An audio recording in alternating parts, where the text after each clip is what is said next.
Hello. Get ready to watch Mouse just annihilate this puzzle It's while not- I just like help with one of them if I'm lucky, maybe. It's not even on screen. A couple times we've done the crossword together, and it's like, I don't know, there's like 100 of them, right? 50 down and 50 across, and like I'll be lucky if I get 2. Oh my god. And most of the time they're the Marvel ones, because Mouse doesn't know Marvel shit. So it's like, what's that? And even that time I got one of them wrong. In sports. Okay, I'm gonna do my sports. I'm gonna do my ads before. I'm gonna do 3 minutes of ads before I post in Discord and stuff. Sometimes it's like Canadian trivia, and you Don't know that either. Canadian. You've gotten Canadian information a couple of times. I didn't even know Trudeau was dating Katy Perry. Well, I didn't know that either. Clues is dangerous. Okay, August, we're not doing clues on standby stream because people were like, oh, they shouldn't stream that. It took me so long. And I did it in 8 minutes, so I don't know what the problem was. But we're not doing it today because I already did it. We're just doing the other things. Spy Sam. Oh my god, here he is. What do you think of my latest ship post in Umi stream chat, by the way? I don't think I saw it. Let's look. Let's pull it up. Isn't Jessica a culprit because she lied about the room staying sealed until the police came? Because this one? Yep. Oh my god. I've been poking holes in that mystery all day.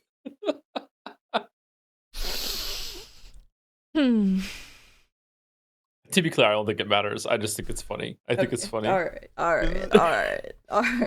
Okay.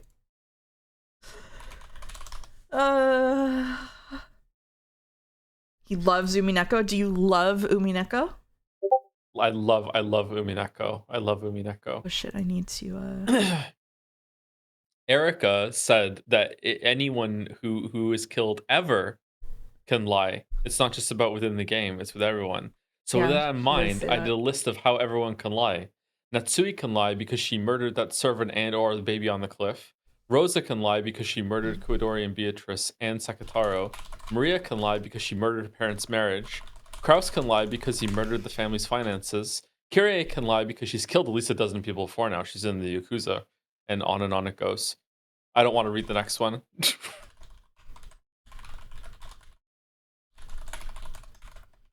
So you've embraced Erica logic is what you're telling us. It was a puzzle for Erica, yeah. I see. What do you think, everyone? Erica posting on my stream. You come into my stream and Erica posts you.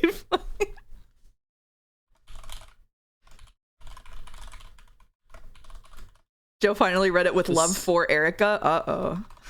This level of derailing. Would that be okay? That's still reading with love, right? Is it in the spirit of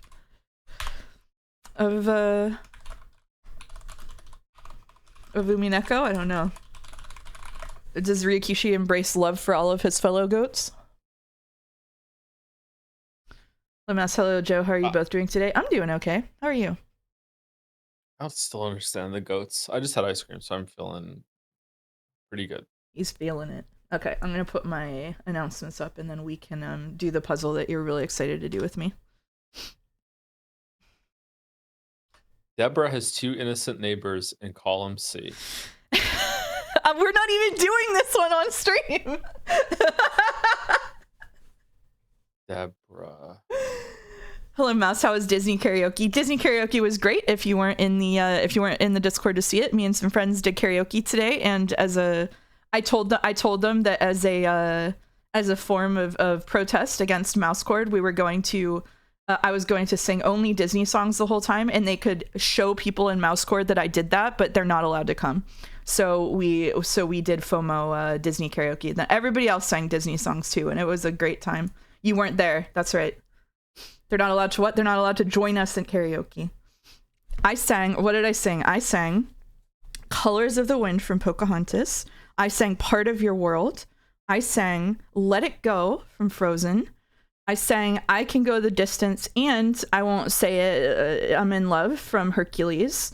And I sang Memory from Cats, which isn't a Disney song, but I still did it. I didn't know you love Disney. I don't. I'm betraying the Seki Fuller schedule with this, but I gotta know, any chart updates? No, we didn't do any chart updates. We're YOLOing it. YOLO. Yeah.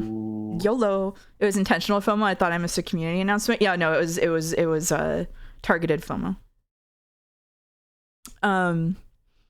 Do you should I put the dolls on screen, like, or go for it. Okay. Go for it. I'm ready. I'm ready. Oh, I could have been like getting one ready to help you with this whole entire time. You could, yeah. I didn't do that. What if I talked to you in a condescending voice, like a mother would talk to a 5-year-old? Will that encourage you to feel like you can participate fully? I don't understand the rules. Okay. Okay. So let's say I feel like sandwich spread Miracle Whip. Mm-hmm. Could that go into any 4-letter one? No, that goes into this one specifically. Why does it go into that one specifically? Because now the word changed to whip. So miracle is only a relevant word when you use that clue. Now whip is the relevant word. Oh, okay. Yeah. I understand. Again, when you showed me this format the other day, like this must be a motherfucker to set up. Yeah. Like wow. Okay. Yeah. So now it has to be following whip. Okay. Yeah. All right. The dolls took over Mouse Stream 2. I'm gonna jokerify. We're just gonna do 3. We're gonna do Rattle. We're gonna do Metazua, which you actually won't help me with probably, but maybe.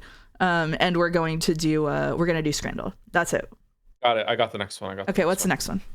It's chip something in a computer. That's true. Yeah. All right. Okay, you can do the rest. I'm on my pillow. Okay. Yeah, I can. So UK chip, USA fry. Let's see. Change one letter in fry to get a small bug as a fly.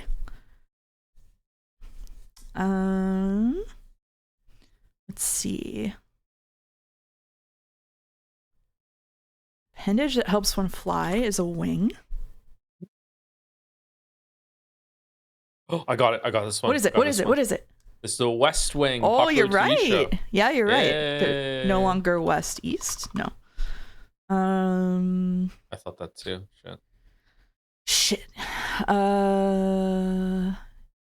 Title of a movie, TV show, and song. Into the West would fit, but we don't have enough letters. Wild Wild West. Wild Wild West. Ooh, we need something with just 4 letters. Oh, nope, you're right. That was kind of misleading, actually. Okay. No longer wild, tame. Yeah. Kind of food that's an anagram of tame. Meat. Yep, meat. Yeah.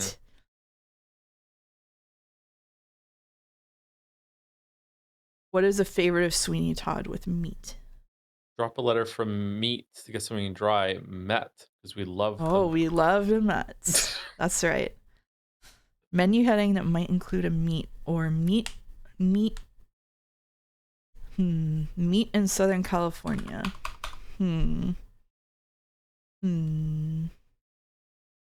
Menu heading? These are all very short for menu headings. Oh, it's 3 letters. Okay. So here's what we can do. I'm going to do this. This maneuver is we can also start from the bottom. So I think a desert in Southern California. Desert. Yeah, is Mojave. And then menu heading that might include a blank would be dessert. Oh.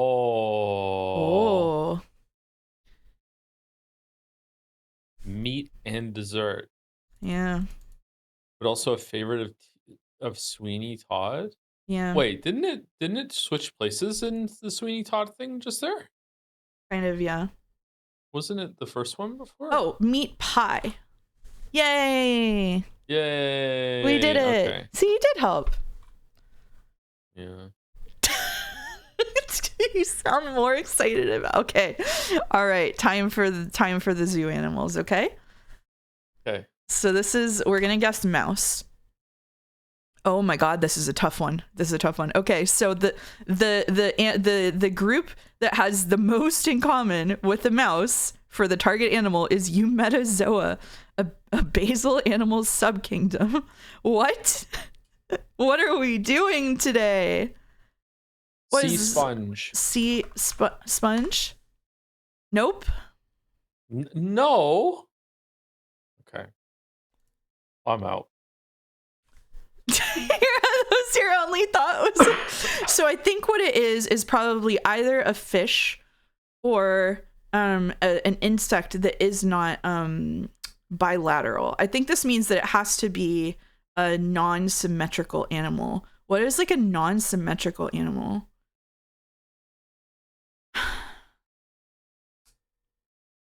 Can it be extinct? I don't think so. I guess a worm. I don't normally look at chat, but this is kind of a weird one. Nope, not worm.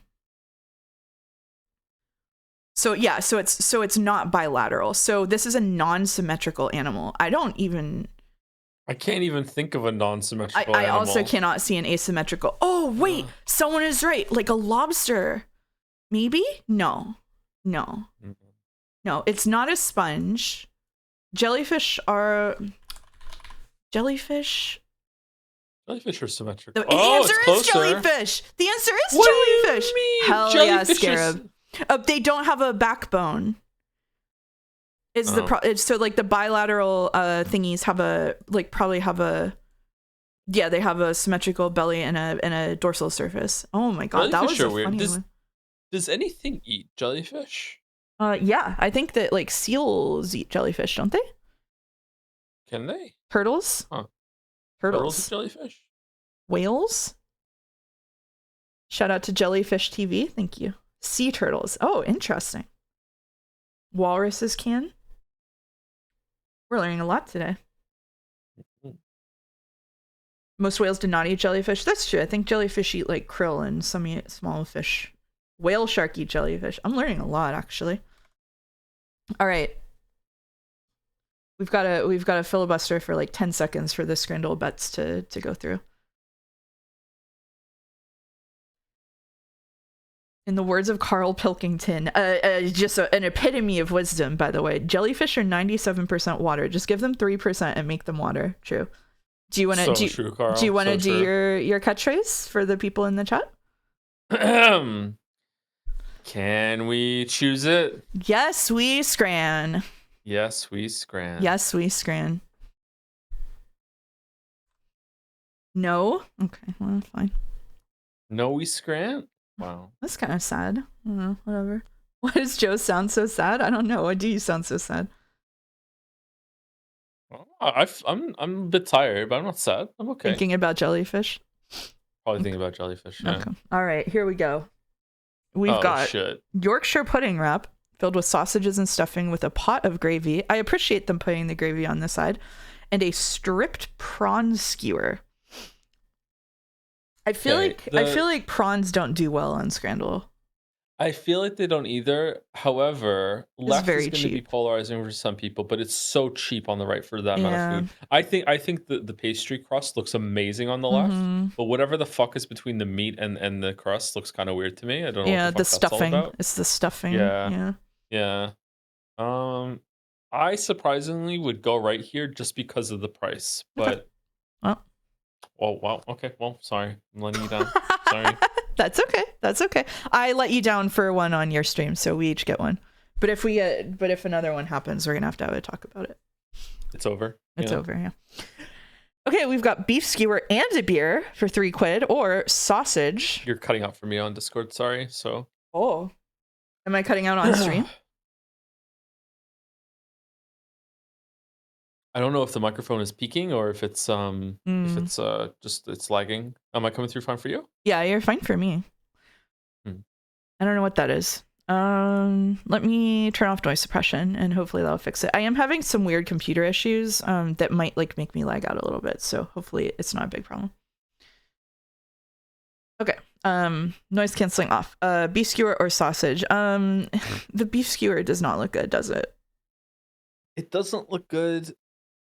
It doesn't look horrendous. It comes with a beer. Right is kind of burnt, but it is impressive. It's like burnt in the good way though. Like I like sausages a little bit burnt. I don't know.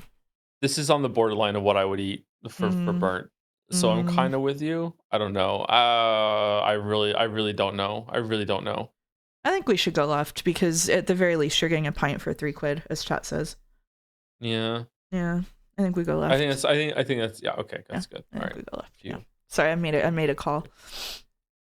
So we've got sausage, chips, and gravy, or Fan Village breakfast, including in the per night cost, £200.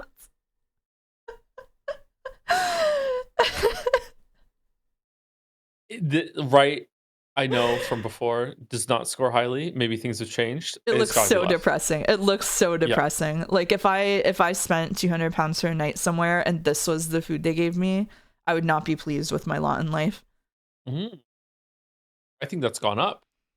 Bratwurst or jerk chicken and rice? I vote jerk chicken here. I always go jerk chicken. I fucking love jerk chicken.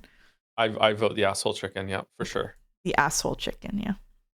Oh, left was pretty high.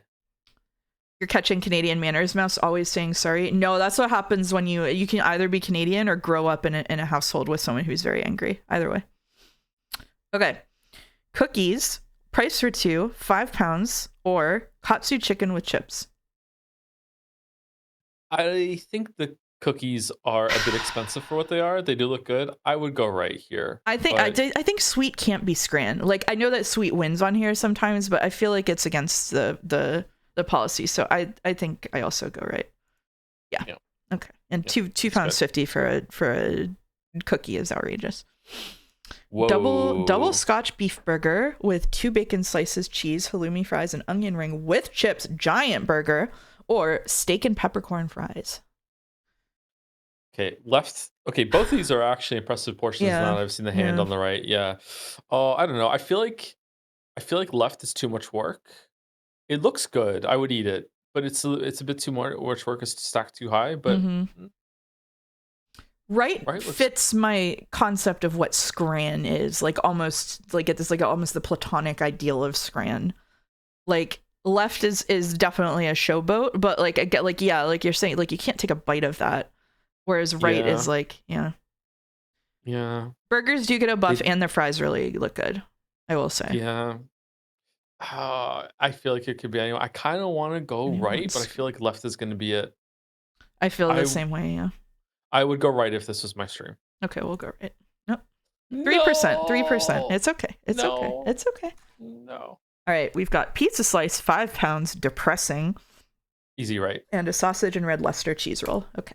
All right. Yeah, easy. Yeah, easy right. All God right. damn, that's horrible pizza. That was horrible, really bad. Shitty ass pizza.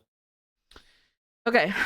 Soul birdie sub and hot roast pork and gravy with chips.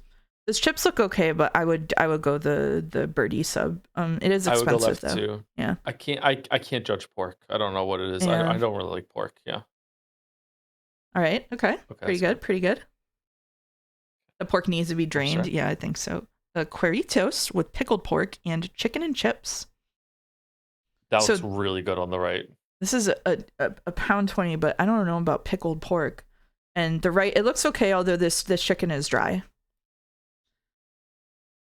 Boulder says, I'm starting to feel so self-conscious about every time a pizza shows up on Scrandle. I think I love pizza, and both you and Joe without fail go, that looks depressing. Well, it's because most of the pizzas that show up on here have been sitting under a heat lamp at a stadium. And I don't know if you've been to like stadium sports, Boulder, but like I've been to a lot of stadium sports and I've had that pizza and it's just not a good experience. Like pretty much ever. If you've ever been to Canada and had Pizza, it's a chain, popular chain up here. Almost all the pizza on Scrandle reminds me of Pizza, and Pizza is known for just being like the shitty ass, like almost horrible heat lamp sitting under a pizza, like way worse than Domino's. So I always think of that. There have been some good pizzas on Scrandle though. Yeah, there's been a couple. I think a couple specifically from Italy have looked really good. Someone in chat says, "Is Scrandle just stadium food?" Yeah, like the definition of Scran is like what you eat when you go to a sports match, which is why it's a little bit weird that sweet stuff shows up on here, because you want something like salty and carby and proteiny to like soak up all of the booze you're drinking. Yeah. All right, do we go right? I would go right. Okay. Oh, Close one. All right. Yeah. All right. Last Yeah. one. Okay. Can we get a 10? Oof. All right. Chicken curry and chips with a pint, or katsudon. That katsudon looks so good. Pork cutlet with rice and curry sauce. Kind of skimpy on the sauce, but like too much sauce on the left. So skimpy on the rice too. Okay, it has a Japan buff. It does have a go Japan right buff. Here. Yeah. It's pretty cheap. I would go right here. Japan buff outweighs pint buff. It is cheaper too. Yeah. Yeah. Yep. Oh yeah. Big time. Big time. Oh wow. Okay. Yep. 8 out of 10. Respectable. Respectable scandal. Respectable scandal. Japan buff is really big. The last thing we have to do before stream is fan art. This will go fast. We're not operating the 30 pieces of fan art. We've got 7. Egg. Yep. Japan needs its own category. Call it Japandle. That would be great. So this was shown on Joe's stream yesterday, but I'm happy to show it again because Oko did such a cute job here. We've got Pondering the Egg, pixelated mouse and Joe, while the egg hangs in the balance. Mm-hmm. What was the first doll we did today called Rattle, Raddle? The cinnamon roll ears are very cute. And a little flower. I didn't notice the little flower yesterday. Eyes hanging off pixel art is always so funny. Yeah. just hanging out here. Is Jad's Seki number 2. Looks very like suspicious or indignant about something. He does. He's mad at the egg. Yeah. He's mad at the egg. It's a portent of what's to come. As Jad's Seki number 2 supporter, I'm really pogged that Seki gets more fan art in one stream than it ever gets in like 4 months. Yeah, it's pretty good. It's pretty good. Thank you, Oko, as usual. This is gorgeous. Next we have from Sereth. It's a little small. I don't know why, but I decided to do a punk mouse while watching today's Sekimeya stream. I'm gonna zoom in. It's just a little pixel art punk mouse. Brings us back to Lost Records, I think. Sereth art. Sereth has done a couple of pixel arts of my characters. It's been really cute. Got little piercings and stuff. Very cute. A point of irony is that I have more facial piercings in real life than the punk mouse does. Thank you, Sarah. This is very cute. Next we have from Double Jumper. This is a crossover fan art with Moon Remix RPG Adventure. What might happen behind the scenes when someone redeems emotional support Sai? Oh, sorry, let me put him above there. Thank you. It's been quite fun to learn these tools and encouraging to see results I'm satisfied with and seemed unachievable before I started this. So here we have the Moon RPG main character, who is just a little floaty guy without any body, lighting the giant gay signal, which also does happen in Moon Remix RPG, and getting emotional support Sai as a result. This is a really good crossover art. Have you watched the Moon Remix RPG thing at all, Joe? No. No. So basically, do you want to know the premise? Sure. It's a 1997 game. It actually inspired Undertale, and it didn't get localized into English until Toby Fox helped make it happen. So, like, paradoxically, a lot of people played it after Undertale, even though it came first. And basically, you play a little guy who gets isekai'd into a video game, and like the hero of the video game is just stomping around killing everything, and you kind of like follow him around and like help ascend the souls of all the animals he kills and like make people happy. So you're basically cleaning up the hero's mess.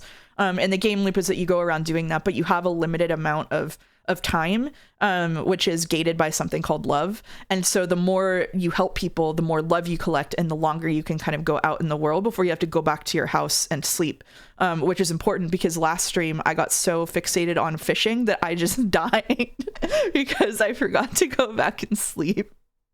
I just wanted to fish. Where does the gay beam come in? Premise. Yeah, it's really fun. It's unlike Undertale, it doesn't have any kind of like combat system that you're participating in at all. It's like the other guy is just slaying things and you follow him around. And there was a very frustrating mini game. Oh yeah, and we did shrooms on Friday. There's a shroom thing. It's cool because at the start of the game you can barely walk away from the starting area without dying. Yeah, the difference between how long I can stay out doing stuff between like since the start is crazy. I really like it. This was the game that August was trying really hard to get me to play and succeeded. This is good art, so thank you, Double Jumper. Next, we have a couple of sketches from Luna Panda that she did while watching the stream. I did do a big stretch during the stream. Big stretch. Big stretch. I'll do one now. Oh, I've been working out again, and I'm very sore all the time. Now I have to do a big stretch. So big stretch, double big stretch. Oh, what game? That was Moon Remix RPG Adventure. There's me with my chinchillas going no fighting. They've been behaving more recently. They sort of sit on opposite sides of the cage and glower at each other. Y'all sound old? Yeah. Here's the little mouse with a dress looking more feminine than I ever will in my life. Good for her. Good for her. Very cute. I like the little flower. Pretty curtsy. Pretty curtsy, yeah. And then we have, of course, Met's mouse. With the baseball. Love the Mets. Love the Mets. Higurashi reference. Yeah, we do love the Mets. Love the Mets. I need a no fighting meme with mouse. That'd go pretty hard. And our last piece of fan art today. I saved the big one. Are you ready? I'm ready. This is from Mr. Sunrise. I imagine this is what Kate City would look like in Sekimeya. So Sai walking in on Kate daydreaming, and he's just a big fucking built-ass angel with a six-pack with Naomi clinging to him, using egg power to ward off Sai with a knife. One-winged angel, that's right. He's a one-winged angel. Oh my god, he has Sephiroth. This is better than the in-game art. This is possibly one of this and Outsense piece last week have to be some of like the most complex, high-effort Sekimeya fan art ever made. Fan art Sai is blocked by emotional support Sai. Shit. There we go. He's just gonna watch from off screen. There he is. Oh, he was there. Okay, there he is. Yeah. He was there the whole time. Yep. I love how the light from the Sekimeya is looking like Sai has his own comic panel. That he's breaking it does. Out of. This is a really good composition. I really like it. I also like the art of the clouds in the sky in the background and the little trees here are so pretty. I love like impressionist painters, and this is really pretty. I really like this. I think this is so well done. Love the contrast between the magnificent art and the imagination, the simple sketch of reality. Yeah, it's really good. All the crosses remind me of a banned term. I don't know. They remind me of Persona 3. Do you agree Kate looks like a Titan from AOT? Yeah, kind of. Yeah. I say that confidently as if I've seen that. Is this JoJo? Kate thinks it's JoJo. Just fucking Kate. Power of fantasy. This is really good. JoJo dream. Wow. All right, thank you, Mr. Sunrise. Mr. Sunrise came in and was like, "Do you show fan art on Sundays? Is that it? How do I get it in the Sekimeya stream?" And I was like, "Yeah, sure. Like you could." And he was like, "Okay, bet." And we ended up here. So thank you, Mr. Sunrise.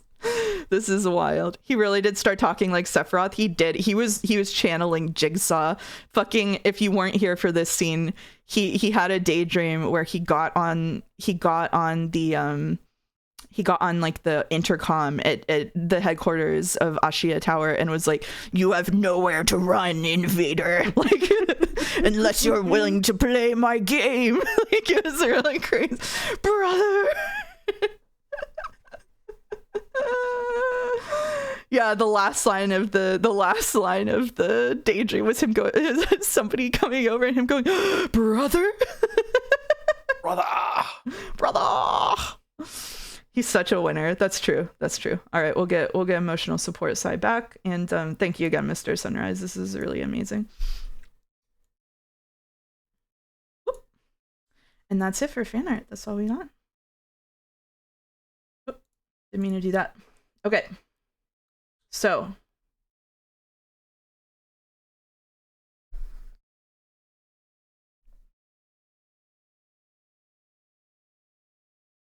Here we are. And I gotta stream it to you on Discord, so 1 second.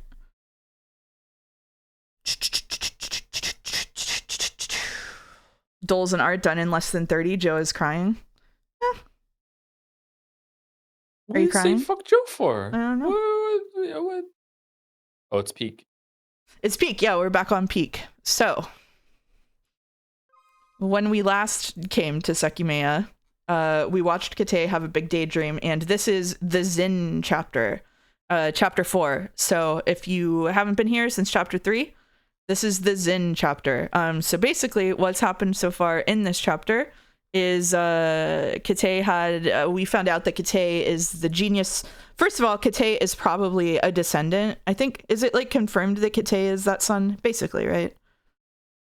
Sorry, I'm yawning. I don't know why. It's like, it's confirmed to the point that they haven't explicitly said it yet, but it can't be more confirmed without it being explicitly said. He is definitely, with the brother daydream and like him knowing, and he talking about how the building was remodeled, and he's the only one that knows about the secret passage, and he says that having the key saved him at some point, and he's the one. He has to be. Yeah. Like if he's not the little brother, then he knew the little brother, learned everything about him, and is just like adopted his identity and killed him or something like that. You know what I mean? Like it has to be.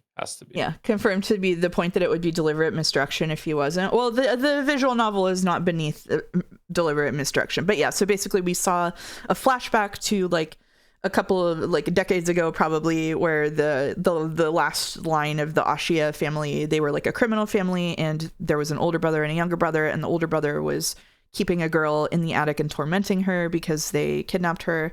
The little brother tried to go up and save her. He seems like a bit of a sociopath, and the girl wouldn't stop screaming, and like pointed a gun at him, and he ended up killing her.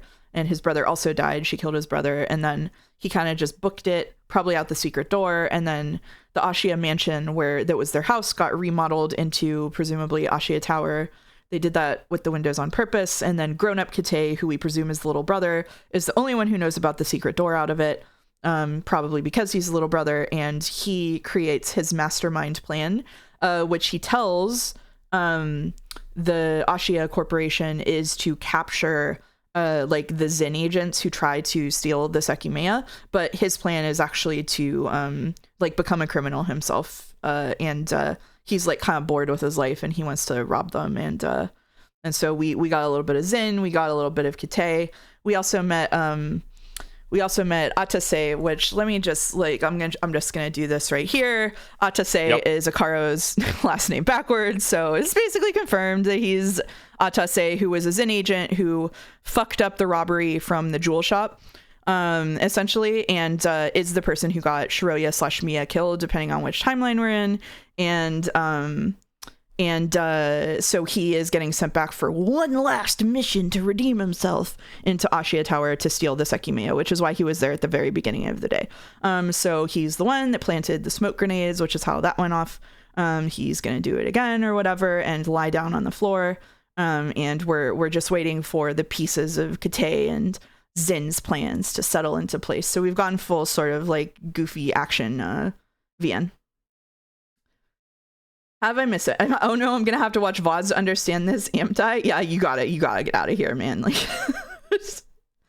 also, somehow no one knew the Sekimeya had powers before the events of the day. Yes, somehow, miraculously, everybody who touched the Sekimeya at any point since it was found, and until the point it got put in the thing, had gloves on or it was cold, and so no one ever time traveled. They have all the pieces. They do. All the pieces are falling into place.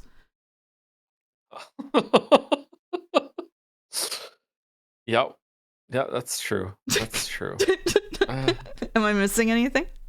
No, I think that's everything. Yeah, that's. What are you feeling right now? Just a little upset about everyone just happened to have gloves on and no one knew about the Sekimeya time traveling. Yeah. Joe earlier today saying he hates when there's too many coincidences. Yeah. So Kate just happens to be the one who grew up in the thing and knows the secret exit and created this master plan, and then Zen just happens to rob the store on the day that there's a gas leak that accidentally happened and blew it up. Everybody just happened to wear gloves. Oh yeah, there was a fake exploding Sekimeya with a card inside. That's true. We did see that. Well, to be fair, because this story is more interested in like building a mystery for you to solve with stuff like that, it doesn't bother me for the usual reason. Like, I guess it kind of bothers me is that I just like it when the story accommodates for this sort of thing. I was expecting that the building was this way for a reason. It was set up for some experiment they were running, or just some nefarious purpose or something like that, or like they knew about the time travel. I don't know how that would work, but. Mm-hmm. Yeah, so I'm just a little disappointed for that, you know.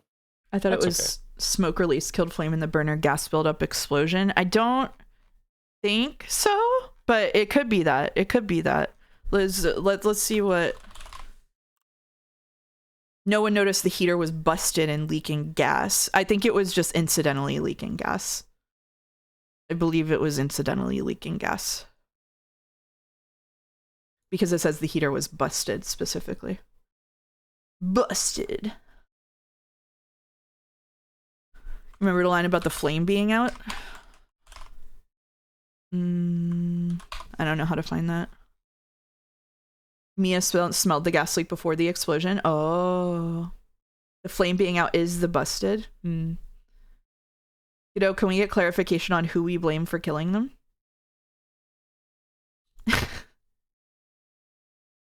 I thought Mia smelled the seki before the explosion. Yeah, I think it was the seki that she was smelling. Lei killed him. She's so gross. A 45-minute argument with chat over whether the heater was busted. Don't mind if I do.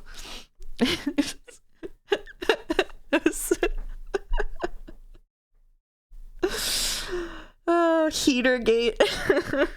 No, sorry, Joe, I'm kind of losing the plot here. I agree with you that it is a bit annoying when like so many coincidences have to stack up to make it work, but it is the case that we started with the mystery here and reverse engineered the story around it, and so it's like, okay, it needed to happen. It's okay. I think it's okay. You think it's okay? I think it's okay. Yeah. I have a weird question. If we know where the smoke bombs came from, do we know why sometimes cameras just don't have smoke? That is possibly because they have traveled forward in time and the cameras have been cleaned and they are in a version of the building that is not actually a mess and is just shut down. Oh no. What? Did they just never go into the other hallway then to see that the smoke has been cleaned from that hallway? And the question is, did they just happen to not go into the lobby to find out that it's not locked anymore and the shutters aren't down? Yeah. Oh no. Yeah. Because remember how they're like piling the bodies in the lobby, which means they're probably not going to ever go in there because there's a connection. We don't have the map, but there's a connecting corridor in the back that they can just use, or they can use the event room to switch between hallways, so they almost never go into the lobby.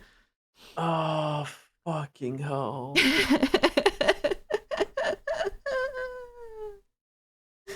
I like the theory the floors of the building are constantly shuffling. If that isn't debunked, I'm kind of interested. That would be fun. Yeah, that would be fun. It seems like everyone just never a lot of things. Yeah, everyone just never a number of things. Don't forget the squid. That's true. What does the squid have to do about this? Yep. Yeah. What? How is the squid feeling about this? Yeah, I'm pretty sure that the squid is how the key got back out of the toilet. Oh, he poked it back out with a tentacle and said, "I don't want this shit in my house." Exactly. Just flung it at the ceiling. They never look up.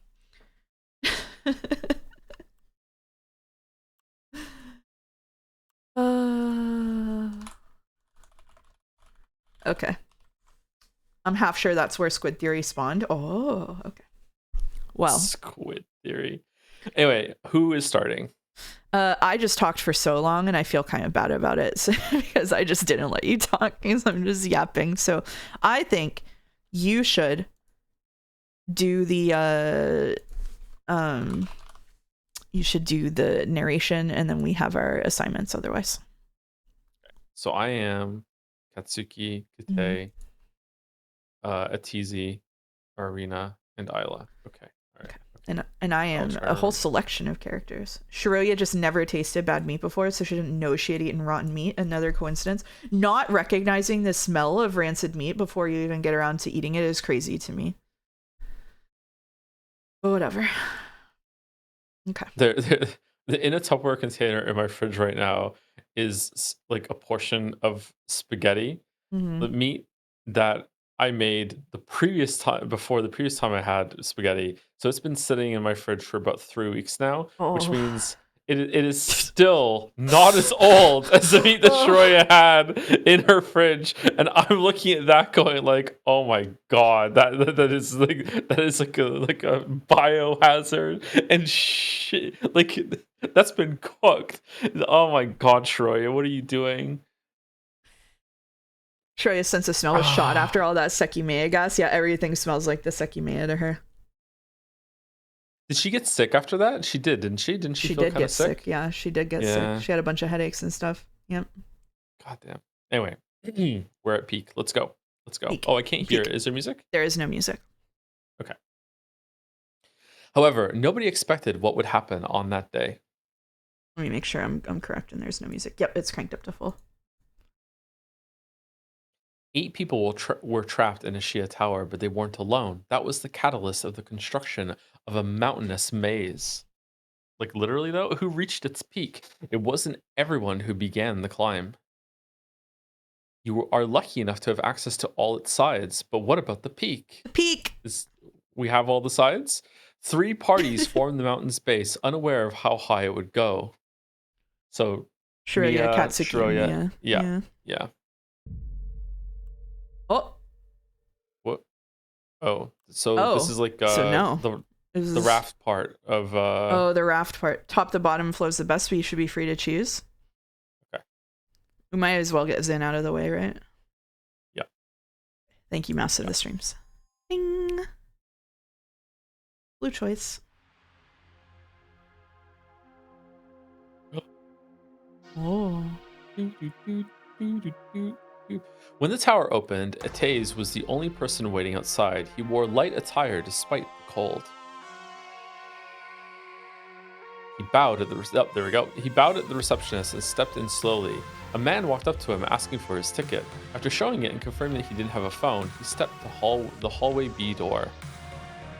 It was very early in the morning. For a while, all he heard was the receptionist shuffling a bunch of papers behind the desk. The next person he saw was Ido. Without looking over, he casually made his way to the hallway. Ido is the janitor who was working in tandem with Zen and who Kate was investigating. For anybody in chat who doesn't recognize that name. It took him a while to come back. When he did, his clothes were different, and he was carrying a cleaning bucket. This is very Johnny Silverhand, yeah? It is, Atase was relieved. Nothing had happened, so Ido's part of the plan had gone well. He didn't have the cleaning cart as it was waiting for Atase with the fake Sekimeya. Idly mopping the floor, Ido got close to Atase. That was when he dropped a tiny grenade in his pocket. At that point, everything was ready. The action was poised to begin. Oh! Small bombs. Whoa! Whoa! Wait, what? Timeline 2, baby! Oh! Shroya died first? Or... Wait, no, it's not. Yeah, you're right. Atase turned around when he heard something at his back. 2 more people were by the entrance, a boy and a girl. Out of nowhere, Atase felt a sudden wave of heat. He had seen the boy before. In Musashi Gemstones, he had been the first to be hit by the smoke. Katsuki Hakutoki was his name, and he'd been safely discharged from the hospital. I'm so happy to see her again. I was just taking a moment. See Angry Bird more and more. Atase swiftly looked away. On that day, his face had been disguised, but what if he was recognized? He stared at the floor as they walked closer to him, clenching his fists tightly. He had to avoid eye contact. The boy next to him had lost someone, and it had been his fault.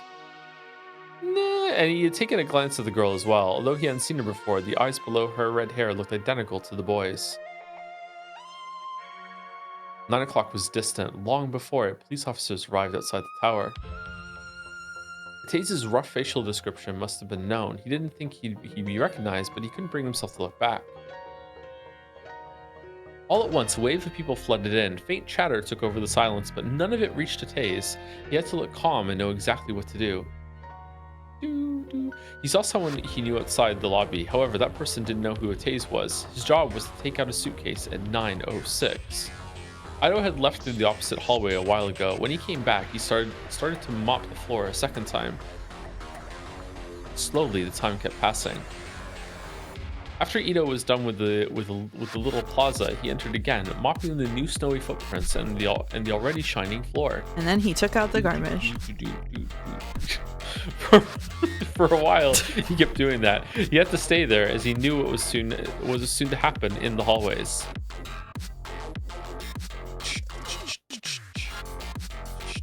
Shiroya? Oh, it is timeline 2. This is when he saw the ID card. Yep. Ateiz's heart skipped a beat. Behind him, he'd heard the voice of Kate Kyuichi. However, that name. Is this yours? I think you dropped it. Thank you. Ateiz's head slowly turned to the girl. She wasn't Shiroya. That was the name of the girl whose memory pressed down on his shoulders. Who was that then? Ateiz would soon learn. At 9 o'clock, the door to hallway B opened. Through it came Naomi Kabka, who gave a brief explanation of the event. Only 4 minutes were left. Are you through the first group? Yeah, we've been here for a while. Perfect. Please follow me to the event room to be the first to see the Sekimeya. I think you said it like that last time, too. I did. Quietly, the 3 people at the front of the line stepped into the hallway and were drawn to the room in the middle. These streams are burned into my brain. A single cabinet was there, covered by a velvet curtain. It was the sight Ateiz had seen before through a picture. All right, it would be helpful if you could tell me your names so that I know how to address you. I'm Mia Moiromo. That was her name. It was one Ateiz remembered. Mia Moiromo had been in the shop as well, but she hadn't been hit by the impact of the explosion. Okay, so last time we just skipped over this, or just said they just said their names. Yeah, we just all introduced ourselves or whatever. So yeah, the story is definitely not above like blatant misdirection. Yeah, I think it's fine. Yeah, no, it's not there. Yeah. I think it was a good twist that you were Mia. It's entertaining. Yeah. Akaro Asada. For the first time in hours, Ateiz opened his mouth, voicing the name that had been on his ticket. Yatsuki Hakutoki. Why does he say it like that? He's Batman. Naomi began to explain the story behind the Sekimeya. As she did, Ateiz wondered if any bit of it of truth was coming out of her mouth. Part of the experience was the touch, so I will open the glass and let you experience it yourselves. However, I must insist that you be gentle and keep your hands inside the cabinet at all times. She took out a keyring. After inserting a small one into the cabinet, she unlocked it. Tea? I have a question. Yeah. What is it? Oh, I guess that's you. His nervousness. Tea for Tom. Ateiz suppressed his nervousness as best he could. The cabinet had been unlocked, so the plan was very close to succeeding. However, a few seconds still remained until 9:04. Oh, that's why. He attempted to slow Naomi down. She had been about to raise the curtain and let them touch the gemstone. If that happened before the smoke was released, the Sekimeya could be hit by it, which would later reveal that the clean one was Zin's fake. Very clever. Very clever. You keep mentioning how valuable the Sekimeya is, but is there proof of that? The way you're explaining it, you don't even say what kind of gem it is, only that it's rare. The value could have been arbitrarily created by Ashia, as it's not being officially recognized as anything more than an unusual discovery. Well, I will let you decide that for yourself. As you said, it's not categorized because nobody was able to properly appraise it. That's all you need to be assured of its value.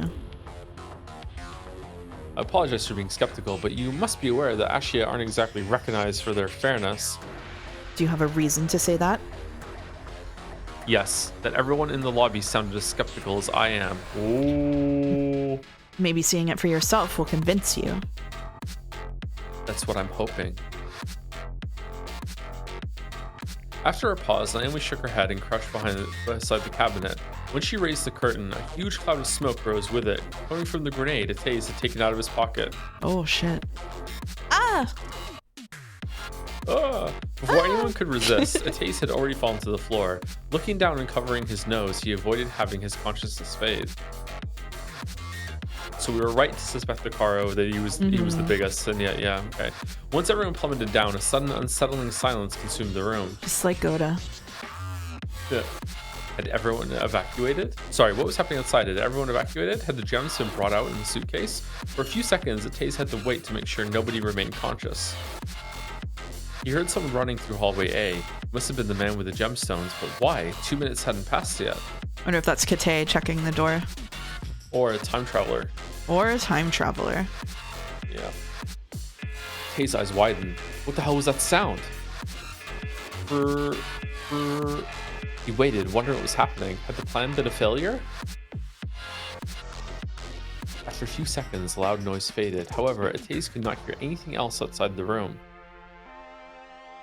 When he looked up, he couldn't believe he was in the same place.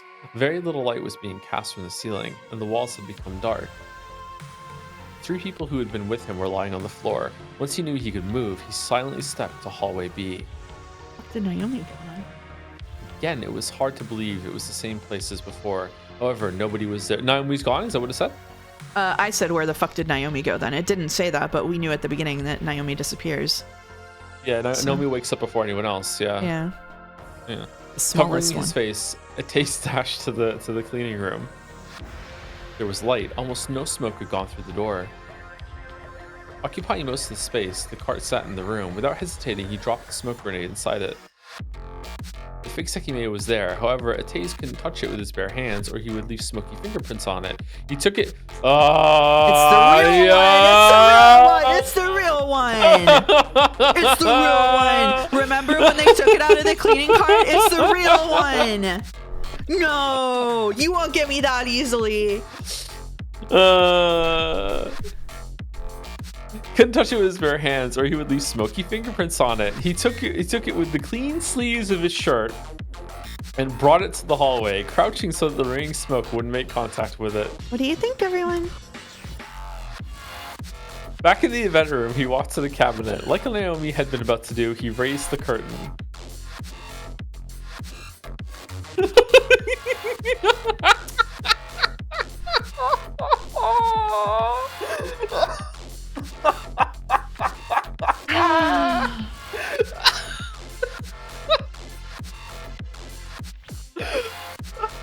What if it's the fake Sekimeya, but it also just teleports and time travels? Oh. And any rendition of a Sekimeya actually becomes a Sekimeya. Is this why they didn't check it at the beginning? It is why they didn't check it. Two? It is because they would have seen two. Huh? He stopped cold, suddenly bewildered. 2 glowing stones were in front of him. I wonder Mia if one did check it in the second timeline. One sucks in hot and one sucks in cold. I wonder if they cancel each other out. Maybe one only lies and one only tells the truth. One only tells the truth. Yeah. Right. Why? He couldn't comprehend what he was seeing. Had there been 2 Sekimeya? Taze had to rush, but he didn't know what to do. If he took both gemstones, then his plan would never work. He's gonna guess. Dumbfounded, he reached for one of the 2. He could only replace a single one. He felt a screen of glass that he was able to slide open. Then, without placing his fingers on it, he took a gemstone out, swapping it with his. Still in awe, he closed the glass and dropped the curtain down. He ran back with the gem in his hands. After locating the door, he moved into hallway B and silently went to the cleaning room. It's gonna warm up and get used. It's gonna warm up and get used here. Oh my god. He dropped the Sekimeya next to the grenade, and once he was done, Taze rushed back to the event room. He made sure to close the door and step to the spot where he'd fallen down. We're going to enter the realm here where the level of coincidence is not going to be about the setup. It's going to be them coincidentally running around like Looney Tunes in this tower on like 5 separate points in history and just happening not to run into each other. And I'm going to be mad about it. Yeah, I'm going to be mad about it. It's a clockwork dance arrangement. It is a clockwork dance arrangement. Yeah. Yeah, I am going to maybe be unironically mad about it, but that's okay. We can move on.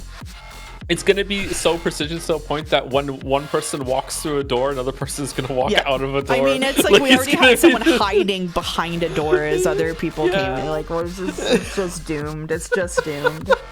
It's just doomed. Like... Yes.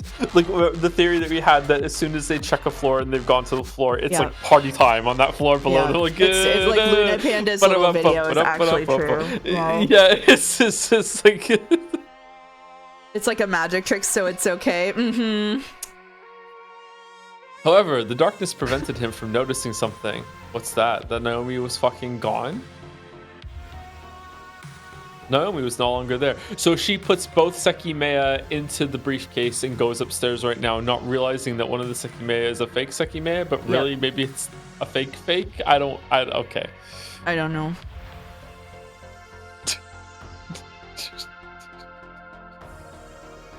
While Taze lay down, he heard sounds around him. The floor wasn't empty. Just what was happening. Everything started to become stranger when nobody entered where he was. Maybe Naomi also had her own plan to steal the Sekimeya. Also used the cleaning room as a dumping ground. Had already switched the fake Sekimeya with the real one, not realizing it. Then Akaro switched it back. Then she's gonna take him and switch it back again. It's like, who the fuck knows who has the real Sekimeya at this point? But omniscient Katsuki, who we met that one time, already knew that he was gonna put it in there, and so he made his own clone of the Sekimeya, and then he replaced it with that one, and then he took it, and now he's got a pile of all of the Sekimeya that he keeps. That's true. That's true. He's duplicating them like his keys. Oh my god. Sorry, go ahead. It's okay. His job was to stay there, and that was what he did. But he couldn't make sense of it. Why weren't they being rescued? What? The boy woke up. That was the start of a very long day. During the previous weeks, Taze had come up with countless outcomes. However, the real one was far from any he'd devised. They were trapped. The alarm he'd heard had removed all methods of escape. When he learned Naomi had left the event room before his return, he had to hide his fear. Could she have noticed Ataze's absence upon reawakening? That was one of his initial questions, but they didn't stop piling up. Ataze would have to spend 12 hours in that building until he could leave. He didn't know how worried he had to be or what had triggered the alarm. Even though the building was full of cameras, he knew not to be afraid of them.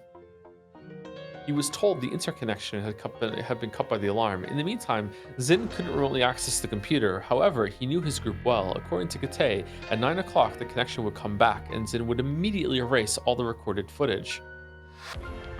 Whoops, took out the Ethernet cord. He recalled the conversation he'd had with his boss word by word. He knew how important it was for him not to fail. Therefore, despite the unforeseen alarm, Ataze had only one priority: to make the plan a success. So this does imply, by the way, since we've had the Zin chapter, we've had the Kate chapter, this does imply that Sai is just like that. Which is the best possible outcome. He's just like that. There's no fucking secret. There's no secret agenda. There's no working for Zin. There's no like espionage here. Sai is just fucking like that.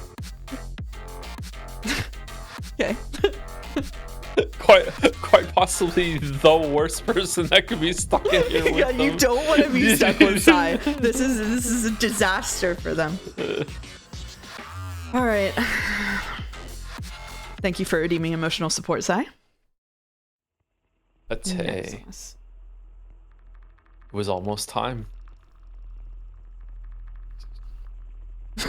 Upon arriving at the tower, Kate had listened to the latest recording. As he'd hoped, Ito and his boss had talked one last time and gone over their movements.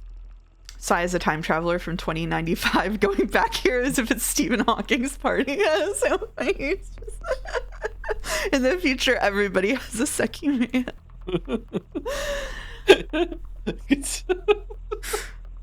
Kate took out the SD card.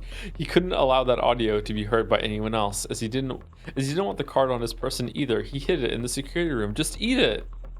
The time was rapidly approaching, and he didn't have the opportunity to go back to the staff room. While he tried to remain calm, he hid the voice recorder as well. Although the largest device could have been found if she had searched, he knew the SD card wouldn't be, which was all that mattered. He had to act. Oh, so through the monitors, Kate saw the first group approaching the event room. He had to act. Even though nobody was seeing him, he approached the hallway nonchalantly. During the previous days, he'd kept coming up with good excuses to get out of the security room at that time. Okay, well, what did he settle on? Hallway A was empty, but as soon as Kate entered it, so did someone else. From the lobby came a man with long hair who he'd never seen before. Paying no attention to Kate, he walked forward. Behind the handrails, Kate knew the grenades were concealed. However, he couldn't look at them because that footage was going to be reviewed. Kate couldn't get distracted. Keeping his expression natural, he stepped into the lobby. Okay, so this is timeline 2, right? Well, we don't know. Well, if it's the same as what we just saw was timeline 2, does timeline 2 have Kate, or was timeline 3 the one with no Kate? Timeline 3 was the one with no Kate because the handle was taken off the door. So, or the handle was still on the door. So in theory, they had timeline 1 where the handle was taken off the door and Kate managed to escape out that door. And then timeline 2, which is when Katsuki managed to save Miya. And then timeline 3 was when he managed to save Shiroya. Okay. Again. It wouldn't surprise me if these 3 options we're doing right now are from 3 different timelines. That would make sense to me, yeah. That would align. Yeah. So if he gets out here, we know that it's timeline 3, and if he doesn't, we know it's timeline 1 or 2. But we also might see Shiroya or Miya here, which will help narrow it down. Yeah. The room was full of people. All the visitors had formed a line behind hallway B that while police officers conversed with the Shia guard, Dote and Asfu, Kite's co-workers, greeted him with a smile. Their job was to uncover the cabinets in most of the crystal rooms, but they knew very few people there that they wanted to see those. One more person reacted to Kite's rival, the janitor. However, only Kite noticed it as Ito looked away immediately. Sus. Nobody was looking at him, and he didn't want to walk away from the door. As if waiting for the conversation to end, he stared at the police as they talked. Kite's plan wasn't guaranteed to work, but he wasn't at risk. Once the smoke was released, the chance to step back into the hallway might not have existed. If someone gestured at Kite to evacuate, he couldn't turn around. However, it didn't matter. He wouldn't be blamed for the attack, and Zin's plan would still fail. Furthermore, he could attempt to sneak away outside and then re-enter the building through the storeroom anyway. Okay. No Shiroya Miya ID seen here. Okay. The time passed faster than Kate had imagined. All of a sudden, he noticed the light in hallway A disappear. What's this? Smoke. Something happened in the hallway. Someone opened the door in front of the crowd. In an instant, a plume of smoke invaded the lobby and the door was forcibly shut again. It's in both hallways.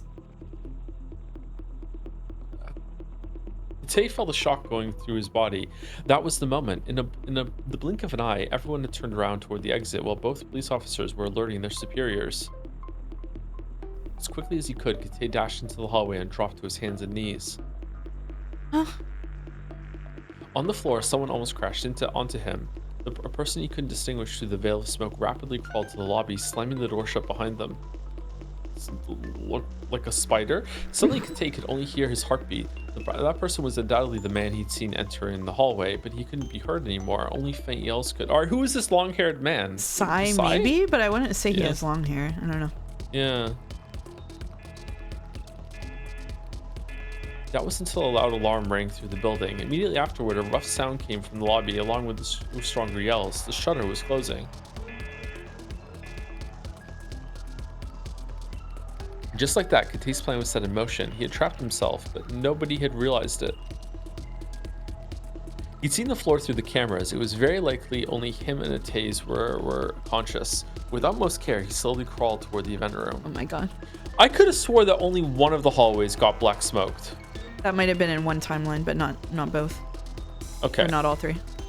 From outside, he heard a sound. Atase was standing up. Amidst the pure silence, Kate heard him go into the cleaning room. Do you want to check, or is it not that important? It's not that important right now. No, it's okay. Okay. All right. That was Kate's. It would be difficult to check, I think, because this is a problem. We have to go like back to a specific part in timeline in timeline 1, like, or chapter 1. That was Kate's chance to open the door slightly. When he did, he saw the floor of the event room, but all the bodies were too far away to be distinguished. Through the gap, he stared. He knew the darkness would prevent Atase from noticing him, and there was something he had to see. Days earlier, he had uncovered the cabinet's curtain. He had seen 2 identical Sekimeya lying atop the cushion. Although he'd gotten scared at first, Sin hadn't planted a fake yet. He knew Ashia had 2 identical gemstones. Zin would only be able to replace one, but Kate had the chance to obtain both. He merely had to observe from the hallway to learn which one got replaced. It only took Kate a few seconds to come back. So Kate switched it afterwards too? Oh my god. And then Naomi? What? This is even worse than I thought. It only took Kate a few seconds to come back. When he did, he approached the cabinet while holding a glowing stone. Despite the darkness, once he uncovered the curtain, Kate was able to receive Ataze's shock. 2 gemstones were contained in the cabinet. He was completely still until he reached for one of them. After taking out the rightmost one, Ataze placed his own inside. I'm so sorry. I just realized I didn't say thank you to people. Just 1 second. Real quick. Thank you, A Cosmic Cabbage, for subbing for 3 months in advance. This is very nice of you. Thank you, How You Doing, for resubbing with Big Sekimeya. Oh, this is why I was saving them. I remember. Thank you, Swazi Magic, for resubbing with Yes We Scran. Yes We Scran. Yes We Scran. Yeah. In street parlance, this is called the 3-egg Monty. Yes We Scran. Completely still until he reached for one of them. After taking out the rightmost one, Taze placed his own inside. He ran back without wasting even a second. How is fucking Kate seeing this? That was Kate's moment. Overwhelmed by his unrelenting heartbeat, he rushed to the cabinet, covering his nose as he looked down. Oh, for fuck's sake. Admittedly, there was a small difference between them, but he knew the gem on the left was the valuable one. After taking it out, he hurriedly dropped the curtain as if nothing had happened. The right one has a slight glow. Okay. Alright. He ran through the hallway. Everything was going as planned, but his frantic breaths refused to steady. The other Sekimeya would be in the cleaning cart. Kate only had to be in the tower for a few more seconds. Hallway C was still being recorded, so he skittered to the lobby. However, on the way, he abruptly stopped himself. I'm laughing at skittered. Skittered. There's an episode of Game Changer this season where they have to crab walk as fast as they can, and Brennan goes at like 60 miles an hour crab walking, and I just imagine Kate going at Brennan's speed across the floor, like just like, sorry, that's really specific. Anyway, so this seems like the scene we just saw, and Kate is who Akaro heard, I guess. Yeah, I think so. I guess, yeah. I think so. He abruptly stopped himself. He stared at his hands in confusion. What had happened? There was no glow there. It didn't make any sense. He could feel Sekimeya's touch, but it didn't look like it was there. Oh no, he tried. Oh no! Oh. Bewildered, he stepped toward the light in the lobby, and once it illuminated his hands, he saw what happened. The Sekimeya was no longer white. Oh wait, hold on. So, puzzled, he looked around him. A metal shutter was covering the exit, but somehow the gemstone in his hands was more bizarre. He looked at it with concern. At the same time, he recalled Lei's words. It was essential for the Sekimeya to remain in a cold space, and it couldn't be touched outside the cabinet. So that's why only one was glowing. So, wait. Despite the darkness, 2 gemstones are... we don't get confirmation here that Naomi was there. I think Naomi touched it and then traveled. I think Naomi touched it and traveled, and that's how she disappeared. Okay. And he happened, and then he picked it up after. So Kate is traveling now, or it's no? Kate hasn't traveled. It's out of juice, maybe. Okay. Shit.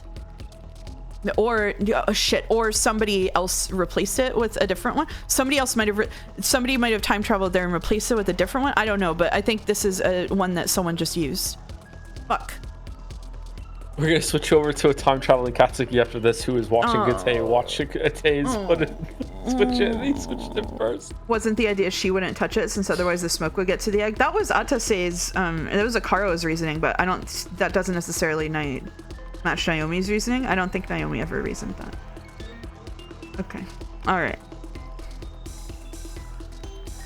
He damaged it. A nervous sweat broke out across his body. He lightly held the Sekimeya with his suit instead, so that he wouldn't directly contact it. And then he noticed it started getting warm. Okay, all right. The view of hallway B was identical. Not much could be seen a few steps ahead. Kitei's had surely left the cleaning room already. Slowly, Kitei turned its doorknob. The cart was there. Inside it, Kitei saw the second Sekimeya. Unlike the one between his hands, it still glowed dimly. He reached his right arm inside and took out the other Sekimeya without touching it directly. Why? Amazed, Kitei stared at it. He couldn't know if the cloth of his shirt had made a difference, but its glow hadn't vanished that time. But the amazement quickly morphed into stupefaction. The Sekimeya was hot. That was fast. He couldn't believe it, but there was no mistaking it. The Sekimeya that had been in the cart was clearly warmer than everything around it. Why? Was it also due to the absence of cold? Kitei had to ignore it. He was running out of time. After stepping back into the hallway, he went inside the storeroom. So are there 2 real ones and 1 fake? Yes, that we know of. Oh, there's a handle on that door, but the sprite might not be canon. He knew the secret mechanism very well. Entering the secret corridor, he placed both Sekimeya on a suitcase lying open on the floor. He had left it there to be able to leave with the gemstones in the future. Oh, when Sai has the Sekimeya in his pack, it's the fake Sekimeya. That's why he's able to cart it around. Because in order for this entire story to work, you can't be able to take the Sekimeyas when you travel, because they have to be keyed into one timeline, because otherwise they could all get like stuck into one timeline and everybody would be stuck there. Like the story would grind to a halt because someone could just collect the Sekimeya and sit on them like a pile of eggs. So when Sai had one in his pack, that was the fake Sekimeya, I think. I believe the fake Sekimeya can move with you. Yeah, I think. Yeah, I think. As long as it obeys whatever weird rule the Sekimeya has for giving you items. I don't really know what that is. Yeah, I don't know. Yeah. Finally, he felt the last door, and as he did, he wondered, would anyone see him? It couldn't be. He anticipated that everyone was in front of the main door. Oh. If there's a past Sekimeya and a future Sekimeya, fake Seki is technically a present Sekimeya. That's true. That's too true. Sorry, I don't mean to keep interrupting. That was a good ass message. Every time you touch it, you get sent to the present. Like, yeah, okay. It makes you meditate. What? Where is it? So this is timeline 1 or 2. Yeah. Petrified Kitei kept going through all of his pockets. Wait. The key wasn't there. Wait, what? Oh. So the handle's there, but the key isn't? Oh. There was no way out for him without it. Desperately, he looked at all the keys he had, but none of them had the particular rust he most wanted to feel. He realized that he must have dropped it. Oh, because they found it in the hallway. I see. He didn't keep it with the others, and he verified that he had it in the security room. Therefore, he dropped it in hallway A, when he'd been crawling toward the event room, skittering.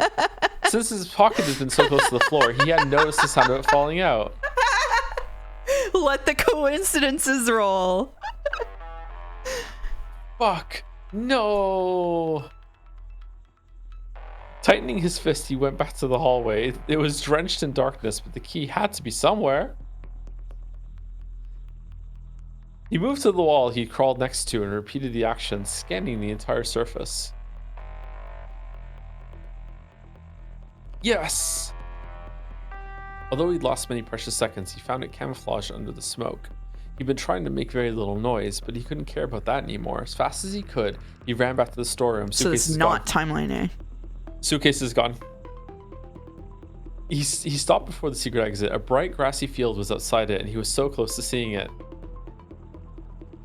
Whoa. You hear that? What do I hear? Someone's stomping upstairs. Oh, no, I don't hear that. He located the keyhole and inserted the chili key into it.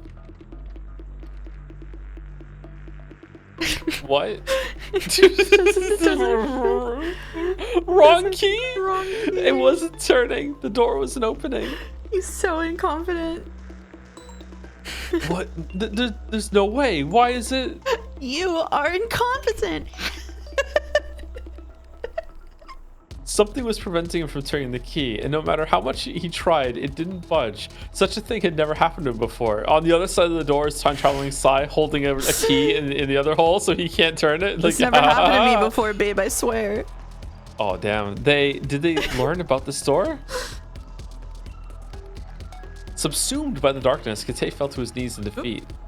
The last method of escape, which he'd held as a trump card for years, had betrayed him. The situation only became worse for him when he turned around. Sigh. There was nothing there. Huh? Where are the Sekimeya?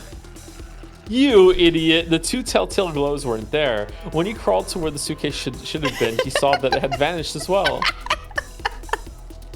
He's so dumb. On the floor, Kate was consumed by a wave of cold fear. He'd been outsmarted. There was no other explanation. 2 doors blocked his view into hallway A, but he was scared to leave. Zin must have been there. Kate waited. Were they going to come now that they defeated him? What were they going to do? Would Kate's name be exposed? Those were the only thoughts he could formulate. Sorry, I can't control myself right now. This is so funny. Kate and the terrible, horrible, no good, very bad day. Kate looked up. He had heard a brief sound. You've been reading narration for the whole stream. Do you want me to take it over for a bit? Sorry. Yeah, sure. Go for it. Go for it. This might help me contain myself. Someone was in the hallway. Slowly, he rose and stepped out of the secret corridor, then gripped the doorknob. Hallway A was still dark, but a bit more light had begun to pass through the smoke cover. That was how he saw a human figure walking to the lobby as it carried his suitcase. It was Naomi, one of the people he was certain had fallen unconscious. Given the conversations he'd heard, Kate knew she wasn't working with Zin. In an instant, he ran up behind her. He had to talk to her before everyone woke up. However, as soon as she heard his movements, Naomi sprinted away to escape him. When Kate set foot in the lobby, Naomi was nowhere to be seen. The hallway B door was slightly closed, but he couldn't rush. She could easily have been hiding behind the desk or in the room below. He stepped forward slowly. His goal was to find Naomi as soon as possible, to learn how much she knew, what had happened, what she intended to do, and to retrieve the suitcase. But Kate didn't make it far before he turned back to the door. He heard running footsteps on the other side of the hallway. He peered into the hallway, but the dark cloud prevented a clear line of sight. Despite that, he was able to see that someone was there, and they began to go up the stairs. He ran without thinking. He had to stop Naomi, no matter how much panic assaulted him. The gray door was unlocked. That was all he needed to confirm it was Naomi who'd gone up. So I called it, man. Kitsei was like, wasn't in the security room, wasn't doing anything. Like, wow. Yep. Sai was right the whole time. Sai apologized. He stepped onto the second floor. The echoing sound of footsteps was clearly audible. They were still running, so he had to pursue them. His life depended on it. He put all his strength into his legs and ran, disregarding everything else his body demanded. Rest and oxygen. But wait. The stairs toward the 4th floor were before him. He maintained the highest speed possible, but he already knew everything was over. No matter what, the plan he'd crafted would never succeed.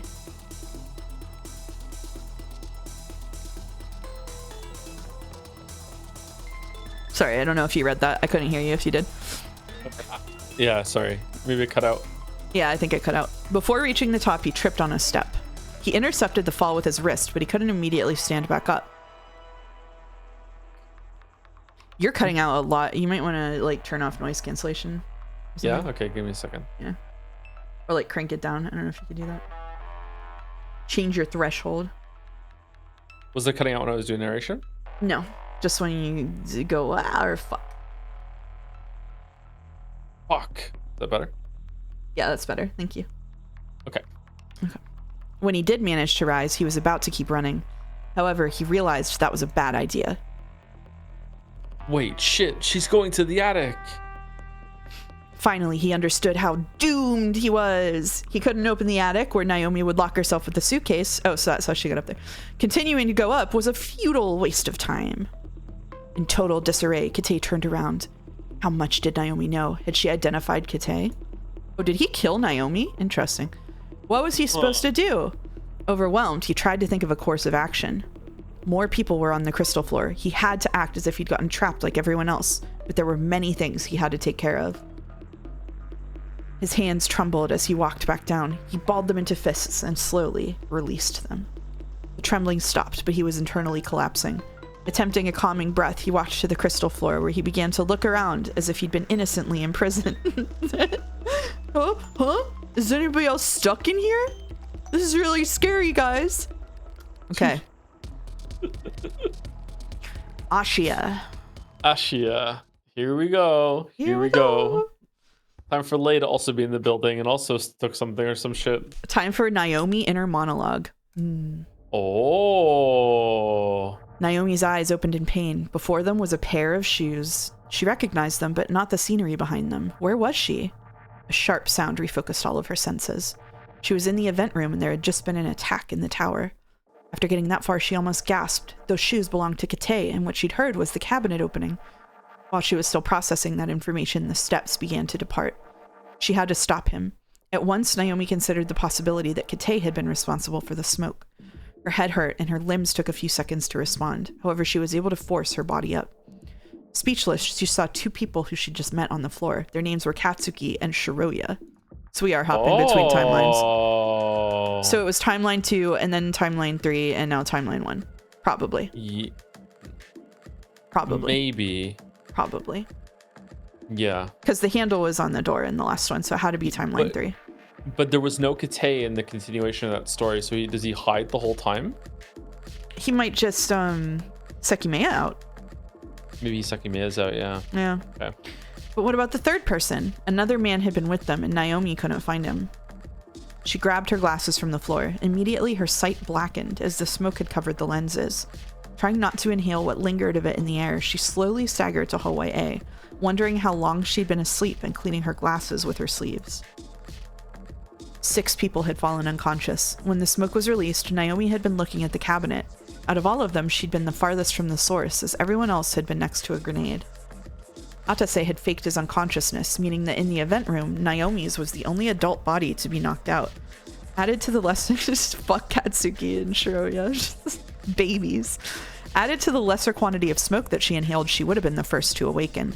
Because of that, when Kate stepped next to her ears, she was brought back to reality minutes before everyone else. She couldn't believe the appearance of the hallway. Like in the event room, a dark, sticky coating was everywhere, blocking out the light. Thanks to Hallway C's ceiling light, though, she was able to see the storeroom closing. It had been Kate, hadn't it?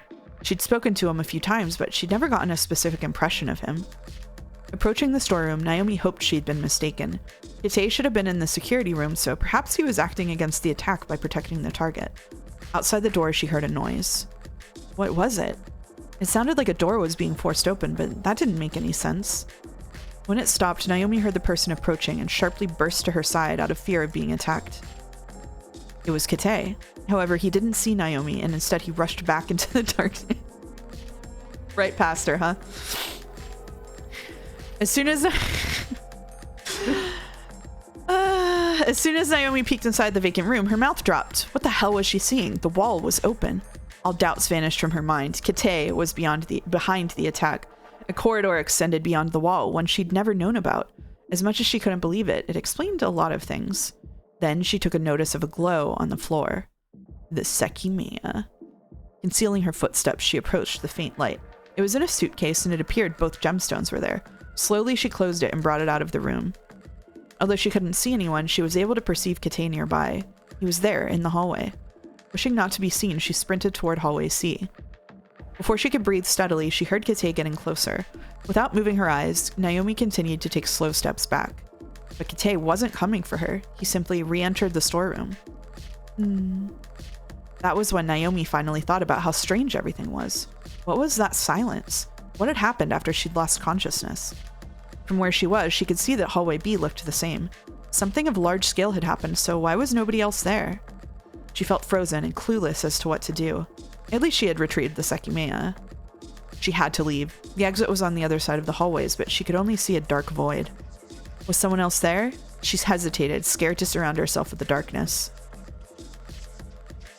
Holding tightly onto the suitcase, she took a step forward. A thin fog obscured her vision, but the lobby door shortly came into view. However, alarm bells went off in her head. Someone was behind her, running at full speed. She couldn't look back. With the scarce energy she had, she went through the door. Her eyes went wider than ever before. A metal shutter was in front of the door. It didn't make any sense, but she didn't have time to think. She had to keep running. Covering her face, she ran through Hallway B. When she returned to where she'd been, she confirmed she wasn't being chased anymore. She couldn't leave the building. It was ridiculous, but a huge piece of metal she'd never seen was blocking the way out. Crazy that they didn't warn her about this security thing, by the way. If Kite was the Crazy one... and illegal. Yeah. If Kite was the one who'd run behind her, there was only one place where she'd be safe. She tried to open the elevator, but it wasn't on that floor. She couldn't wait for it, so she took out her keys and dashed up the stairs. She unlocked the gray door, but she couldn't waste time. She unlocked the gray door, but she couldn't waste time locking it behind her. If her pursuer was Kite, he had that key as well. She didn't slow down. When she was on the personally, if I was being chased by an unknown person, I would lock the door behind me, but I would lock the door. I guess I'm built different. She didn't slow down. When she was on the 3rd floor, a sound alerted her. She was being chased again. Through the many floors of the tower, her goal was to make it to the attic. The Sekimeya bounced inside the suitcase, and Naomi gripped the key without stopping once. At last, the final floor was in sight and nobody was behind her.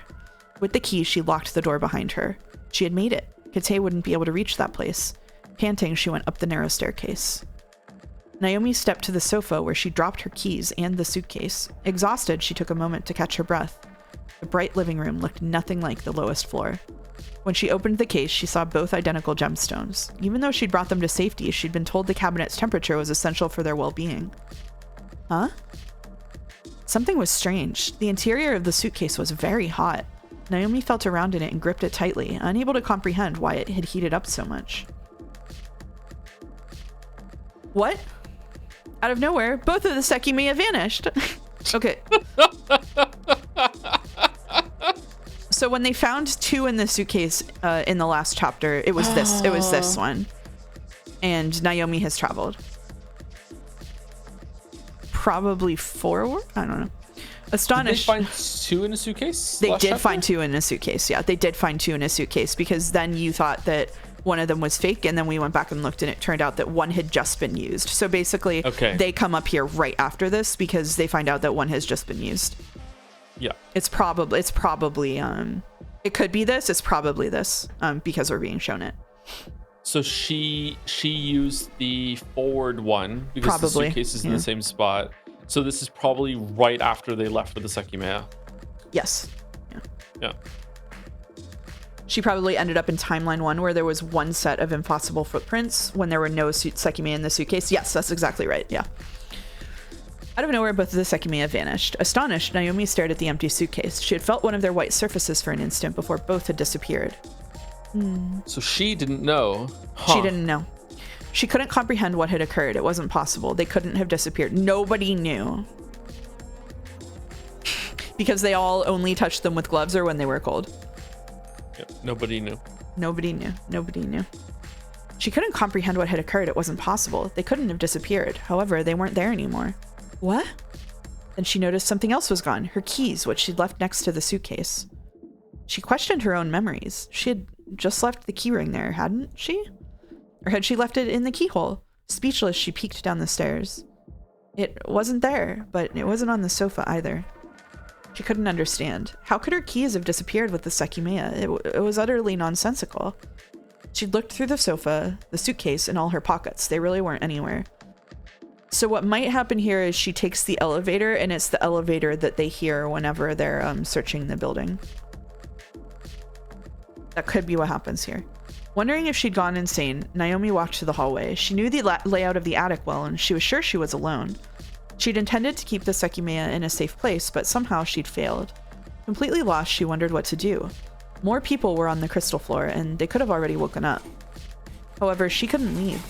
Without the key, she couldn't unlock the door she just locked, so she pressed the elevator button. But nothing happened.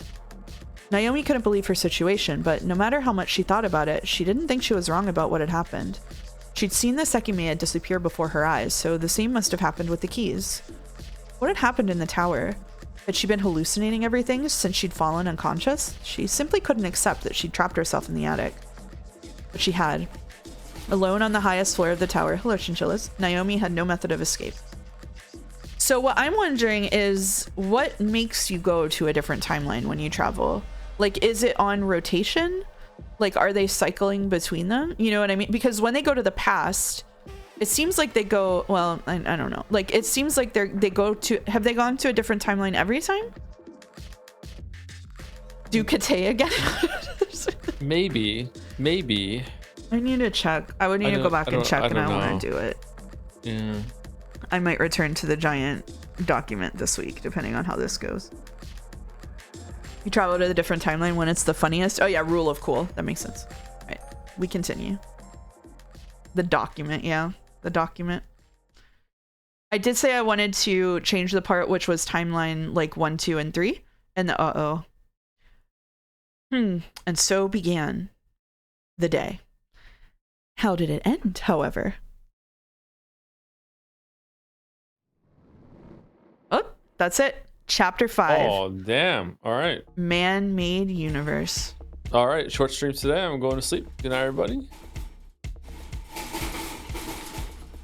Oh, They're damn. running. They're running. Yeah. Listen to them go. Bye, Joe. What do you mean? It's My body crumpled down. I couldn't keep going. A month? What kind of joke was that? I couldn't bear one more second. Shiroya's words played back in my head. Don't forget what I said. I meant all of it. I laughed alone. I didn't know where I was, what anything had become. None of it. Nothing we'd done had any meaning. We'd made it to the end of that impossibly long day for nothing. The words Shiroya had abandoned me with. Were they supposed to be reassuring? Do we see her? Do we see her say this? We're Katsuki at the end of chapter 1. It was left in the dark. Okay. I tried to continue yelling her name, but my voice broke. She'd known what would happen and hadn't warned us. She kept waiting at our side, bolstering our hope until she'd run away. Why? She would never have done that. I couldn't let a single day change my view of her. But I couldn't help but despair. I wanted to leave. I wanted to be hit by the icy air and feel released. I wanted to talk to more people, even if they were the police. And it wouldn't happen. Could we survive an entire month? Of course not. Shiroya hadn't been mentioned in the recording, so would I not see her for weeks? Would the nightmare persist in the Sekimeya's domain? It was too horrible of a thought to bear. People had died, and I still didn't know who, how, why. The lights had gone out, so I followed their example. I closed my eyes, intensifying the darkness, before I felt once again how insignificant I was. Dude's in a blackout out of nowhere, and he's just like, "Fuck it, guess I'll have a kip." What? Like, Isla? Where? Irina's voice came from the hallway. She's not here. What? Where is she? What are you talking about? Sai sounded confused too near the end of hallway A. She's not here? Could she mean... I mustered the strength to scramble back out of the lobby. Look, she isn't in the cabinet. I entered the crystal room. Although I knew its walls were stained dark, I couldn't differentiate them from the rest. I stepped to the cabinet where Isla rested and reached my hand inside. She wasn't there. This is you. This is Katsuki. You're right. She was here just minutes ago. What the fuck? Did Shiroya take her out? What? Why would she do that? I'm sure you can explain why she did everything else.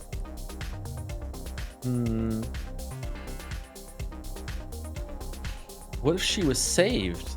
That could be it, right? Well, something just happened, that's for sure. I followed Sai out. Utterly lost, we went to check the bathrooms. Man, what the fuck is this? Naomi isn't here either. We ran to the crystal room where we'd found her first body. There's no fucking shutter on the door right now, and they just can't see it because they're in the dark. They legit could just leave right now.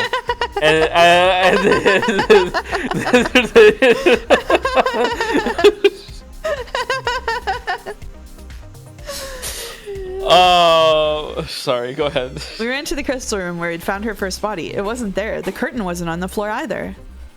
Did all the bodies disappear? In that case, Kate's must not be in the security room either, but why the hell is it locked? And it wasn't only the bodies. We had thought that if the exit didn't unlock at 9, we would let the others listen to the recording. However, that could no longer happen. The recorder itself had certainly vanished alongside Isla. Katsuki, when the lights went out, did you really not see anything? I didn't see anything, no.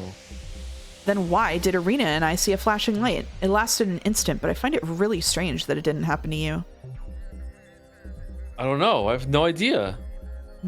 The flashing light, that's weird. I don't know. Why was I the only one to not see that? Could that indicate what happened? Shiroya ran to hallway B and told us not to follow her. Was she going to the Sekimeya in the cabinet? Then, out of nowhere, the lights went off and the shutter remained unmoving. What the fuck had happened? Shiroya's face had looked the opposite of malicious, so why would she have done anything harmful? She couldn't have trapped us there for an entire month.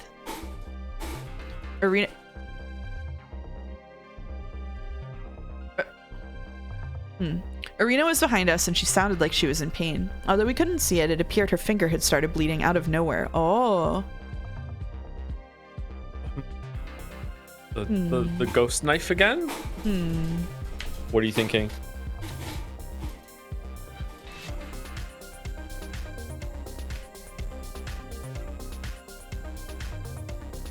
Well, I think this is where the little drops of blood come from, maybe? In the lobby? Could be. But no, they're in the hallway. So in one of the hallways there was little drops of blood. So this could be part of it, but this is in the future, so probably not. But maybe I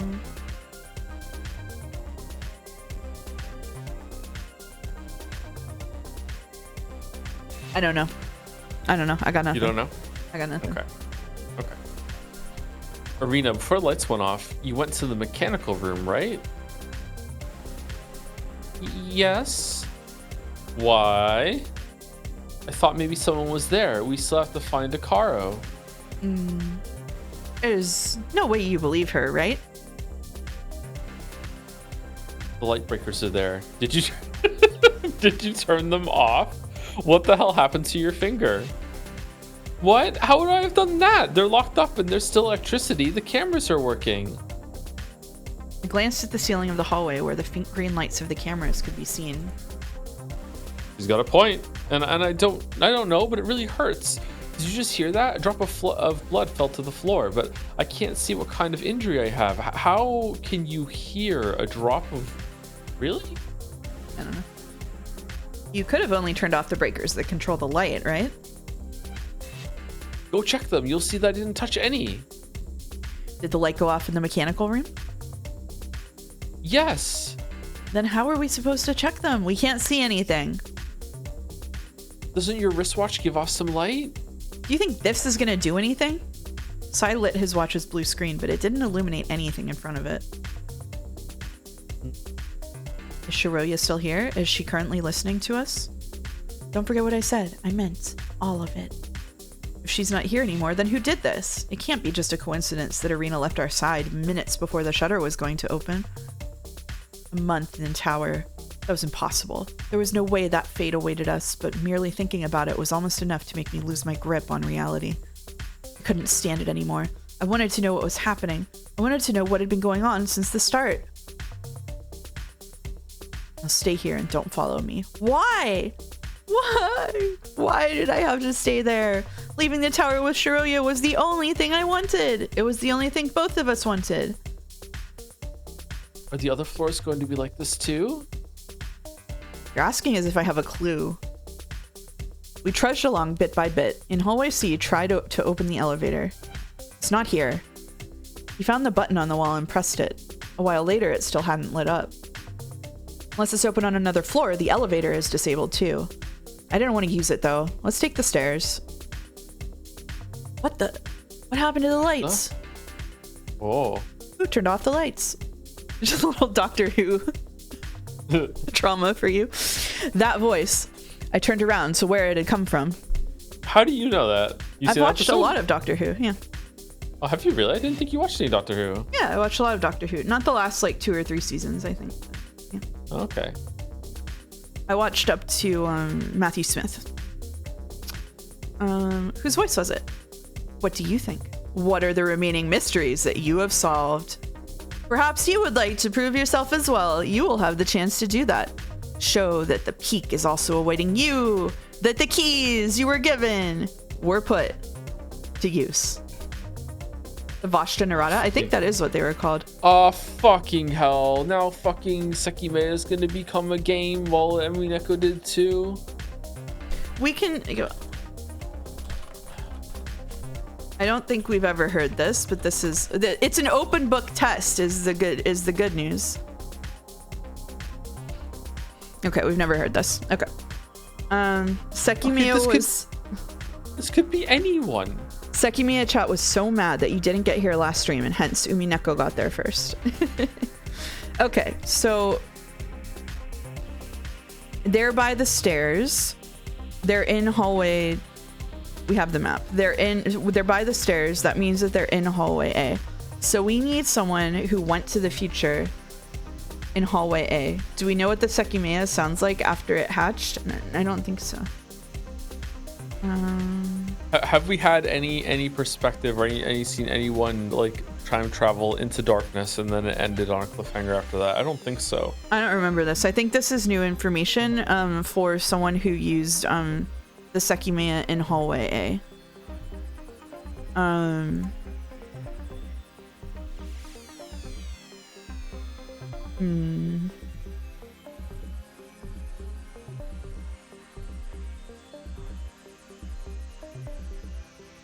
So this is because this isn't like at some point I think Akaro accidentally travels at least once.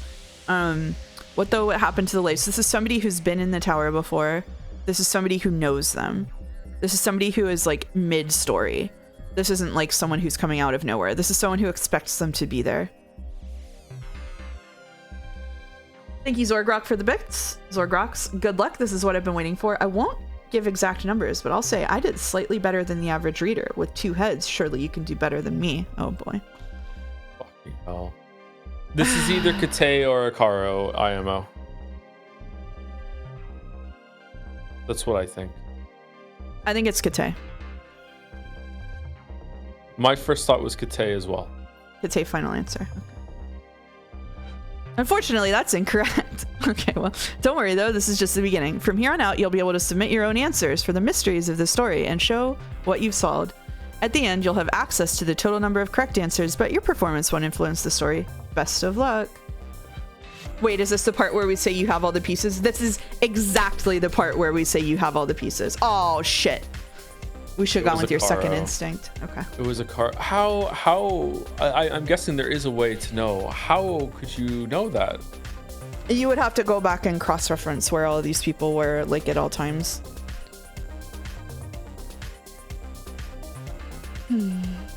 Oh, it's the people in the recording. Ah, shit. That's still kind of a guess. It is still kind of a guess, yeah. Yeah. That does make sense, though, but it's still it does make sense, yeah. Okay. Yeah. Akaro, is that you? Yes. Where am I? What the fuck do you mean? We haven't seen you in hours. What? What time is it? We're still in the tower, right? Of course we are, and it's past 9 o'clock. The shutter didn't open. Wait, what? That can't be. Cut it out. Where the fuck have you been? What does that mean? I just touched the Sekimeya and appeared here. Where? When did you touch it? It was... Spit it out. Was it after we escaped from the attic's bedroom? I don't even give a shit anymore. Yes. Yes, he said, lying. You son of a bitch. He punched me in the stomach. I was knocked out, and when I woke up, I couldn't even stand up straight. I told him to tell me where you put the Sekimeya since I knew he had it. I just touched it on the crystal floor, and the lights went off. Are you saying that you traveled forward in time? You're a fucking liar. I'm not lying. Oh, this is why he just went missing for hours, and then when they find him again, it's a different Akaro. I see. My mind was worn out, but what Akaro was saying didn't make sense. I've seen him earlier, before Shiroya had run up to the attic. I don't care if you don't believe me. Just tell me what the fuck happened. Why are the lights off, and where is everyone else? You were gone for 6 hours. Do you think I'm gonna believe that nonsense? Kate died, and God knows where Shiroya is. He's being vocal, Akaro. Like, yeah, he is. Like he's usually, yeah. Wait, what? Kate was killed? Yes. What about Isla? Isla, you know what happened, right? Yes, but she was here again. Sai, why did you go quiet? You saw her as well. I don't know what happened. She was alive when we left the attic. We talked to her, but she didn't remember anything about what had happened. After this son of a bitch knocked me out, I wasn't able to find her again. What? You never said that. That means she's alive. The recording was right. She'll be here. What recording? Uh-oh. Uh-oh. Can you please answer me? Why are the lights off? There's no way it's 9 o'clock. Sai stabbed his wristwatch with one finger. It's 9:12, dumbass, and we don't know what happened. The lights went off just minutes before the shutter was going to open, and we have no idea why. That's not all that happened. The dead bodies disappeared too. It wasn't just the light. That was why Akaro's story was unbelievable. Had he traveled to the future? Was that possible? Even if it was, his appearance didn't make sense. Something had happened at 9 o'clock that went against the normal flow of time. I didn't think that Akaro could have simply traveled forward in time to appear where we were. Wait a second. What the fuck are these clothes? Huh? I'm not wearing the clothes I was wearing before. I'm actually not wearing any clothes. What the fuck? Speechless, we stepped over to his voice. Once I felt the texture of his shirt, I realized it wasn't the one he'd been wearing before. The Sekimeya changed your clothes, is that right? That's what happened. They just changed. You're several galaxies out of your mind if you think we'll believe anything that you're saying. What the fuck is your goal? I'm enjoying this. Yeah. Are they yours? These clothes? I think so. They're not the ones I had on, though. I had no idea what to believe. Had the Sekimeya made Akaro travel to the future? Had it swapped its clothing? I couldn't rule anything out as impossible, but it wasn't easy to trust him. If he was telling the truth, who was the Akaro I'd seen? His existence had gradually gotten harder to comprehend. You're really saying the shutter is still there? We're in hallway C, right? Hugging the wall, Akaro walked to the lobby. It is. It really is still here. Okay, I'm wrong then. Okay, that would have been funny. Is it actually after 9 o'clock? What the fuck do we do then? What the fuck do you think we can do? Nothing.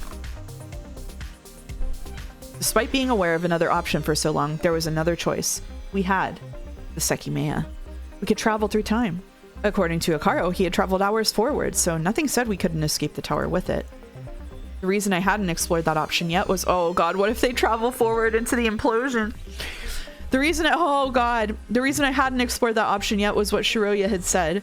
Due to her, I wasn't sure that trying to escape from the Dark Tower was what I had to do.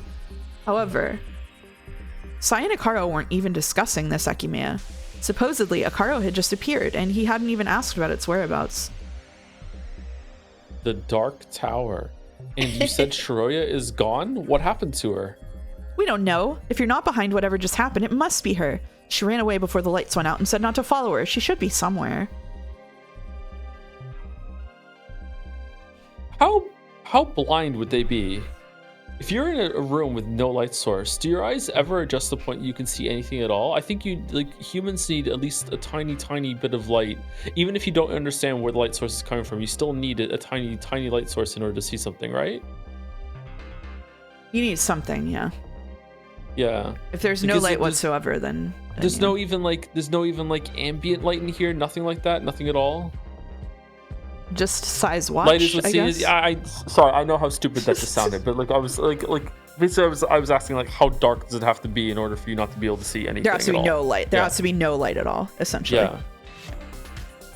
If the place isn't sealed, there would be at least a little bit of light leaking in from the cracks in the wall and shit like that. You know, they're completely sealed, right? Again, Yeah. this is why All the right. building has no windows. Yeah. All right. Sai, you've reiterated that you know more about the Sekimeya than us, and you haven't fundamentally denied what Akaro said. Does that mean that traveling to the future is possible? I don't know. Even if it was, would you really believe the nonsense he's spewing? You're the one spewing nonsense. Why would the exit not unlock? One of you killed Kate, right? Who was it? And what? The bodies disappeared? Have you searched for them? We know the Sekimeya doesn't make them vanish, right? Is it even in the cabinet? Yes. And we were planning to search through the higher floors. We don't even know if the lights went off up there, but the elevator doesn't work and the security room is locked for some reason. What? I'm really going to lose it. I have no idea how I've gone through all of this without losing it already. Shut the fuck up. If you're telling the truth, we've been here twice as long as you. Let's just go up. We can hope there's still lights somewhere. That put the discussion on pause. I couldn't believe my legs were still obeying me, but I proceeded up the stairs. Was there anything to find? Shiroya? Maybe Isla? I'd moved beyond taking things for granted. Once we went through the gray door, we saw that the darkness would likely persist. Did the lights really go out everywhere? Seems so. If there's something to find, there's no way we can find it.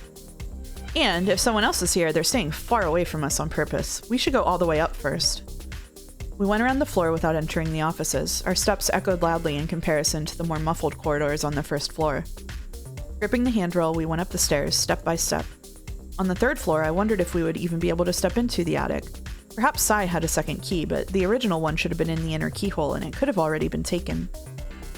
We were all disheartened. Silently, we arrived on the 6th floor, though we could only know because we'd counted the stairwells. The door is unlocked. Sai opened the door to the attic, but we didn't see anything ahead of us. The key's still inserted here. It doesn't seem like there's light above, though. We stepped up the narrow staircase. At the top, we confirmed no light was on the final floor either. Fuck, man. Do we really have to stay in the dark? As if having light would be that much better. Hang on. I stepped forward toward the table. After fiddling with a cable, I pressed a switch. Oh, shit. Oh, the lamp. Okay, so the building still has power then. Yes, it's not like it's been like... Yeah, the cameras have power and stuff. Yeah. Yeah, all right. Yeah. Okay, well, yeah, because she said the camera still had some light. Would that be enough to see just a little bit in some parts? Like, probably not. I don't think so. I think you would be able to just see the camera, but it wouldn't hit the rest of them in any meaningful way. So, a little space around the camera, maybe. Yeah. Actually, maybe seeing the light would be a detriment. Actually, to be able to, I don't know. It works, thank God. I wasn't sure if it would, but it'll do. Whoa. I'm sorry. I looked.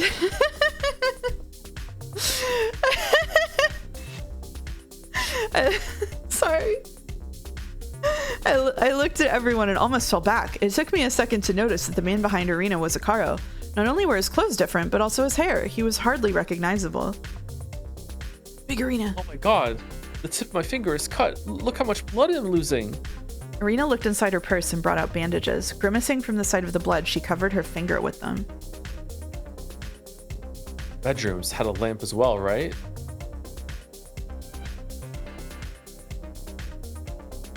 Yes.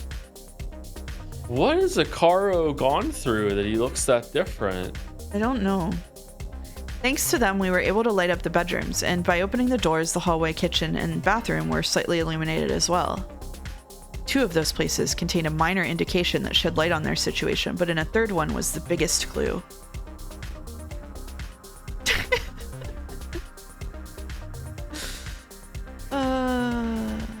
Where was the biggest clue? I gotta say, this is the most bullshit question in the game. All uphill from here. I can't.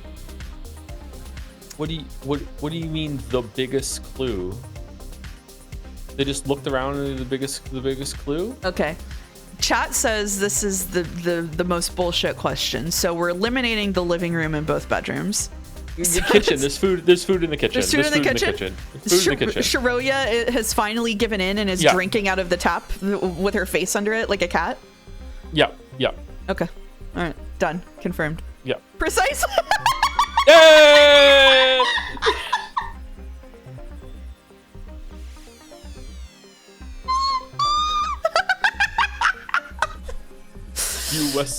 USA. All right. USA. Precisely. All right, we got it right. Let's find out why. It was in the kitchen. Instantly, Katsuki noticed that the footprints they'd just left in the living room were the only ones. It was very strange. Fainter ones should have been there. Excellent work, detectives. Thank you. Then he saw that the inner handle of the right bedroom was unattached, like it had been minutes prior. That glass. There was a glass next to the sink. I recognized it. When I'd been with Shiroya, I had tried to drink tap water. It had tasted terrible and I'd set it aside. After that time, I'd seen the glass again, but there was a major distinction between that glass and the one I was looking at. Specifically, it had since become empty. What kind of fucking question is this quiz fucking sucks. This quiz blows. This quiz what are you fucking talking sucks. about? You saw Burns' puzzle and you were like, oh, this has some gaps in it, and we get hit with the fucking water glass. This is why. So this is the thing this is the biggest thing I was spoiled on about Sekimeya at the beginning of the stream. I knew this was coming the whole time, and this was why I'm gonna be the fucking pillow princess. It's not because I didn't want to solve like the funny logic puzzles. It's because I knew we were gonna get here and get hit with the most high holy horseshit specific like pedantic motherfucking bullshit, and I was just not gonna give one single flying fuck about it. So we've gotten to the part of the stream that I have been prepared to not give any fucking shit about the whole time, just so chat knows. Well, I haven't had that, so I give a shit. Okay, I don't even remember this. You can give a shit then. I don't even remember this. I do remember the water tasting terrible. I don't remember the glass. Okay, so like it's empty now, so it evaporated. How long have they been around since before? Like how long does it take a glass of water? How big is the glass? How long does it take for a glass of water to evaporate? Yeah, it's evaporated. Weeks. Like it is weeks. Right? Yeah, they're probably like months in the future at this point. Yeah. This might be how they're going to arrive at the conclusion that they've been here for 30 days, right?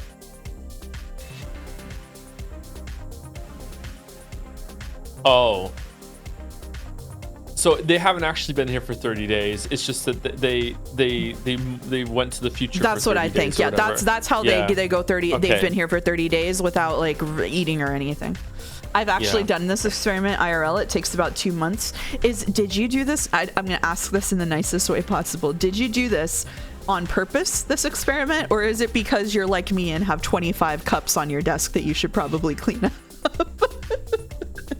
Because I might be accidentally doing this experiment right now. See, I'm like that too. Do you know how I stop myself from doing it? How you do it? 1 cup. Yeah, I've got such a buildup right now that I have an executive dysfunction block about it. I need to do the thing where I carry like 3 away at one time. So I'm only ever bringing over 1, but I'm always taking 3 away. You know what I mean? It's really bad. I'm looking at it. Anyway, Mouse, please stop calling me out. Sorry. We warned about this question to avoid the quiz crash out specifically. No, there's still going to be the quiz crash out. Any quiz would produce a crash out. Anything that tests me at the end to see whether I paid attention to minute details is going to feel my wrath. Like, it doesn't matter if this is the worst one. It doesn't matter. See, I think I kind of remember the water thing. I just like the question annoys me because it's like, what are you asking? Like it could be anything. It could be like, you know, one of the doors is open, or the fucking Shroya is still locked in and Sai hasn't let her out yet. There could be like a key somewhere. Like it's like what the fuck are you talking about?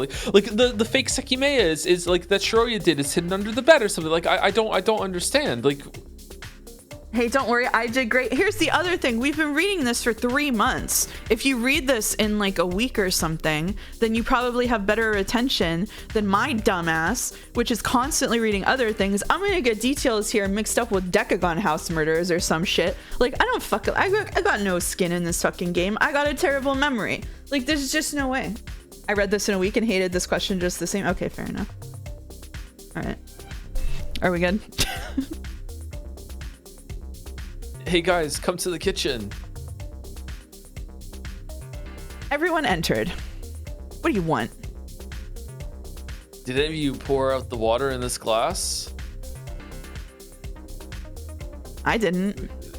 Everyone denied it with confusion. What the fuck are you talking about? I left it here a few hours ago and it was filled with water. I don't think it moved either. So it vanished on its own? Yes. Sai frowned. What, did it evaporate? Water evaporates at any temperature that doesn't freeze it, right? Hatsuki, we're indoors. The air isn't moving and it's not hot at all. It could take a month. It could take a month for the water in a glass to evaporate. A month? Yup. I silently stared back at Sai, wondering if he was thinking what I was thinking. What, do you think we traveled into the future? A month into the future? Beside me, Arena's eyes were wide. Could that have been the truth behind the recording's prediction? Sigh. Is traveling to the future possible?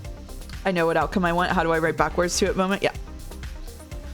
It is, I'm pretty sure. Just how would he know? Okay, whatever. Yeah, you just have to wait, Katsuki. This happens all the time. And you said something happened before lights went out, right? I didn't see it, but could we have traveled forward right as Shiroya ran away? A month into the future? The Sekimeya couldn't have had enough energy to make that happen, right? The lights are all out just so Shiroya could be just off scene, off camera the whole entire time, being completely silent, having trained in the past for 3 months with Akaro on how to walk silently. Oh, did she run away so she wouldn't be caught in it because she knew what was coming? Oh shit. Maybe. That's probably it. Yeah.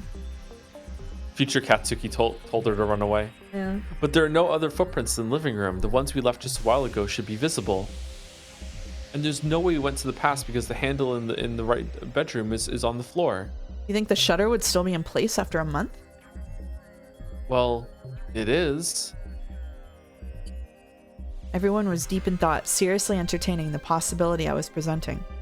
There are plenty of things unaccounted for. Who activated this future travel and why? Why did we go so far into the future? Why are the lights off?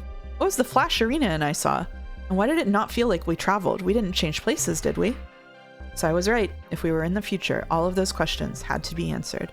However, others would be resolved. Spending a month in the tower without any source of food was no longer necessarily a problem. Akaro, do you want to change up your account a little? No, I don't know where we are, but it's where I appeared after touching Sekimeya you had hidden. Ah, right. Oh, there's nothing else in the attic. No matter what's happening, we should just stay somewhere. We can't do anything else. Yeah, let's go shack up somewhere for a few dozen more hours, just in case the shutter opens someday. Who knows if Shiroya is going to send us another month forward, a minute before they unlock, though. I'm starving, by the way. I think I'll pass out any time now. Before anyone could reply, Sai departed to the living room. He was followed by everyone, but me. I think we're going into monologue land here. It's probably a good time to take a break so that you have to read it when we come back. Okay, I was just about to say the same thing. Sounds good to me. Finally, the quiz chapter. Welcome, Falzar. All right, as a treat to keep you company, I'm turning on emotional support Sai for the entire break. Oh, I need him. You need him, I know. It'll be about 10 minutes. I need some tea. My throat is hurting. All right, I think I might make a tea too. Be right back. Nice.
We're back.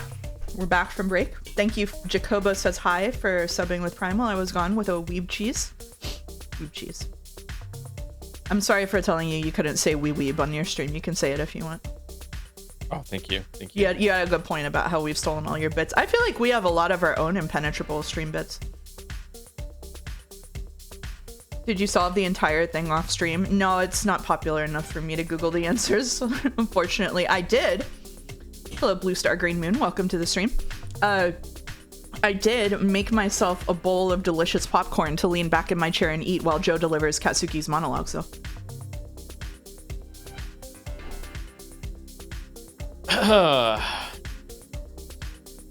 Well, okay. Ready? I'm ready. Here we go. Emotional support site is now a premium product. Here we go. If someone like this, if someone like that is what happened, Shiroya knew about it. She didn't say anything about it, only that she meant everything she said. How could she have even known we'd end up in this situation? If it was her who made this happen, then why and how?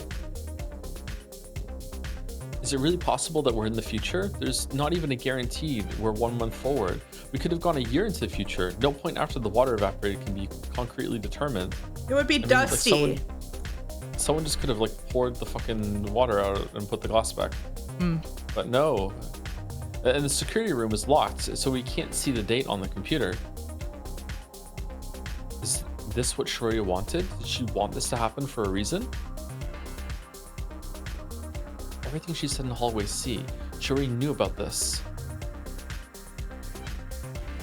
I ran my fingers through my hair as I walked to the right bedroom. The inner handle was in the hallway and the sheets were messy. What happened to the real Shiroya, to the one who went to the bathroom? The real Shiroya. Did she touch the Sekimeya in the water tank? If so, where is she now? Could she eventually have become the other Shiroya? It was the most frustrating thing in the world, but although I hated the thought of them, Shiroya's final words were kindling a bit of hope within me. How the hell would we even have traveled to the future? Sai said it's possible, and I doubt he was lying. Is it random, like the replicated location? Dumbass. I suppose it can't be random if someone made us travel forward in time deliberately, but what exactly causes it? I lay on the bed. I was exhausted, and my parched throat demanded a drink, an urge I knew wouldn't relent anytime soon. Because they went forward, are they like really hungry and tired? Like, remember when Shiroya had like bursts and bursts of energy when she went? Was that when she went to the past or to the future, or? Yeah, I don't know. Why did we have to step into the tower in the first place? I didn't have the will to push that thought away anymore.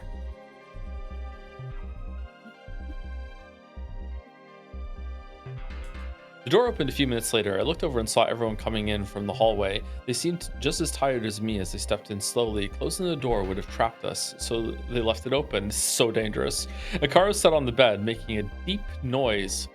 Huh? Well, what do we do now? What do you want to do? We might have been here for more than a month, and the exit's not open.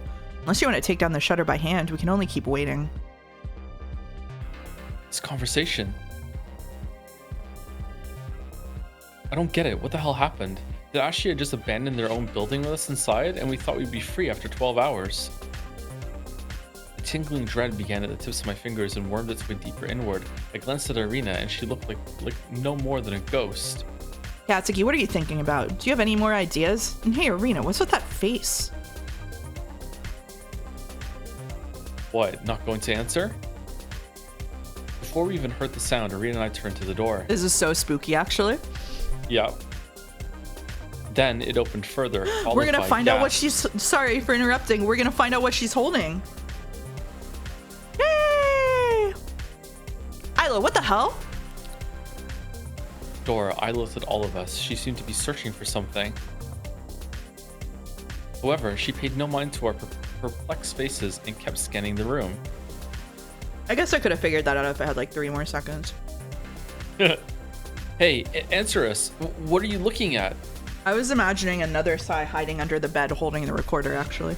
Whatever. I thought it sat on the Sekimeya. Where am I? What do you mean? We're still in Ashia Tower. Do you not remember? No, I know. What I mean is, what happened to me? Where am I? What? No, I should be... Out of nowhere, she staggered forward and began to cry painfully.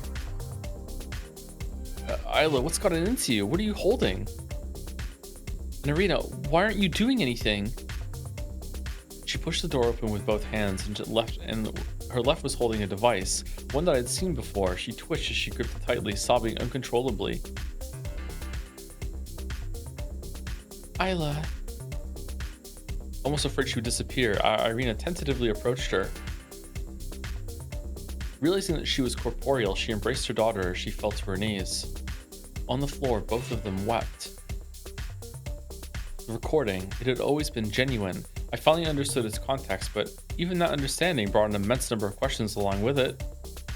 Isla, where were you? What have you been doing? Through her sobs, she managed to repeat her question. What happened to me? What do you mean? You should be the one answering that. No, not to me, to Isla. Why isn't she here? Is this her friend? Everyone was speechless. However, I knew that wasn't the Isla the others were thinking of. What do you mean to your friend? Jotsuki? She gave me an intense look and nodded. When she saw I couldn't answer, her face broke even further and she buried it in Irina's chest. So we got that one. This is the friend we were told about. She's searching for the Isla we knew. I have no idea how this came to happen, but this Isla is the person that my Isla mentioned. The sobs continued for a long time. Although they weren't understood, nobody could interrupt them. But as soon as they began to peter out, Sai spoke. Isla, this is very important.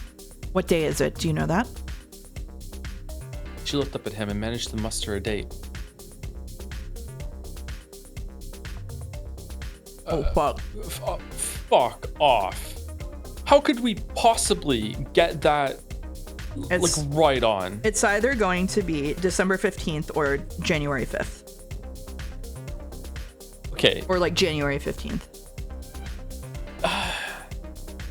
When the Sekimeya travels you forward, then does it always travel you forward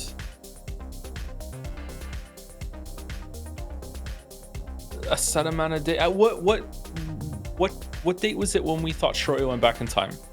The date that Shiroya, so we have a limited number of dates, right? Shiroya thought she went back to, Shiroya first went back to November 30th.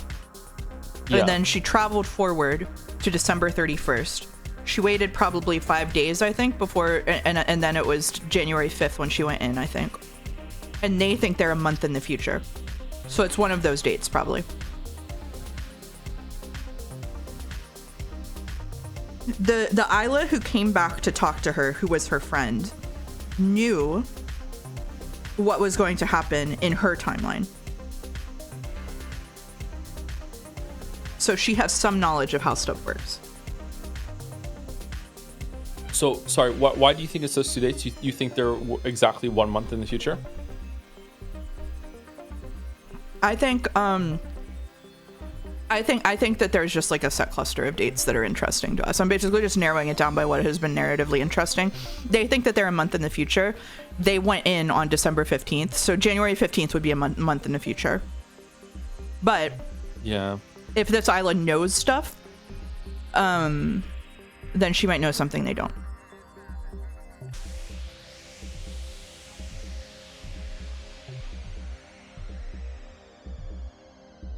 She thinks that the other Islas should be here.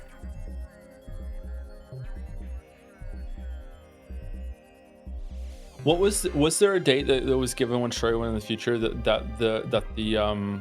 the tower was like resealed or anything like that? Or that wasn't until November. Or when it was bought? Oh, it was blown up in November. That was in chapter 3. Yeah. I'm just gonna search for November.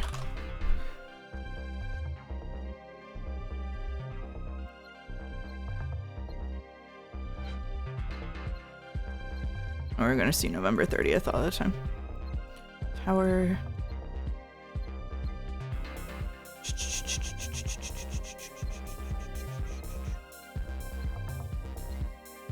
You can find the bad end in notes and jump to search. Oh my god.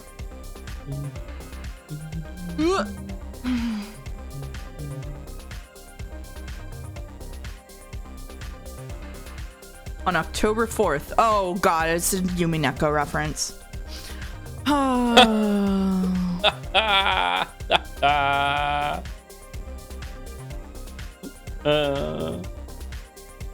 In January, Sai Yomiya. It doesn't. Okay. Okay, so Katsuki gets hit by the car. At 9 o'clock, the main shutter had unlocked. Nobody had been found inside alive. Naomi and Isla were dead. Isla had died many hours after 9. Then Shiroya got taken in and released on January 11th.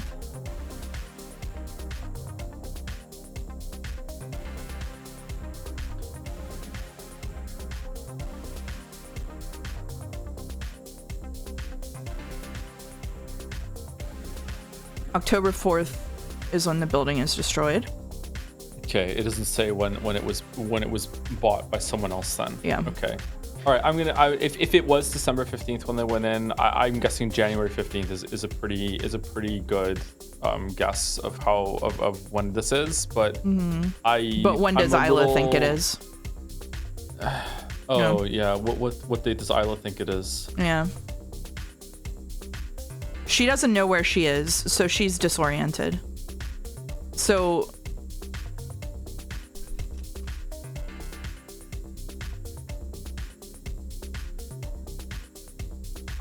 there's a chance. So there's a chance she thinks it's December 15th because she's disoriented. Yeah, see, I don't like this question either because it's not clear to me what it's asking. Like, is the test is the test to realize that Isla doesn't know when it is and she still thinks that it's December 15th? Yeah. Or is the test to confirm, no, we're a month in the future, so we're in January 15th? Even then, it could be something else too. I don't know. I would save Scum right now. You would save Scum? I would save Scum, yeah. Should we save Scum? I would save Scum and do January 15th, 2013. And if it was like, what? No, it's December 15th. I would like let out the biggest fucking huff, reload, and just put December 15th in 2012. Chat says save scumming doesn't work on the questions.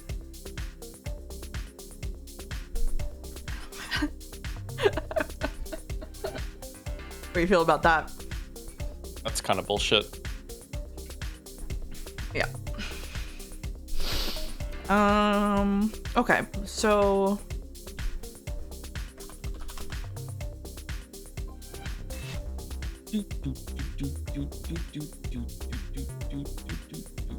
if this is the Isla that we saw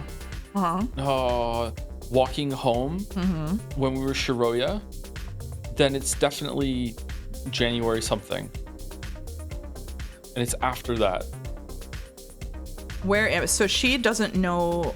Okay, so she isn't confused about where she is. She's confused about where the other Isla is. Yeah. So she knows what's going on to her. She knows what's happening. So I think that the other Isla never came back, and so she came here because she was worried about her. So I think that it's likely to be either January 5th or January 15th. Why do you think January 5th? Because that was, I think, when Shiroya went to the tower. Although, when Shiroya went to the tower, it wasn't sealed. So maybe January 15th. Why would the shutters be down 10 days after the that? police released her on January 11th, so there's a chance they locked it up on January 11th too. So I would say, and that's about. What? There's a chance. Sorry, am I having a computer problem? I can't hear. Okay, you can't hear me? Okay. So the logs said that they released Shiroya on January 11th. When Shiroya went here on January 5th, the doors were open. So there's a chance that the shutters got put down on January 11th. But I don't know how she got in here when the doors were locked. So if the shutter was down. Maybe the side door's open. Maybe she knows about the side door. The handle is there in timeline 3.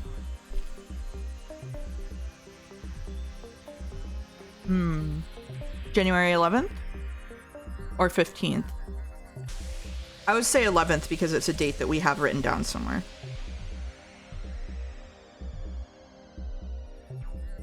That's my guess. Is it that when she went there on the 5th and she went in, she re-triggered the shutters falling when she used the Sekimeya? Would just using the Sekimeya trigger the shutters? Didn't the alarm go off when she opened it in the cabinet? Remember when she went getting in it out of the cabinet would, it was the glass was broken, right? The glass was already broken, and there was a card there, and then it was hot, and she touched it, or she grabbed it or whatever, and she saw someone moving in the dark right before that. It moved the light, right? So like, did she reactivate the shutters? Oh.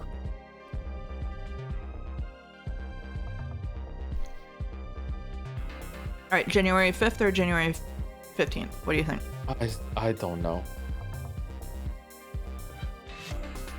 She's just gonna say Christmas, because fuck it, why not? She was lonely on Christmas.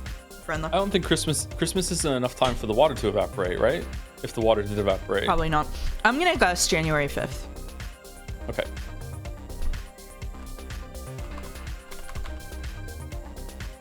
Uh, 2012, right? It was, I think, is it already 2012? It would be in that January, yeah. Okay. All right, final answer? Final answer. Oh! Wow! Woo! Holy shit! I got that one legitimately right! January 5th of 2012, so we did go about 3 weeks into the future. What about Shiroya? Is she here? Shiroya, we don't know where she is. You? Should she be here? Do you want me to take narration? No, I can continue if you're eating your popcorn. It's okay. I would have gotten that wrong, by the way. I would have put in 15. After a long pause, Isla nodded faintly. So what's your reasoning for the 5th over the 15th? You just think it's more narratively if it's better, or do you think that is the shutters were reactivated when Shiroya came back here? I think Isla was the one following Shiroya around. So Shiroya came in, Isla also came in. Do you think Isla is the one that Shiroya saw in the dark that blocked the light? Could have been, yeah. And then the shutters came back in after she hit the alarm on it again. Why didn't they hear the alarm? Because they traveled before they did, maybe. Yeah, it would have traveled her in. Well, I don't know. Maybe they traveled a little. Maybe they traveled right after the alarm was done, or a little bit after. Okay. Right. Sweetie, how did you get here, and why do you have that in your hands? With her glistening eyes, I looked at the device she was holding. It was one that had played the recording. Of course, that meant the conversation in the bedroom had just been recorded. I saw him hiding it in the living room. Sighed, who smiled playfully.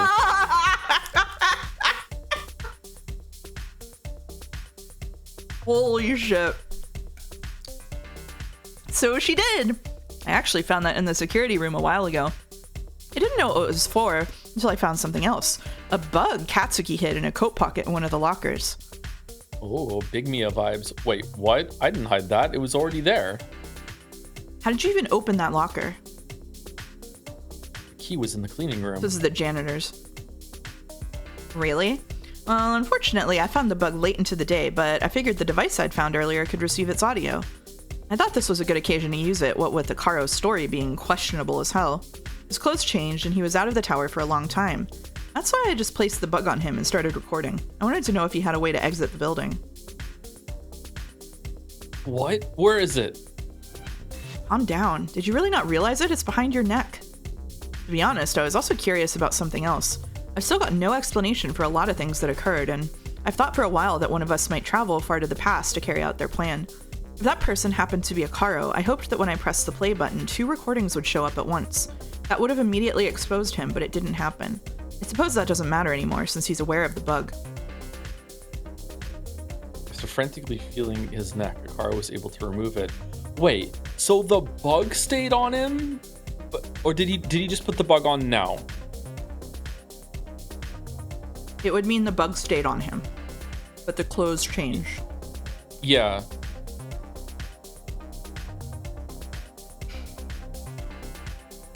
So if he put the bug on him in the past, it means the bug stayed on him while he traveled, but everything else changed, including his hair. Or he just put the bug on like as they were going up the stairs just now, and it wasn't. Yeah, I don't know. Yeah, it's kind of ambiguous. Okay.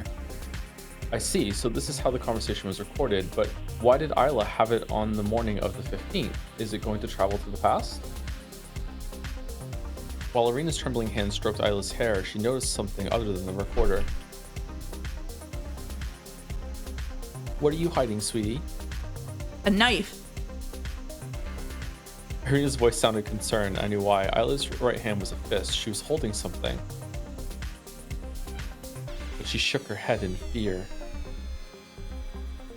Come on, open it. What do you have there? Irina had told us about it. During the 2 weeks before the event, Isla had sometimes hidden something in her fist. It appeared that that had been Isla's friend, who still refused to open her hand. However, Isla's remaining strength was negligible. Irina gently forced her hand open until we saw her palm. Wet from her tears, her fingertip had a burn. What is this? I don't know, but it doesn't hurt. Did you get burned? When? Isla didn't reply. It didn't seem like she was sure. Isla, I believe that it's January 5th. Please tell us why you're here. What happened to you? It was clear nobody wanted to question why she was alive. No matter the answer, it had to be the Sekimeya's doing. I followed her steps. Her steps? There was a hidden door outside. That's how I entered the storeroom. Mm-hmm. Wait, what? Is that door open? No, it closed. Before she could finish, Sayonara ran out of the room. Thank you. Finally, a really good... That's the proper response. No. Then, even Irina hurried to pick Isla up and leave. They were all going straight to the door to see if they could open it. Once again, I was the only one left behind, trying to get a final thought. Katsuki, think while you run. What are you doing? Isla followed her steps, and she thought Shiroya had to be here. Does that mean Shiroya recently entered from the storeroom? Wait a second. I might understand our misconception. Somehow we traveled days into the future, and the shutter was still here. Oh, Katsuki. That's what led us to think it never opens. Oh, Katsuki. That's not it, though. It actually opened minutes after we vanished from the 15th. Long after that, it was closed again. That's why the security room is locked and the elevator isn't working. Those are the alarm's effects. We were trapped for a second time. That's why the corpses are gone. And no one touched that glass of water. This means the exit should still unlock within 12 hours. But will it be that easy? Will we be allowed to leave this time?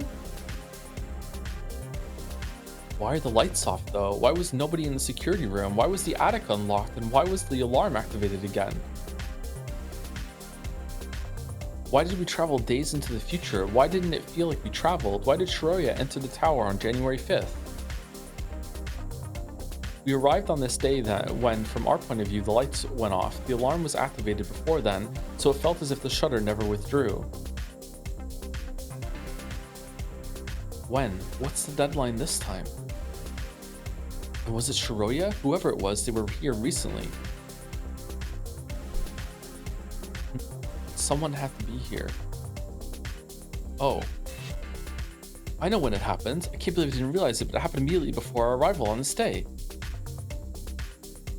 Someone had been there right as the group had appeared on January 5th. Katsuki knew that thanks to the last time he'd been in,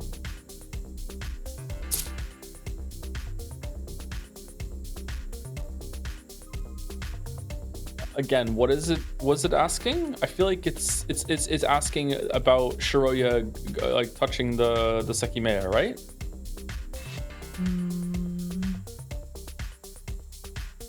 Yeah, it's asking how did Katsuki know that someone had been there right before they were. I mean, I guess it has to be the event room because that's what would cause the alarm to go off again, right? And to redo it, I would. I like that it's testing, and I like that it's asking questions, and you're trying to like piece some stuff together. But I just don't. Again, I have this problem with a lot of stuff, so maybe it's a me issue. I have an issue with like the questions being kind of like, wait, what are you actually asking right now? I don't know. Like, I don't remember having that problem in school though.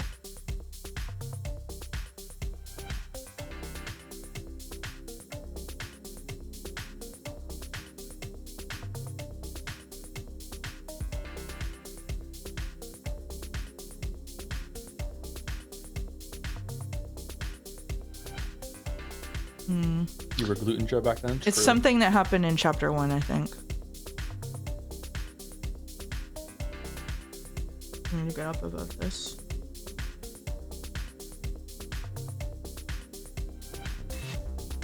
Come on.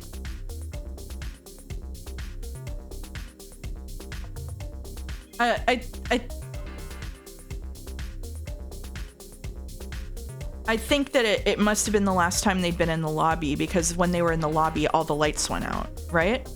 And that's how he knew that someone...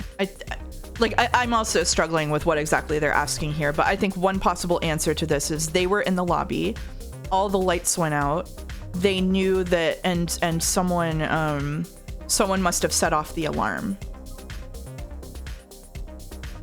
Can I read this again? 1 second. Hold on. When it happened. I can't believe I didn't realize it, but it happened immediately before our arrival on this day. Someone had been there right as the group had appeared on January 5th. Katsuki knew thanks to the last time he'd been in. Okay, so my read on this is that it's either asking for the event room because that's how the alarm would have been triggered, or it's asking for the lobby because that's where the flash of light happened, even though he didn't see it, and that flash of light is important to some shit or whatever. Like I don't know. Maybe the flash of light was the last second before the shutter closed or some shit. Like I don't know. Like, and he just didn't see it because he was blinking at that time. Well, what are your thoughts on it? Did Shiroya have a flashlight?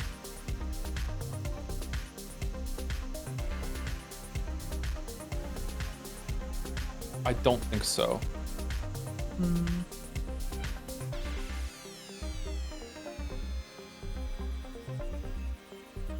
I think she was using her phone. Okay, so she's out where something was there.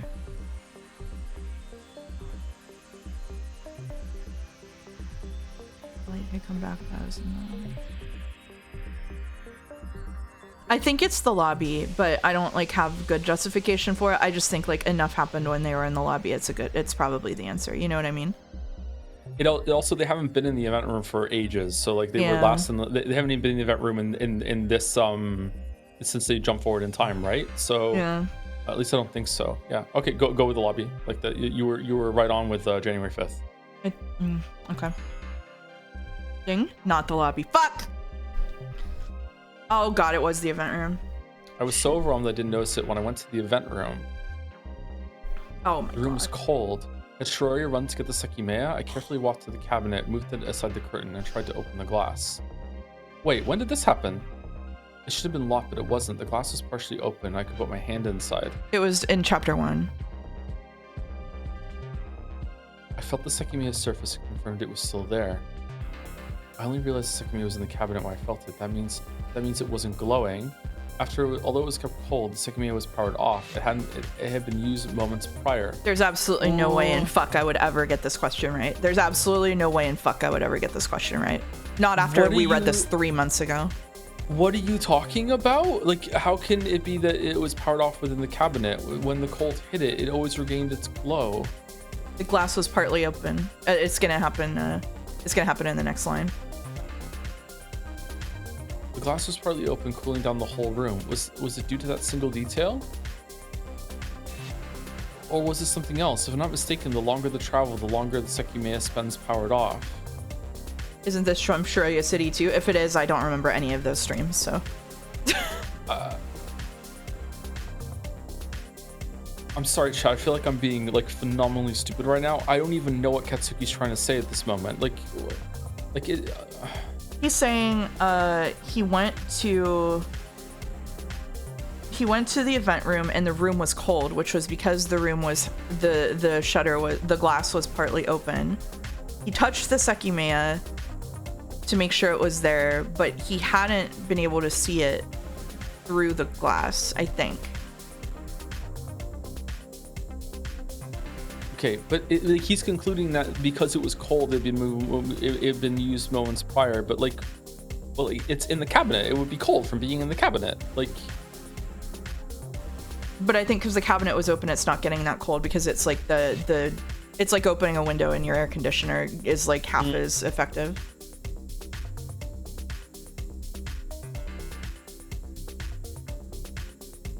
Okay, I don't even remember that scene. Was that like months and months ago we read that? Someone said it was during Shiroya City. I don't know when it was. Like. Okay, could also be the fake Sekimeya. I've been under the impression that using the Sekimeya would be futile. I hadn't known that the shutter would be there in the past, so I figured traveling through time would only make a bigger mess of things. It happened in chapter 1 from Katsuki point of view and chapter 3 from Shiroya point of view. Okay, well, this is. So for the person in chat saying they got 100%, if you come in here saying that, I will ban you. Just so you know.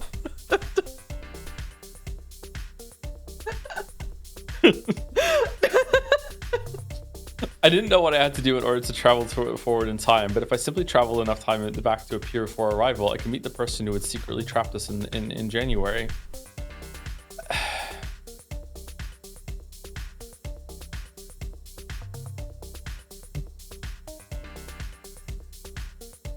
Wait, hold on. So he thinks that someone used the Sekimeya in the event room and made them travel forward before the lights went out?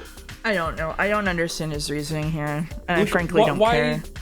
Why does he think that he could go back in time before someone used the Sekimeya at that time and meet the person who made them travel forward? What is little bro cooking? I don't understand. I don't know. Yeah, I think it's because he went there and it would be used. It was used because someone had just used it, and because it wasn't glowing.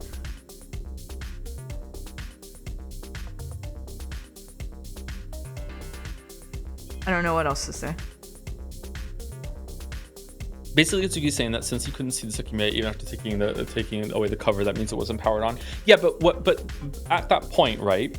That was before they traveled when the lights went off.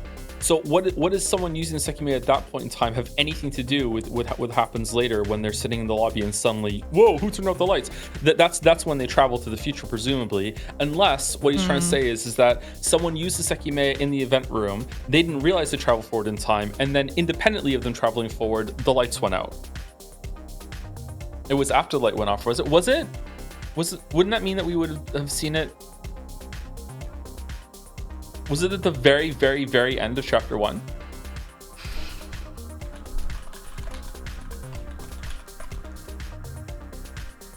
Okay.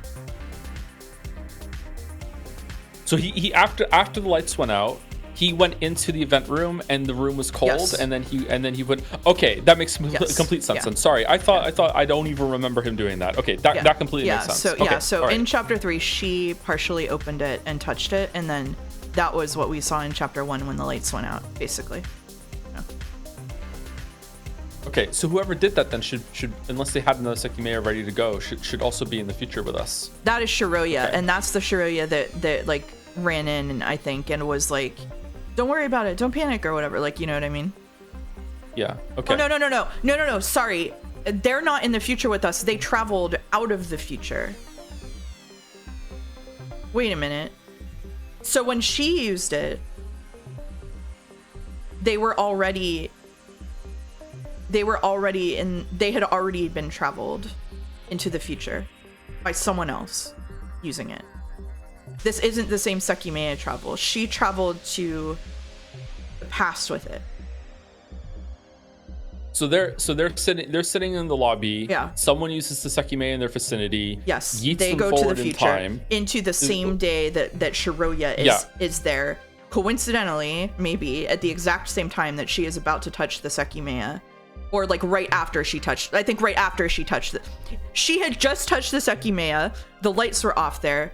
They get yeeted into the future on the day that she came there, and they are in the dark because she has already it was like nighttime, and she's already gone to the past. So it's two separate travels. But isn't that the time that she used it when the glass was broken? Was it broken and he just couldn't see it because he didn't have because that's the same day that Shiroya went in after Shiroya City. The glass was broken and it was like billowing heat out, remember? Because the glass was broken, and then because it had overpowered the refrigeration, and she used it to jump back in time big time.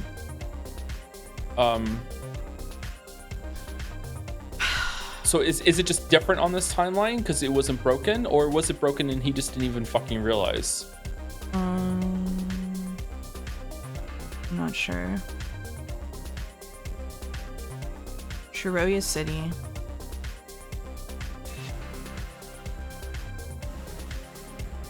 Yeah, no, go in second there so you can see the glass. I feel like it's actually straight up impossible to get close enough to the cabinet to open it if the glass is broken without stepping on some glass.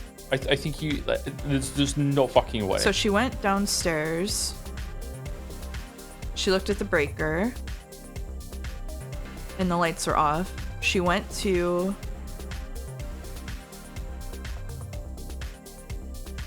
she saw someone moving.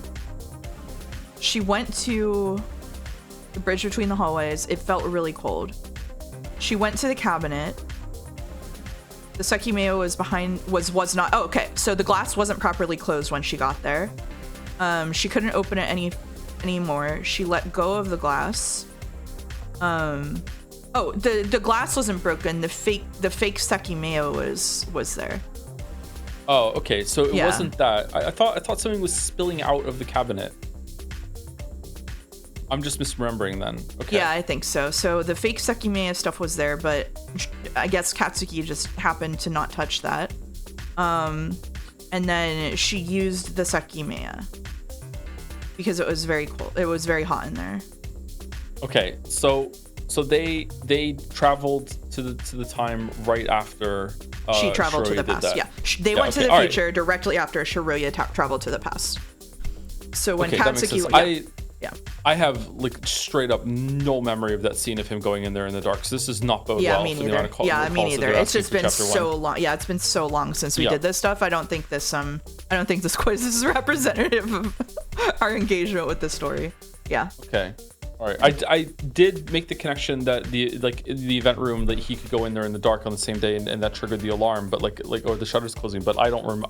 Like as far as I was concerned, like we restarted in the lobby with them in the dark and they hadn't even fucking moved. I don't remember them going into there at all. Like I don't remember them doing anything after the lights went out. I thought the lights went out and the chapter ended. So that's also partially on me. That's what I thought too. Yeah. Okay. I walked out of the bedroom. Everyone else had already gone down. You've both been very engaged. No one's gonna care about the quiz results. I'm like a 3.95 GPA student, and then like the 0.5 GPA is gonna haunt me for the rest of my life because I got 1B in grad school. So like,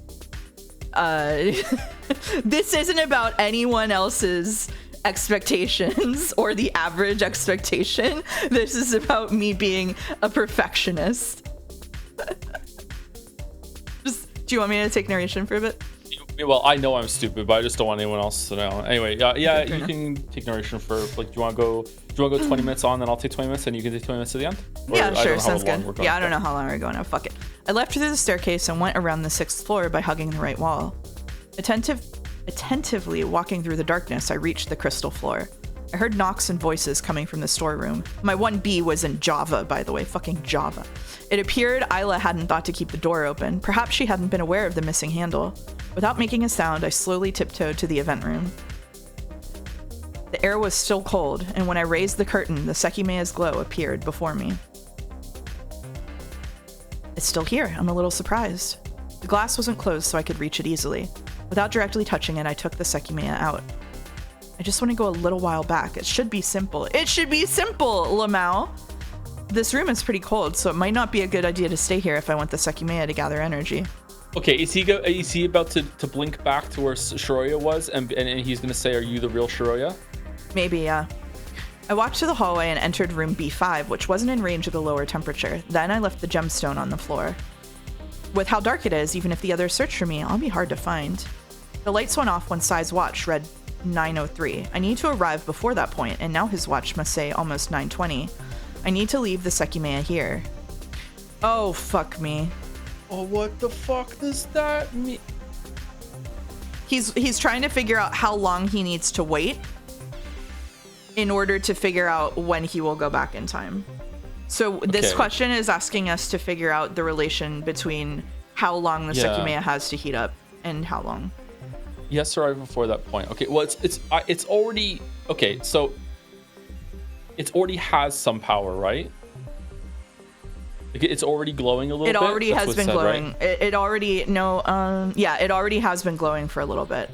Yeah, so it's already glowing, but it's not hot. I think they theorized it was about like every minute counts for 2 minutes or a little bit more than that. I don't remember. So I don't know if he wants to like thread the needle and arrive exactly on the dot. I would say 10 or 15 minutes is long enough here. I think 10 or 15 minutes is long enough too.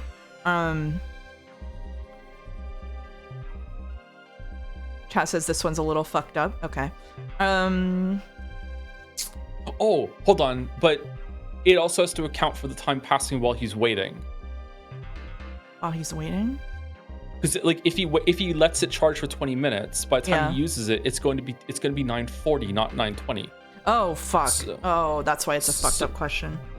Yeah. So he has to travel. Already he has to go back 20 minutes, but he has to go back another 20 minutes again. So let's assume that it has barely any juice at this point, right? Because that seems to be like I would say. Like the bar starts at 20 here. I think it has to be 20. Okay. That's my reasoning. I don't know if it is 1 minute for every 1 minute it's out, you go back 20 minutes. Then if he leaves this, he needs to get back 2 minutes or 20 minutes. One for every 1 minute it equals you get 2 minutes back in the past. Okay, if that's true. I don't remember them saying that, by the way. But I'm gonna trust you. So he needs to go back at least, we'll say he needs to go back 20 minutes. If he waits 20 minutes into the future, this is impossible, isn't it? Because if it's 1 minute for every 2 minutes, then it's going to equal out. So it can't be 1 minute for every 2 minutes, right? Like, yeah. Because if it so if I wait.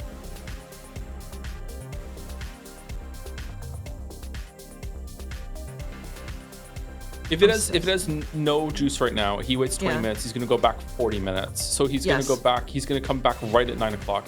I misremembered that there was broken glass in the last scene. So don't trust me on when it comes to like 1 minute equals 2. But it definitely is. That would be easy though. It definitely has to be you go back more times than you wait. Otherwise, you could never go back longer than when you started waiting. Yeah. So.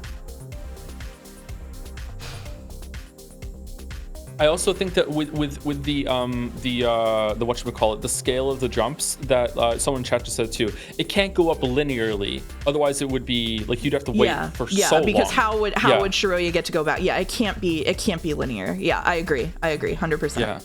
Yeah. So what if it doubles every minute? It's like 2, 4, like 8, 16. Like what if it did that? What would the answer be then? Fuck off.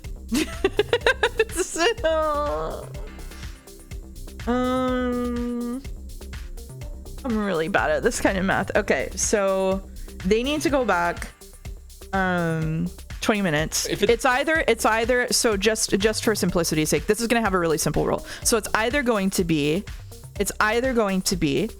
doubling like you just said, or it's going to be the first minute you go back for 1 minute, the second minute you go back for 2 minutes, the third minute you go back for 3 minutes. Like, well, like it's going to be like that, you know what I mean? Yeah. I lean actually toward that probably because that seems like it would create more manageable rules. So in that case, yeah. If it doubles every minute, 10 minutes would send you back 5 hours almost. Yeah. So I don't think it can be that. I think it has to be what I said. I think it has to be what I said probably. So if they need to go back by about 20 minutes, and we're gonna do, is that called a factorial? I don't remember. Good game. Got some good DLC. 1, 3, 6, 10,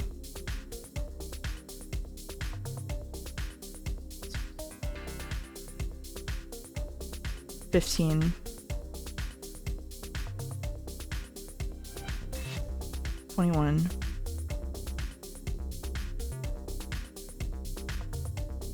so after waiting 6 minutes, they would go back 21 minutes. So that would 21 minutes. 6 minutes, 21 minutes. That's not long enough. Okay, you know what? I don't... 7. Erica rules here. I'm sorry. Like 35, it just says he needs to arrive before that point. It doesn't say exactly before. It just says before that point. Therefore, 35 minutes is the right... 35 minutes is the right answer. Yeah, it's just the...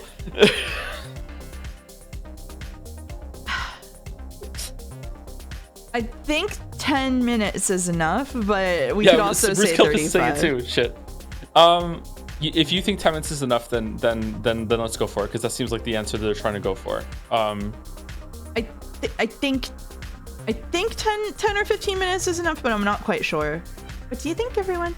Didn't Katsuki try to keep track of how far back he went a few times? Katsuki was completely useless and thought it was about 20 minutes every time. We can go back and look at that. Actually, oh my god. Wait a minute. What do you think of it? Wait a minute. Hold up. Wait a gosh darn minute. Excited typing.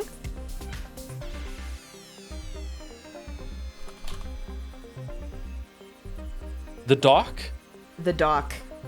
We're going to the dock. It's time.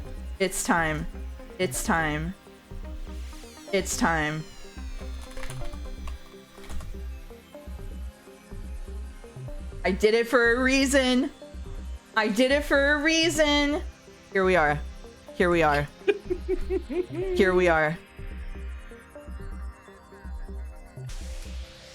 If he said it was always 20 minutes, wouldn't that be the answer here? No, he thinks he went back 20 minutes every time. Okay. So, Katsuki timeline 1. He thinks that he traveled back 20 minutes.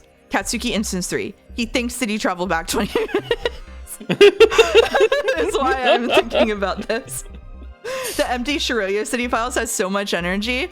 I don't know where it was on here. I think maybe I deleted it all because I was mad. I was actually filling this out and I deleted it because I got mad. So we can just get rid of that. You're right. Okay. So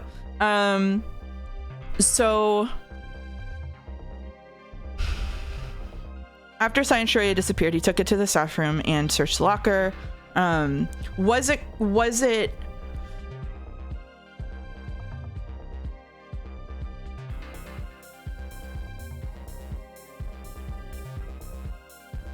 okay.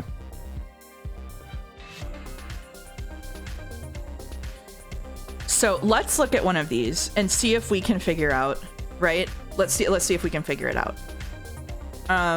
So let's go to chapter 152.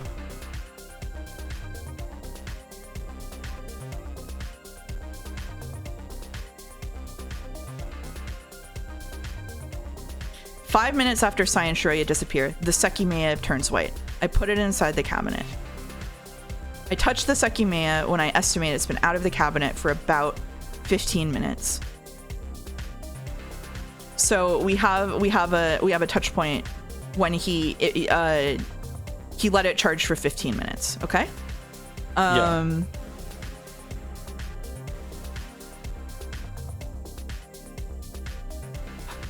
And this time, Arena let the Sekimeya charge for 15 minutes. Sai disappears. Okay. And this is the one where they all travel and Sai doesn't, or whatever. We can't go by his wristwatch. They went to the future in this one, so this doesn't matter. Okay, so shit. What time did he actually go to here? Okay, so he went. The clock here is accurate actually because he's using the computer clock probably. So he went to 6:24. He also seeing his previous actions too. Yeah. So how long was the Sekimeya charging for him to jump 20 minutes? He jumped so he 15 minutes. 15 minutes. 15 minutes to jump 20 minutes. Yeah. It did 20. And he...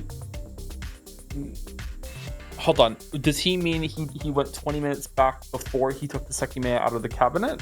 Or he went back 20 minutes after he touched the Sekimeya? Is it... I feel like it's after he touched it. Definitely more than 15 minutes back. To the point, so I went about 20 minutes into the past, and I can't precisely know what point the location was based on. Most likely a recent one.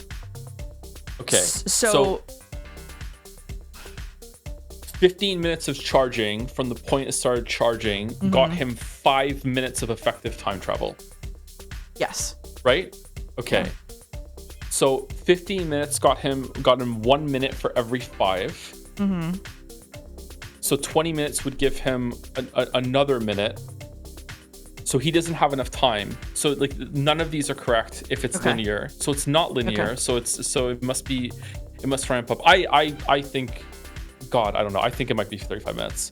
But maybe I don't fucking hell. 35 should be correct just because it's the longest one. That will guarantee success. I really wish I knew what the trick to this was. Because you're right that something really fucky must have happened for Shiroya to be able to travel that far in the back.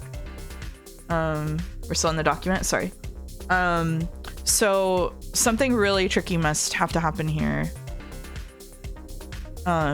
in order to make this work. What about...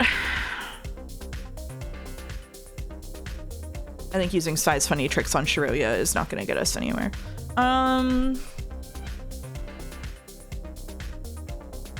How long was it sitting before she... Okay, I'm sorry. Like, I really want to know how long it was sitting before she used the Sekimeya in the toilet or whatever. Like, in the toilet? Yeah. I don't think we ever found out when it went to the toilet. So it could have been. Yeah. It could have been hours. Yeah. So if it's hours that sends her months into the past, like something has to be up, right? Like that sent her 15 days into the past.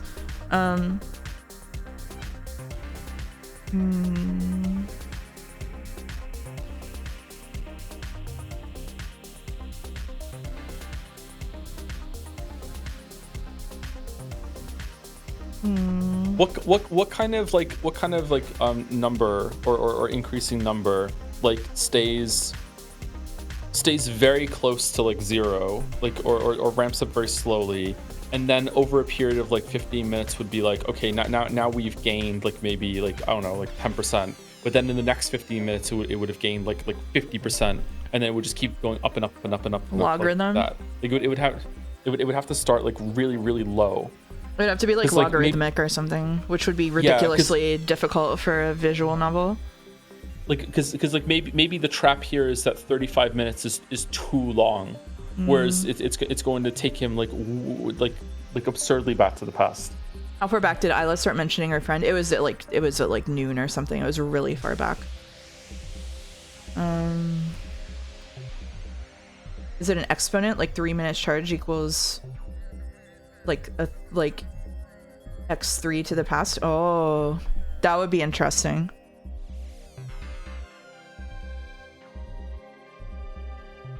But then 15 minutes of charging would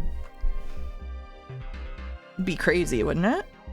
I think we can trust that 15 minutes of charging equals 5 minutes gained of time travel, right?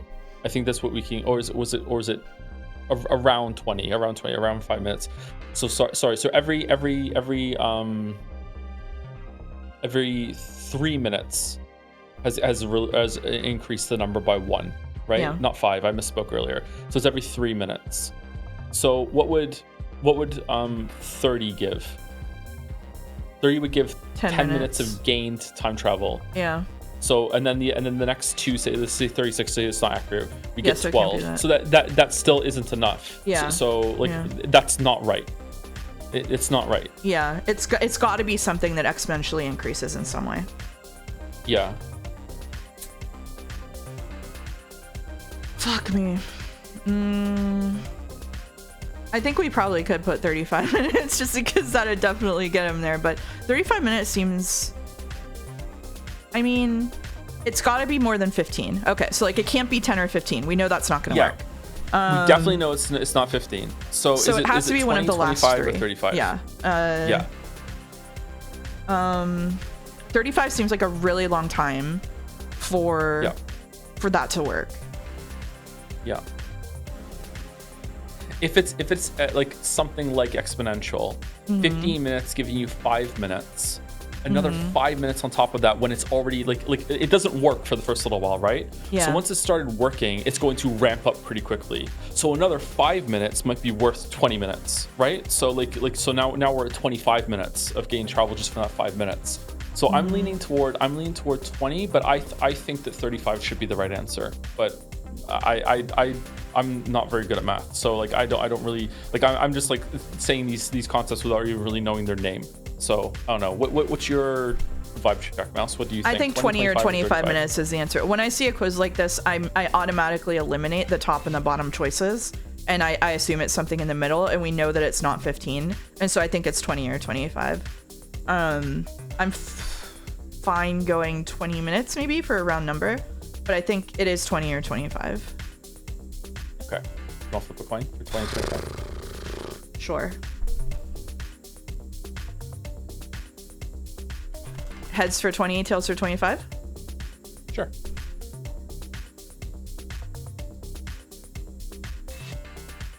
I'm viewing best 2 out of 3. We got one of each so far. We got heads. Okay. We're going to go 20. 20. Okay. If I wait for 20 minutes, I doubt I'll be able to go back 40 minutes at 9:40. Oh, god damn it. The coin flip betrayed us. The coin flip betrayed us. I'd say about 25 minutes, so that at 9:45, I can go travel 45 minutes back. I think that's it, based on all the travels and especially everything I just learned. Okay. So that extra 5 minutes is adding a lot more. Okay.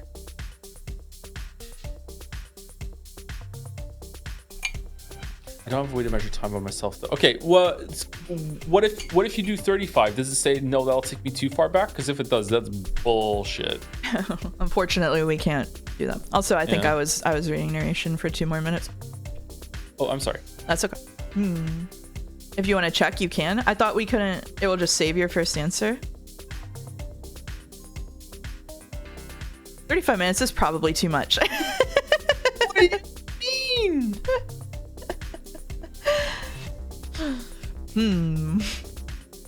I can't measure the real time, but I might have a way to measure minutes.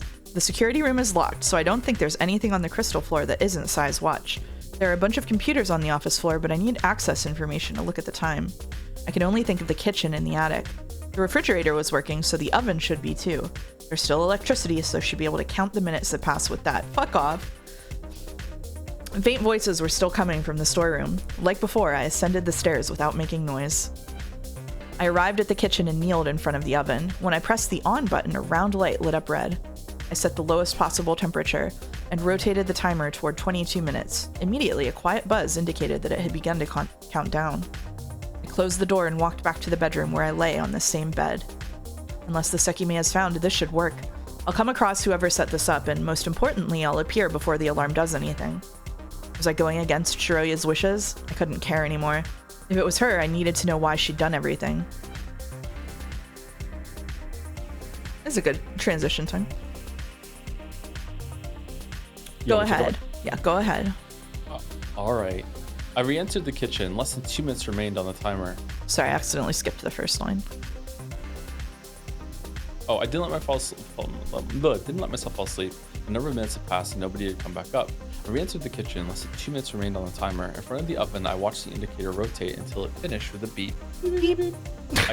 I can go now. I pressed the off button and went down the stairs. 2 floors down, I stopped abruptly. The others were making their way up. Oh, we're getting close to 35 minutes, and that's too long. I took a step aside and hushed my breathing, unaware that I was there. They passed me by. Once the sounds of their movement had faded, I kept going down. Sekimeya was still behind room B5's door. Oh, he didn't take it with him? I felt he hit it through my sleeve and instantly determined that it had built up considerable energy. I had to quickly withdraw my hand to avoid harm. This should be enough, but I wonder if it'll work as I want it to. I was certain 25 minutes had passed since I'd taken it out of the cabinet. Without hesitation, I rapidly forced my hand through the wall of heat until I contacted the smooth stone. Did I change places? I spun. The darkness around me was identical. Wait, the shutter isn't here. I stared in awe. I could see a streetlight within the night, illuminating the snow around it. I was in the lobby of the tower. A light from the reception desk confirmed that. It did work. The alarm hasn't gone off yet. However, when I tried to open the door, it was still locked. I had been assaulted by a wave of tiredness and wished to lie down. Suddenly, a sharp sound echoed in my ears. Had it come from hallway B? Someone's there. It's he who Shiroya sees. He's who Shiroya sees. Was it Shiroya? Slowly, I moved closer. So he blocks the light. Yeah. I stopped still. No sound could be heard anymore. I didn't know what to do, and I was more than a little afraid. If that was the person who killed everyone, I was finally in real danger. The recording had guaranteed my safety for a long time, but it had become a past event, and the promise of my well-being had expired. So she's about to touch the Sekimeya, and that's going to teleport him in the radius, and he's going to be like, "Are you the real Shiroya?" Okay, that's what's going to happen right now, I think. Huh? What? Though I couldn't see it, I looked at my hand. It hadn't hurt for a while, but it was where I'd suffered a painful injury in the elevator. Amazed, I opened and closed in succession. I could feel that the injury was gone. Why? I traveled to the past with it before, and it didn't disappear. It must have had to do with the replicated location, but my attention was again taken by resuming footsteps. What do you mean, replicated location? Are they Shiroya's? I couldn't deny it, but I wasn't sure either. I think they just entered the event room. Are they planning to travel through time? The alarm will probably be activated from there. Oh no, did he actually go forward? I'm not sure what the best course of action is. Should I change the past to prevent the alarm from going off? That could be dangerous. I could hear faint sounds, but I couldn't make them out. Trying to quickly come to a conclusion, I waited helplessly from a distance. How is he not just throwing himself through the glass door to get out of here right now? Like he's been trapped here for so long. Oh, wait. If this is Shiroya, she came in from the storeroom. Isla seemed like she entered the tower by following her steps. If Isla was able to enter from the outside, the door was open. I might be able to leave right now. I tried not to panic. Freedom was potentially in reach, but I couldn't let myself be noticed. Fuck, that's the alarm. A loud sound came from behind me. When I turned around, I saw the streetlight beyond the glass disappearing, and the shutter was beginning to cover it, and before I knew it, it was no longer visible. No, it doesn't matter. It's not going to lock the other exit. I stepped back, placing my feet on the floor as slowly as I could. Then, feeling the wall, I walked to the next door. Hallway A extended beyond me. Was the other person still there? I couldn't hear anything. I didn't want to run in case the door was closed. I stepped to the left wall and walked as I counted the rooms. 1, 2, 3, 4, 5. This has to be the storerooms. It's not even closed. When I looked through it, I saw a light. It was very faint, but illuminated the narrow walls slightly. Oh, shit. Are those the stars? Oh. What? What?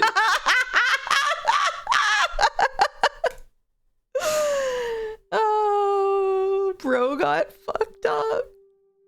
Oh.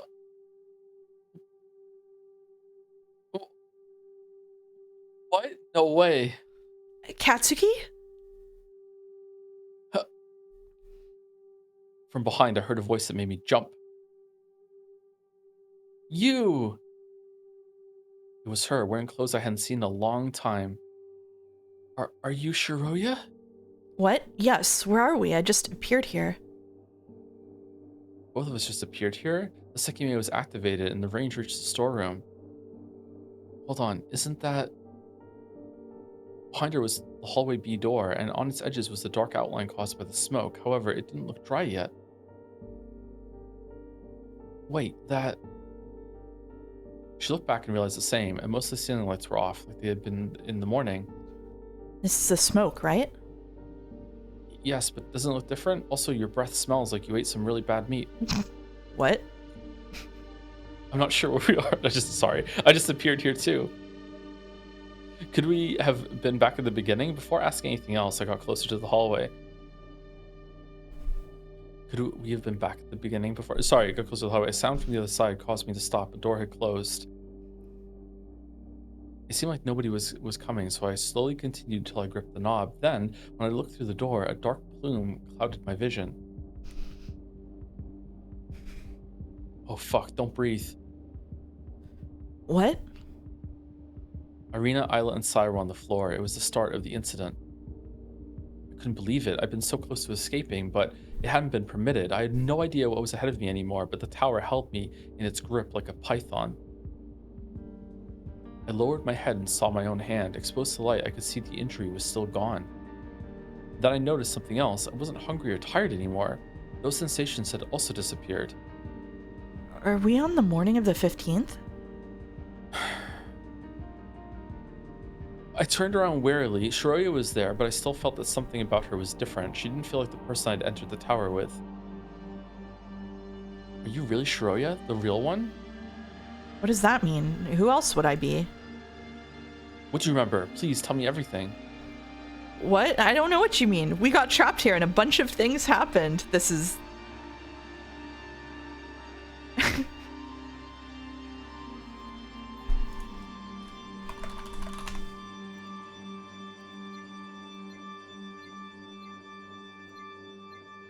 Yeah.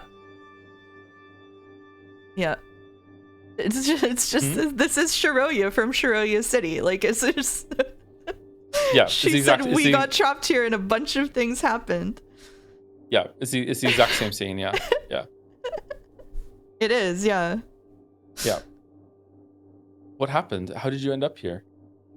Huh? A lot of things. Do you remember everything? Late into the day, we were in the lobby and I went to the bathroom. There, I activated the Sekimeya and appeared on the 30th of November below that gem shop. Then, a few days later, I entered the tower and touched the Sekimeya. That's how I just appeared here. Wait, that's all? What about appearing after you'd gone to the bathroom? Do you remember that? Different Shiroya. What? No, I found the Sekimeya in the toilet's water tank and went a long way into the past. Are you really the real Shiroya? I don't really understand what you're telling me. She gave me a disoriented stare as if she had no idea why I was so skeptical. Wait a second, the sound before was a door, right? It sounded like it came from the right wall. I think so. Good night, Weeby. It had to be that one then. That's where Naomi died and where I traveled for the first time. If the smoke was just released, someone might have just been there because it's where the temperature regulation cabinets are. Were we really at the beginning just like that? Didn't make any sense. If we had always been present, we would have been found on many occasions. Were we going to change the past? I really wanted Shiroya to be telling the truth. If she was, we would get through everything, but I knew she had withheld the truth from me before. Okay, so they're about to go upstairs, and they're going to be in the stairway when Naomi touches Sekimeya. Katsuki is going to be... No, Shiroya was ahead of her. Oh, no. Shiroya is going to be in range. Shiroya is going to be in range of Naomi. So Naomi's going to teleport, is going to Sekimeya jump with Shiroya. Katsuki's going to be left behind. But where's Kate then chasing Naomi upstairs? Because Kate was right behind her. Does that happen in timeline? It might happen 2? In a different timeline. Yeah, I'm not sure. Yeah, I'm not sure. I think we just heard the culprit. I have no idea why we're here, but only a few people should be conscious at this time. I couldn't hesitate. The real culprit, the person who had removed the storeroom's handle, could have been present. Low to the ground, I scurried to the crystal room. I turned to Shiroya, who was following me. At that point, I noticed something intriguing, but I couldn't stop there. We entered the room and I closed the door behind us. Just not going to say it, huh? Okay. Did you see the door to the lobby? What did I notice about Shiroya? What about it? Just left it open. Oh, does that matter? You remember, right? When we met everyone else, I pointed out that it was open, and Kate said he did that. I'm pretty sure it looked exactly the way we just left it. I see what you mean, but please answer one thing for me. Why are we here? Did something happen after I traveled to the past? Are you telling me the truth? You do not know what happened after? I don't. I just told you I appeared on the 30th of November. I stayed at my apartment while my past self was in the hospital, and a few days later I entered the tower. I have no idea what happened there, though. The Sekimeya was already in the cabinet, and I touched it since nobody was in the security room. After that, I appeared in the lobby with you. Now we're here. I didn't know what to think. While I was aware such lengthy travels were possible, what was she saying? What she was saying didn't sound right. Had she traveled to the future from early December? Why had we appeared at the same time then? Oh, is the one who accidentally traveled Vaisude Isla, maybe? Because we know that Isla was there outside of the tower before because she was with her friend. So I wonder if Isla was the one who traveled Vaisude in timeline 3. And shit. Okay. Maybe.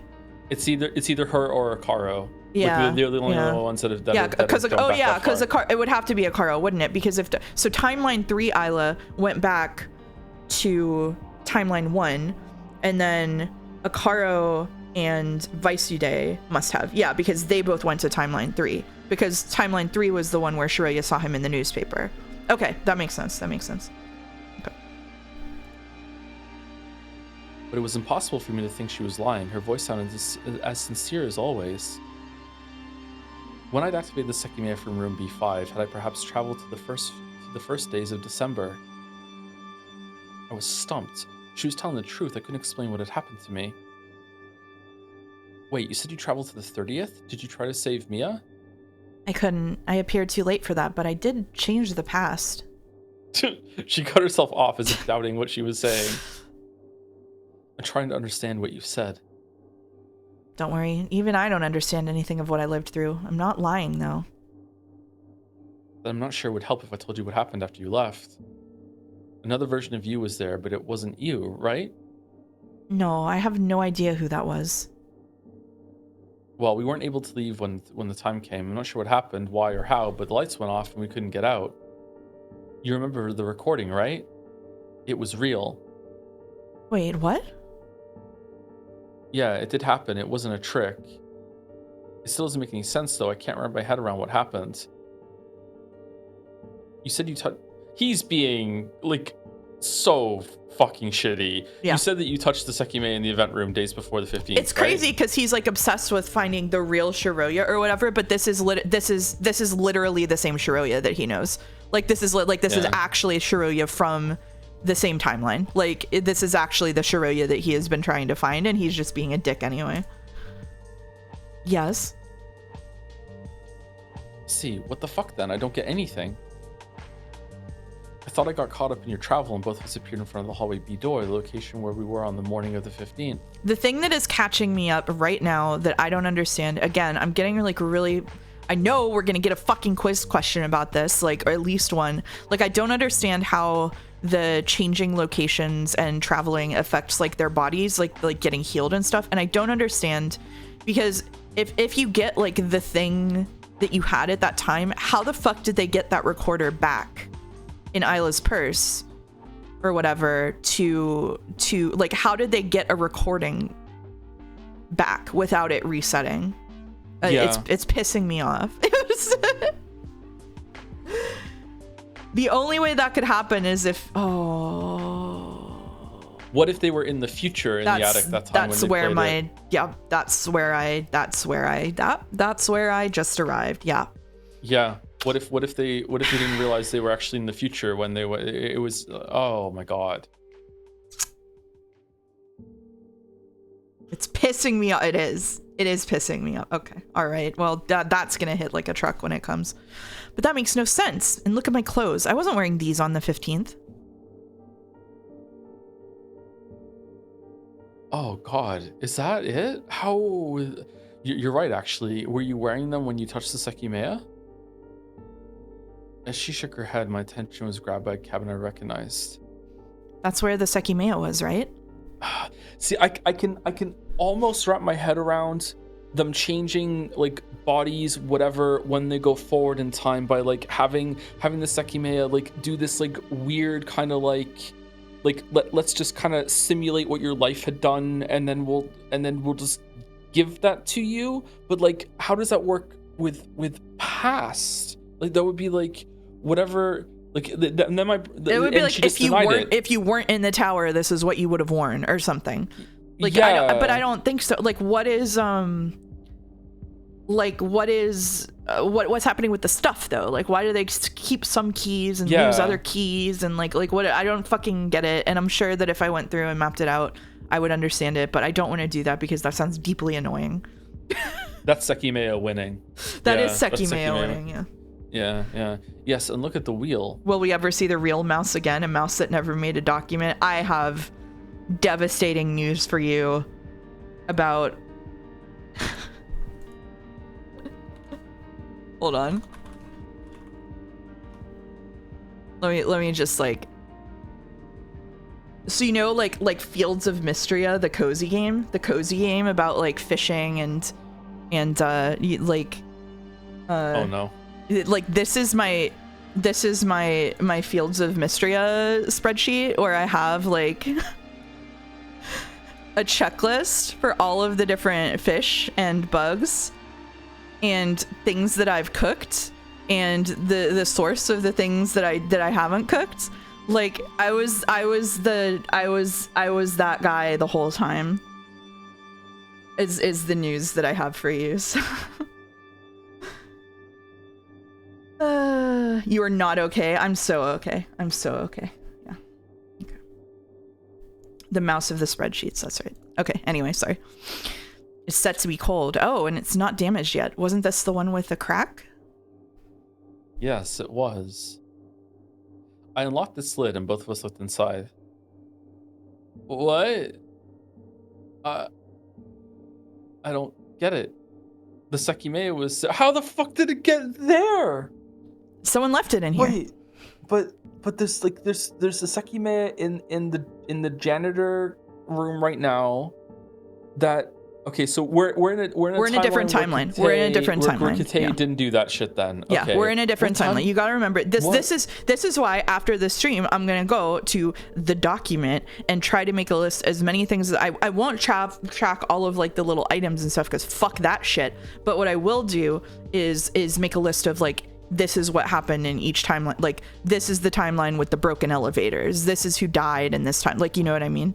Like just so we can get this shit straight in our heads, because they're saving the good news is we've figured out the timeline bullshit for the most part, at least that there's three main ones and that we're hopping between them and the main characteristics of them. They're saving that shit for probably like that's gonna be like a climax of the quiz, and then there's gonna be like a big twist at the end that we haven't figured out or something, like, you know what I mean? So like that, I want to get that shit organized before we get there.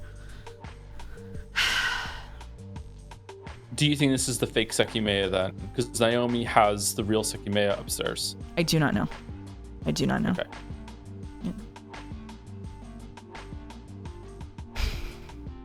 Yes, what I don't get. When we woke up, it was in the event room, still in its cabinet. You're right.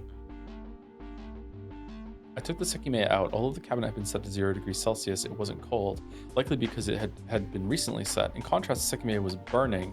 Oh, forcing me to double layer the cloth of my sleeves. So Naomi has a fake Sekimeya upstairs right now and doesn't realize it? It's set to 0 degrees C, but the cabinet isn't cold at all. No, because when they got both of the Sekimeya out of the suitcase in that timeline, both of them were real. It could have been set just now, so it didn't have enough time to cool off. God, the Sekimeya is burning, though. Shreya reached out to me, and I reflexively jumped back a bit. She didn't do anything, however. Sorry, when I touched it in the bathroom, its surroundings were incredibly hot. I can feel the heat, but it's nothing like then. Do you know more about how the Sekimeya works? I know nothing, and even less with what you've told me. You want me to take over narration? You've had your 20 minutes? Sure. It's working, so if we're really at the start of the incident, wouldn't touching it put us outside? Maybe. That's what I was thinking. It should be hot enough for that. Once again, the chance to escape had appeared right in front of me. Was it finally a genuine opportunity? Let's touch it. I nodded and got close to her. Slowly, my hand reached for the Sekimeya in defiance of the burning aura around it. However, the instant I contacted the gemstone, it vanished. They used the future one!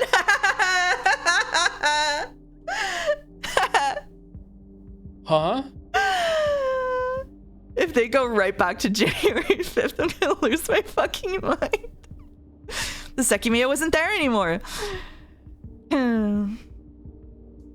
We hadn't appeared anywhere else either, as I could still feel the burn on my fingers. Sekimeya would be so much simpler if these people didn't have chronic street performer syndrome and cover every penny with a cup and then rapidly move the cups between the floors of an office building. That's true. This is what happened before. It teleported and we didn't travel. Oh. I couldn't believe it. All we wanted was to leave that place, but it was a hope constantly rebuilt, only to be repeatedly crushed. Chipmunk Shiroya is kind of freaking me out a little bit. Chipmunk Shiroya? What makes her Chipmunk Shiroya? Is that a... Wait, she's got her teeth down on her lip. She's like... Yeah. Wait, no, it can't be that. I followed Shiroya's eyes and almost fell back from the shock. The cabinet was shut and the curtain neatly covered it again. What the Oh, that's you. What the fuck? It didn't fall, right? She denied it. The cabinet had closed without making a sound. Could we have traveled back in time to a point before I'd unlocked it? In that case, why hadn't we teleported? Dumbass. Mouse, please don't do that again. Suddenly, we turned to the door. Someone was running through the hallway. As they did, we ran to grab the doorknob. A bit of smoke remained in the air, and nobody could be seen. It didn't seem like we'd gone to the past. I'm so sorry, I have to pause us. Someone has redeemed a game for the wheel. Oh, okay. Yeah. Wheel. Okay. Let me get this ready.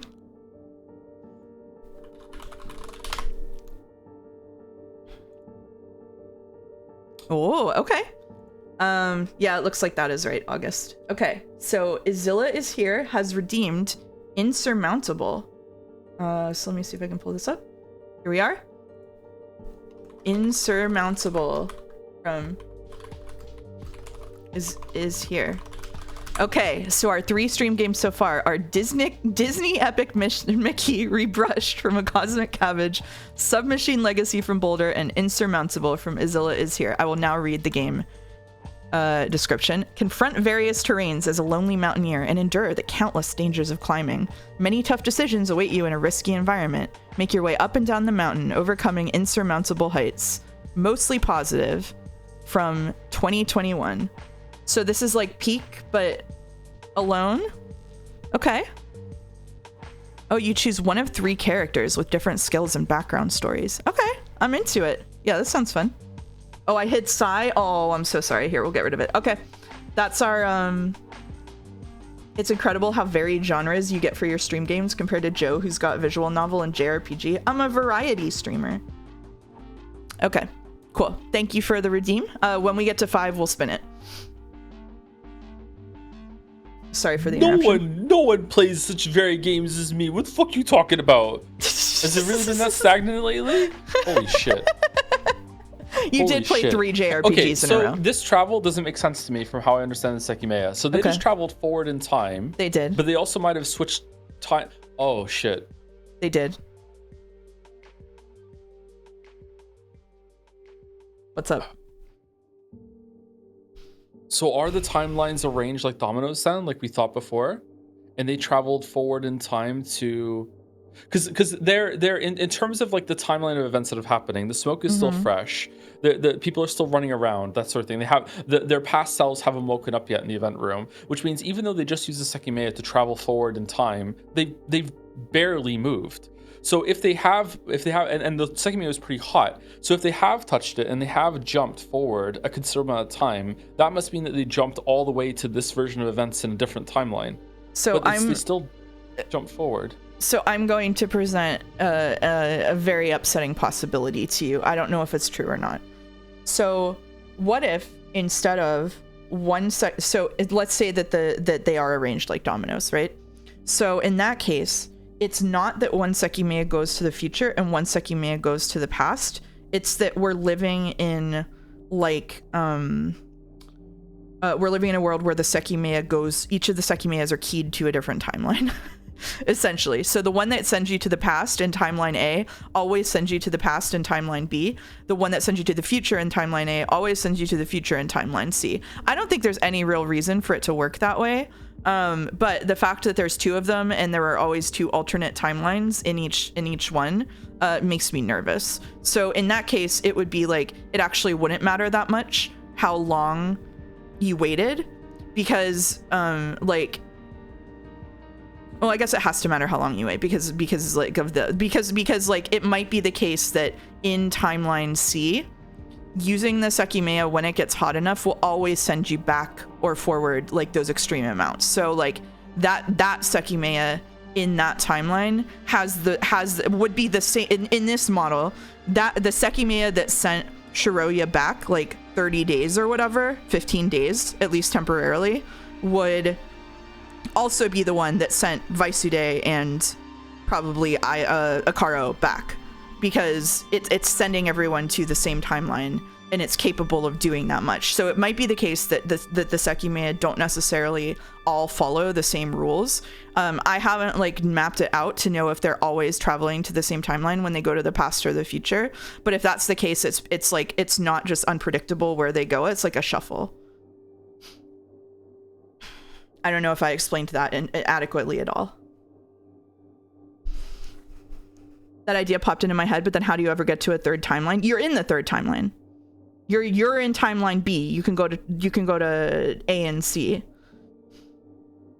That would work with the Sekimeya, because every single time that they go back in time and change the past, which is what presumably happens at the end of this when they save Mia Shroya and they flip, that makes new versions of Sekimeya. But the Sekimeya, being the thing that facilitated the time travel to begin with, must be linked with it throughout them. So maybe...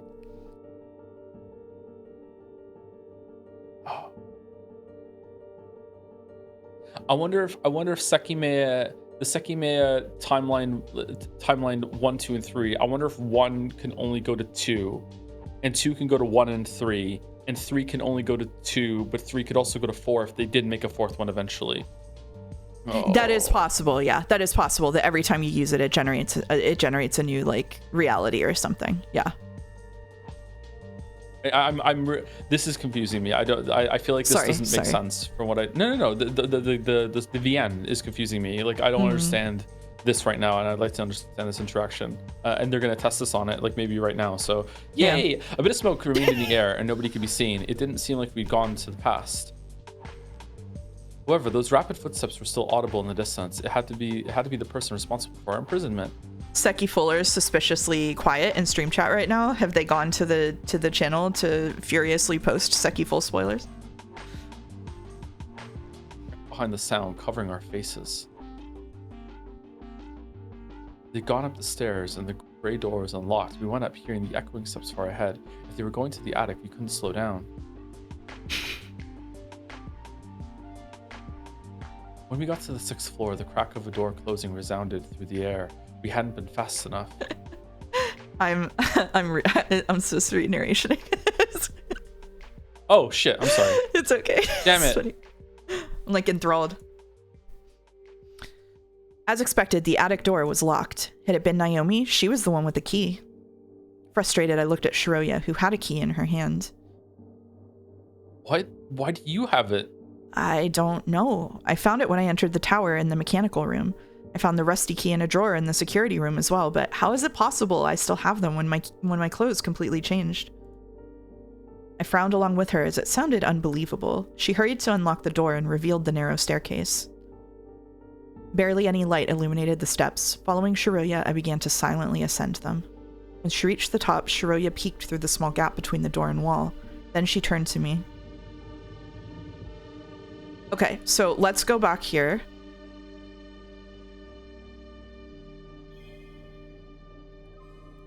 I think it's that she traveled with Naomi, right? I don't even think we need to reconsider this, right? Like, she traveled with Naomi, right?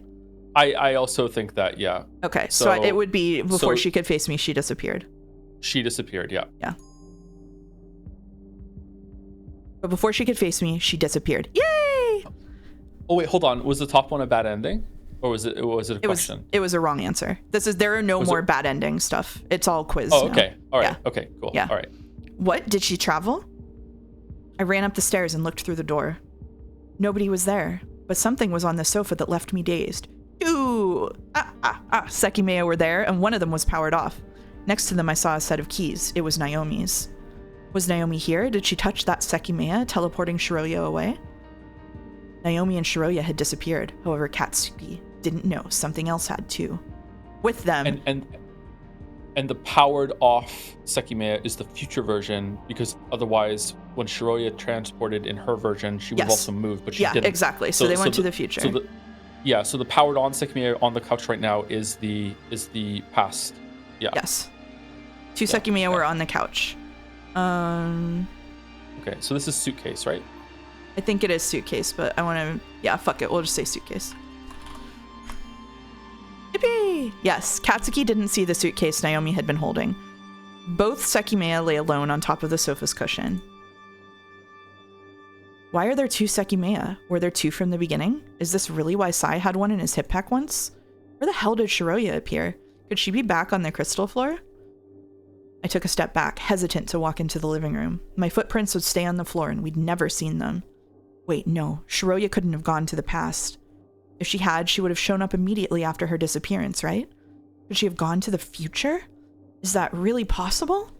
Or what if she went far enough to the past to appear outside the tower? The range picked her up, but not me. It was likely not a very lengthy travel. I'm just not sure how much I can trust the range. And Naomi was definitely here. Why did she run up to the attic with the Sekimeya? Just to travel through time? She didn't know we'd unlocked the way in, so she might think she locked the Sekimeya in here. Which is strange. After all, the attic was locked when we first came across the door. I don't get it. The Sekimeya disappeared from the crystal room, and it feels so good to be smarter than Katsuki, by the way. And immediately, Naomi was bringing two of them up. It's almost like we've seen two other full timelines of content. At the same time, another one must have been in its original cabinet. What the hell happened before we woke up? How many Sekimeya are there? We're so much smarter than him with no advantages whatsoever. No advantages whatsoever. We're so much smarter than him. Are you smarter than a 5th grader, Katsuki? Yeah. It was enigmatic. Naomi had to still be in the tower, but what if Shiroya also was? Why had she not come back? But if Shiroya was, why had she not come back? Could they have both gone to the past, but only Naomi reappeared in the tower? Suddenly I realized I had to go back downstairs and found myself bolting out of the attic. Storeroom. Now I know it leads outside and its handle must have been taken off at this time. If it was Naomi, I might get there before it happens. Naomi doesn't know about that door, right? Nobody but Kite knows about it? When Naomi uses Sekimeya and Shiroya was downstairs, we saw from her perspective she looked around the apartment, right? Why wasn't... Oh, Shiroya just fucking left, remember? She just turned around and just went straight downstairs instead of going upstairs into the attic. Yeah. But I remember us being mad about that. Yeah, she didn't go back till later. Yeah, okay, all right. So she went downstairs and just said, fuck it, I'm out. That's why they run into each other. Okay, all right. Yeah. That's it. Sorry. Yeah. I was confused. Yeah, Yeah, okay. so this is where she's gonna... Yeah, okay. Shiroya could no longer have been in the building, but perhaps she was outside. As another chance to escape presented itself, I found myself gathering foolish hope once more. Almost no smoke hung in the air, and I could hear people on the same floor. I was not the only person there, but my only interest was the room I ran to. In the storeroom, I rapidly shut myself behind the secret wall and approached the door. In the dark, I felt it for its handle. This is what she did as well, right? What timeline is he? Yeah. Yeah.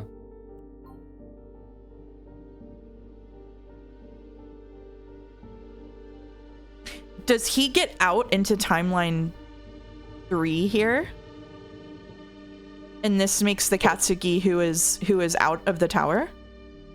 If the door handle was there, the briefcase would never have ended upstairs because Kate would have just left. Okay. However, sometimes the door handle is there, but the key doesn't work. So are we in? We're definitely not in timeline. We're definitely not in the first timeline where Kate leaves with the Sekimeya. Yeah. So or maybe he doesn't even, because there are Sekimeya on that timeline. So I don't know how the fuck that works. He might just leave. He might just travel out. Maybe that timeline only has one Sekimeya inside the building because Kate leaves with a real one and a fake one and doesn't even realize it. So there's only one Sekimeya, and it has to be the past one that's on timeline. That's in timeline 3. So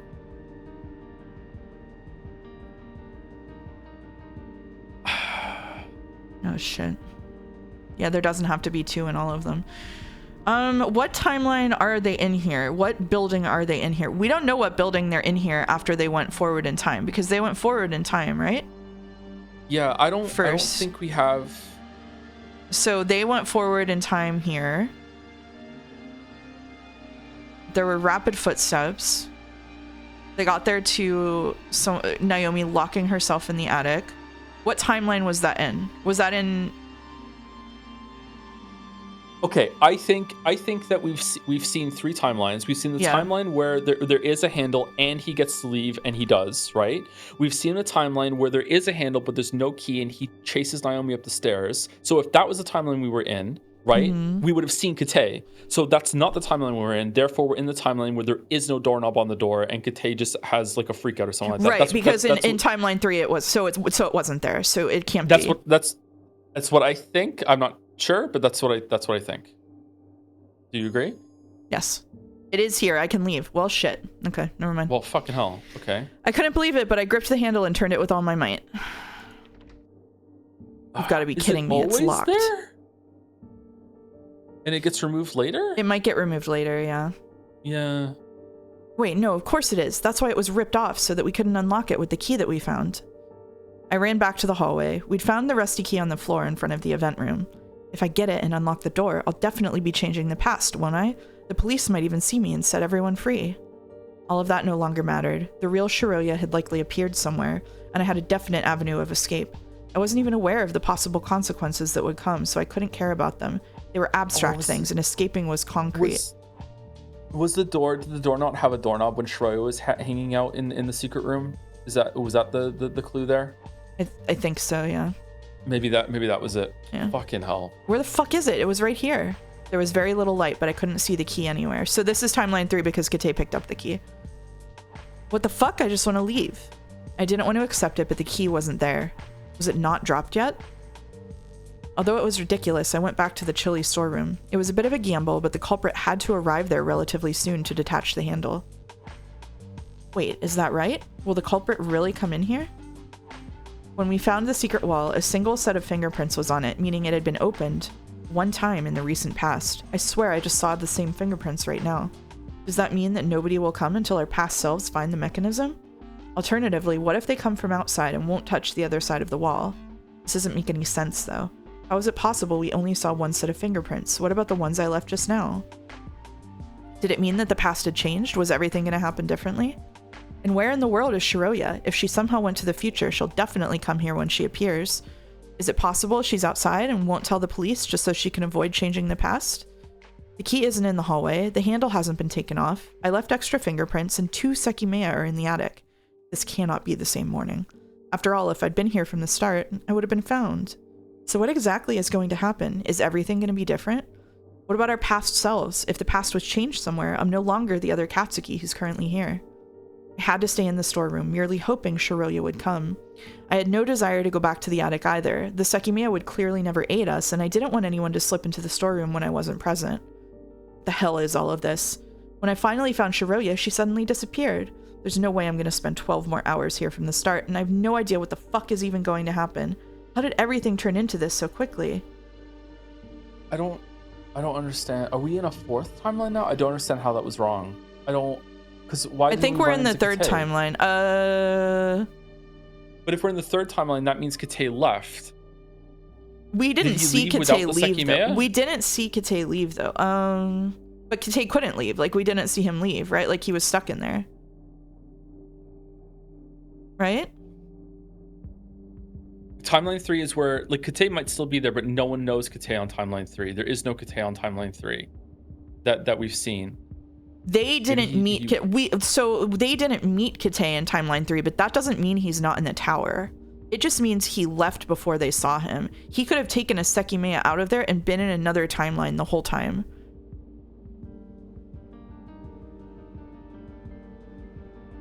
Like, in this timeline, he chased Naomi up the stairs. And that means that it's possible that they're just waking up downstairs while he's chasing her up the stairs. All it says is he began to look around as if he'd been innocently imprisoned. So it is possible that he did go down and see them, but it seems like he went back down. So I don't know. Maybe you're right. I don't like to me there are three openings in the morning. There's timeline 3. Kate isn't in the building, and I presume that he succeeds in taking the Sekimeya and leaves because he's not in that timeline. But maybe that's wrong. Timeline 2 that we saw is or timeline 1 or 2, I'm not sure which one it is, shows that Kate came in here. Like, Naomi saw him come in, the key didn't work. He didn't have the key, he went back, the key didn't work. Naomi stole the briefcase, ran upstairs with it. And he chased her. And he chased her. But then there's but the handle was there. But then there's like, it's possible that someone took the handle off after this. After what Katsuki is seeing right now. So was that the test then? The test was to say that that the door handle was always there at this time, no matter what the timeline was, I think it gets so. removed later. Yeah, I think that might be what it was. Yeah. That makes it make sense because otherwise I'm really confused what happened here. Yeah, totally.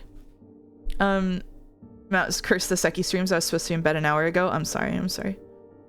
Feel free to look for a stopping point. There's no good stopping point coming up. You can just go to the next question, which is 15 minutes, but that's not an amazing stopping point. How long is the next good stopping point? Is it like 45 minutes? Is it like an hour? Like, what are we talking here? 5 hours? No. We're not going for 5 more hours. 2 streams ago? Damn. Like 30 minutes? I was too hasty in thinking that there had to be time on when there was no doorknob. Shit. No, you're okay. Like 30, it probably depends on how long we take on the question. So are you okay for 30 more minutes, or do you just want to stop soon? I'm okay with 30 I know minutes. You're tired. Sure. Okay, we can go for 30-ish more minutes. I think it'll be okay. I took a moment to recenter. Panicking wasn't going to get me anywhere. You can take over in like 10 minutes then, so that you get the last word. Didn't Shiroya say that she found the rusty key in a security room drawer? What if it was her who changed the past? If she grabbed it days ago, it wouldn't be in hallway A now. And if the world changed independent of her actions, could the key currently be in the security room? I can't try to find it before everyone wakes up because the alarm locked the room. The key was in the security room days ago. Kate was surely who dropped it then. Crawling on the floor like a little weirdo. It was earlier than I'd anticipated when sound came from the hallway. From the lobby side, a group of people approached where I was. Huh? Is that everyone? This isn't what we did. We went to the security room the first time we stepped into this hallway. However, the steps went to the crystal room in front of me. It's the room where the gemstones were stolen. Why did they go there without entering the security room first? It's because Kate wasn't there? Maybe. From behind the wall, I was able to pick up a voice. It was Sai's, although I couldn't make out the words. Do they know what happened here? Why, though? That's so strange. They left the room not long after and walked closer to the stairs. That's Kate talking, isn't it? Did they not go to the security room in Mia's timeline? That's going to be really hard to find. I don't think it matters. They don't talk to the outside world on Mia's timeline. You're right. Yeah, you're right. Yeah, but I don't know if they don't go to the security room. I focused as much as I could to understand what he was saying. Elevator won't move. Arm disabled it. We can just alternate these, maybe. Sorry, Isla, but there's no... What the hell? This is entirely different from what we experienced. Everyone went up the stairs, leaving behind the bizarre silence. They didn't even unlock the security room, so I can't go see if the key's there. It was evident that there had been a change in history, but where? I hadn't willingly changed the past, so someone else must have. Why had it had such a particular effect on me, though? Did I possess memories of the past reality because I'd traveled from it? It didn't quite make sense, but I knew the answer wouldn't be simple regardless. Is that it? Did a person alter reality, or is what happened something else? But most importantly, what was I supposed to do? I had no idea. Nothing was guaranteed. If the past has already changed, no matter what I do, I'll have no direct relation to the Katsuki who just went up. That means my priority should be to find Shiroya, who's in the same position as me. Oh, honey. Where could she be? If she traveled through time and another deviation occurred, she might not exist in this world anymore. Assuming that was actually the case, was finding her conceivable in the first place? I couldn't even know that, seeing as I was already neck deep in the nonsensical. Once again, I didn't have to wait very long before I heard some of the others come back. Who's that? It's not everyone who went up. Quietly, they walked past the storeroom. Following them, another person came from the stairs, crossing in front of the storeroom. A few seconds later, someone else did too, but they didn't enter hallway A. What the hell is happening here? Why is everyone silently walking around on their own? It's just time travel, time travel, time travel, time travel. That's so fucking funny. At some point, someone briefly entered the storeroom and left without saying anything. After listening for a few minutes, everything occurred in reverse. Several footsteps went up the stairs in a small group. A bit later, I heard a single person going up, followed by another shortly after that. Sorry, that's so funny. What the fuck just happened? Is everyone gone again? There is some goofy stuff going on. Nothing else could be heard on the crystal floor, but I had no idea what any of those people had done or who they were. The silence continued for some time, and eventually I was tempted to step out. Multiple people had walked toward the security room, but I didn't know if they'd entered it. Was one of them Kate? Nobody seems to be here, so I could go check if it's unlocked. I slipped out of the secret corridor and opened the way out just a crack. Nobody was in hallway C. I slowly moved the other way. When I tried to open the security room, I found it to be unlocked. Oh, all the screens are off. It looks like the same thing that happened to us, where they all shut down at the same time. It seems it occurred again despite all the differences. I couldn't waste time, so I hurried over to the drawers. I doubt it's still here. What's most likely is that Kate has... I cut myself off. The key was there, deep within a drawer. Although I could no longer be certain that leaving the tower was what I had to do, I couldn't help but feel a brief thrill at the prospect. Was the universe going to allow it for once? Back in the storeroom, I pressed my hand against the hidden door, nearly out of breath. The handle was there, and so was the keyhole. I inserted the key, which confirmed it was the right one. Really? Is leaving this place simply not possible? Why can't they open this door? Yeah. It wasn't working. Although the key was the right one, it wasn't unlocking the door. This is absurd. What the fuck am I supposed to do? Do I wait half a day here, hoping Shiroya will just appear and the exit will open? And then what? 2 versions of us remain forever? This is insane. There's got to be something we can do. I had the rusty key, so an old thought came back to me. Oh no. Unless I go back to thinking about thought-up loops, I suppose. There could be something that would work. The person who killed Kate took that rusty key and walked out of the tower through the storeroom door, which was open. That created a location outside the tower where they were holding the key that could be replicated. Then they re-entered and used the Sekimeya to go back in time. In the past, they appeared outside the tower holding this key, so they were able to unlock the door and re-enter with something they'd obtained outside. Like a knife. They left the door open so their past self could exit with the key and create the replicated location. The replicated location shit is weird and confusing. Yeah. Could I pull off something like that after all? No, honey. I still have no idea how the replicated location works, but I could try it. I'll step out and spend a long time outside holding the key. After that, I'll come back in and travel to the past as many times as needed to appear outside holding the key so that I can unlock the door and let my past self out. I can't really construct it in a cleaner way. I stepped out of the secret area, so another self of mine could unlock the door without alerting me. My knocks from before would be their cue to do it. Oh, not this again. See, this time it's gonna work. This time for sure. Great, I'm just gonna be here all of my life. I knew that feeling all too well. My plan had failed, but I couldn't know why. For all I knew, it was viable, but if the police or civilians were observing the surroundings of the tower, that was one of countless ways it would be blocked. It was possible I wouldn't have been able to unlock the door from outside either. I sat down, defeated. I stayed on the cold floor, waiting for the door to open. It seemed the last hope that remained entailed being able to leave at 9. Was that going to happen, or was I going to wait another 12 hours just to be faked out again?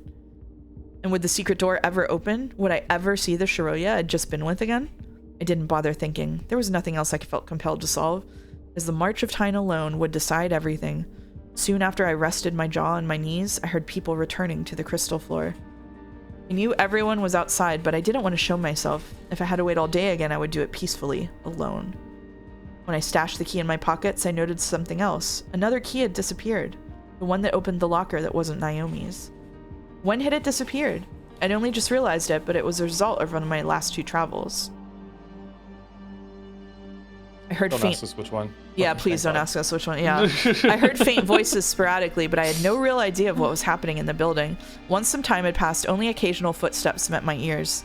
My body began to feel noticeably chilled, so I tried to cover myself well. Shiroya wasn't coming. That was very clear. Was Naomi present, though? I hadn't heard anything regarding her. We already know Shiroya wasn't coming because of the egg room story. Sorry, egg chair story. Sorry. It's okay. It's all right. You know, walk in. We're fine. What about the Sekimeya? During the prolonged silence, I considered trying to find it. Assuming 2 existed, obtaining a single one wasn't too hard. Nobody knew about the hidden section I was in, so I could conceal it there. But I knew that would only complicate things further. Escaping the building by touching the Sekimeya couldn't be possible. When that was supposed to occur, the Sekimeya vanished instead. Oh, sweetie. What the hell had happened at that time? Why had the cabinet state reverted? Without a thorough understanding of the Sekimeya's powers, I couldn't begin to use it. So I stayed there, ignorant to the actual time. However, I could tell that a few hours had passed. It had been a while since I'd heard anyone's voice. Only individual steps had crossed the hallway here and there.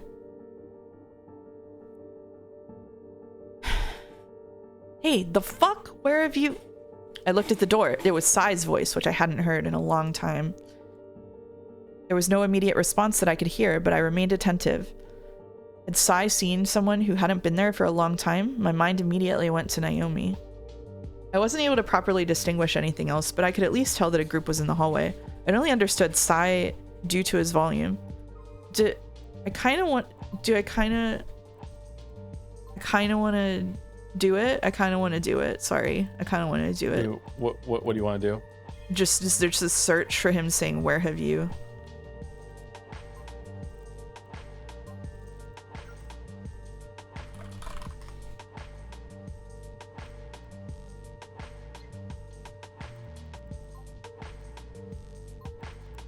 Oh, I have to do it again on every screen. Unusable. Oh, we don't even have Sai in this chapter. What a terrible chapter. Why is Sai not? Yeah. You say fuck Sai for? Because my vibe is that this is in timeline 2, but I don't really have a reason for it. But we might be able to find out here if it's in this chapter. This sounds like what you said to Shiroya when she showed up. Hey, what the fuck? Where have you two been? That has to be it, yeah. Yeah.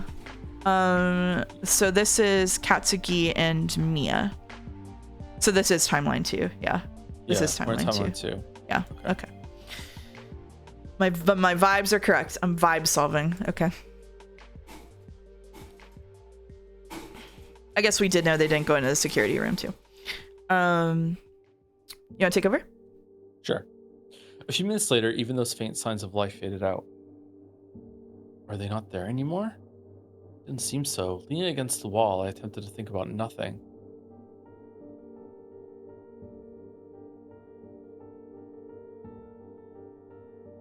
Minutes later, a couple sets of footsteps approached from the far end of the hallway. As always, my eyes instinctively turned to the door. It's certainly but on this floor. Don't move. Was that me? Okay. That's gotta be Shiroya. No, just kidding. It's Mia. What? That voice. Womp womp womp. Mia. Although we can verify.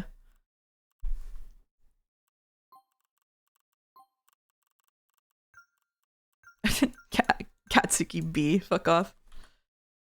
Did he say don't move? Yeah, it's Mia. It's Mia. It's Mia. It's Mia, baby. It's the Mia. Was that the Mia? I must be mistaken. Suddenly, the storeroom door opened, and I had to fight to contain my panic. It appeared my past self was looking for something as he quickly moved on to the next crystal room. It was her, wasn't it? It was only one word, but wasn't that her voice? While it seemed impossible, her existence in the tower had been mentioned before. Irina, Sai, and Akaro had all claimed to have seen her. Is she there on the other side of the door? I am so looking forward to Mia and Shroya talking. Multiple people emerged from the lobby side and stopped in hallway C. Meanwhile, I could hear doors being opened. You hear that? What? No? What are they doing? Searching for the Sekimeya? Look at the mechanic. That was my voice again. I think they moved over to hallway B. Right, let's go. Now they're going up. I emerged from the hidden area so I could hear a little bit better. It seemed everyone was walking up the stairs. Had I actually heard Mia? If she was there, I had to see her. I closed the secret wall. I assumed everyone's backs were facing me, so I peeked out from behind the door. If Mia was with them, I didn't mind being seen. But half of me thought my mind had played a trick on me. How well lubed is this hidden wall that no one's hearing it being closed and open? Most of them had turned past the gray door. I could only see Sai's legs slowly disappearing. Oh, I just realized something. When we meet omniscient Katsuki, he knows there are 2 other timelines because he says if you hear this thing, do this, but you might hear this, and if that's the case, do this. So I just realized he figures out at some point there are 3 timelines. So we don't have to listen to him be stupid forever. Although it might just be his replicated location chicanery, so. Yeah.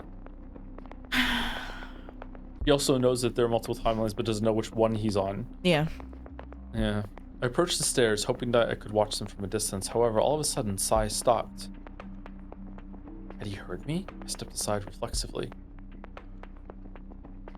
Well, what's up? Akaro, why is that door open? Shit, they noticed me. As their suspicion grew, I stepped back several times. By the time they came back down, I was in hallway B.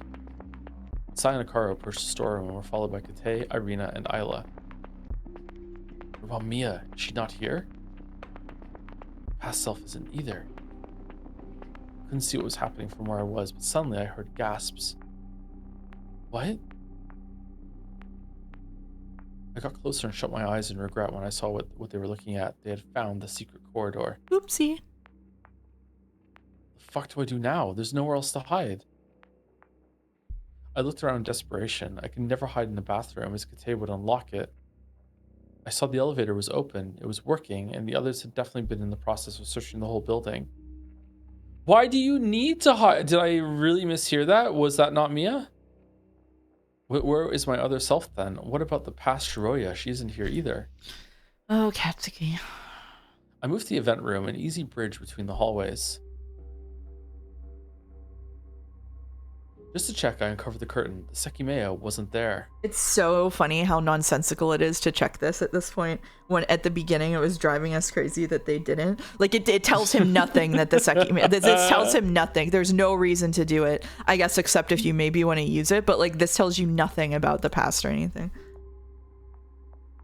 I spend hours trying to hide from everyone. If I'm discovered, I'll explain what happened to me. At least a few of them were still in the storeroom discussing what they'd found. Some minutes later, I was surprised by the sound of someone walking through hallway A.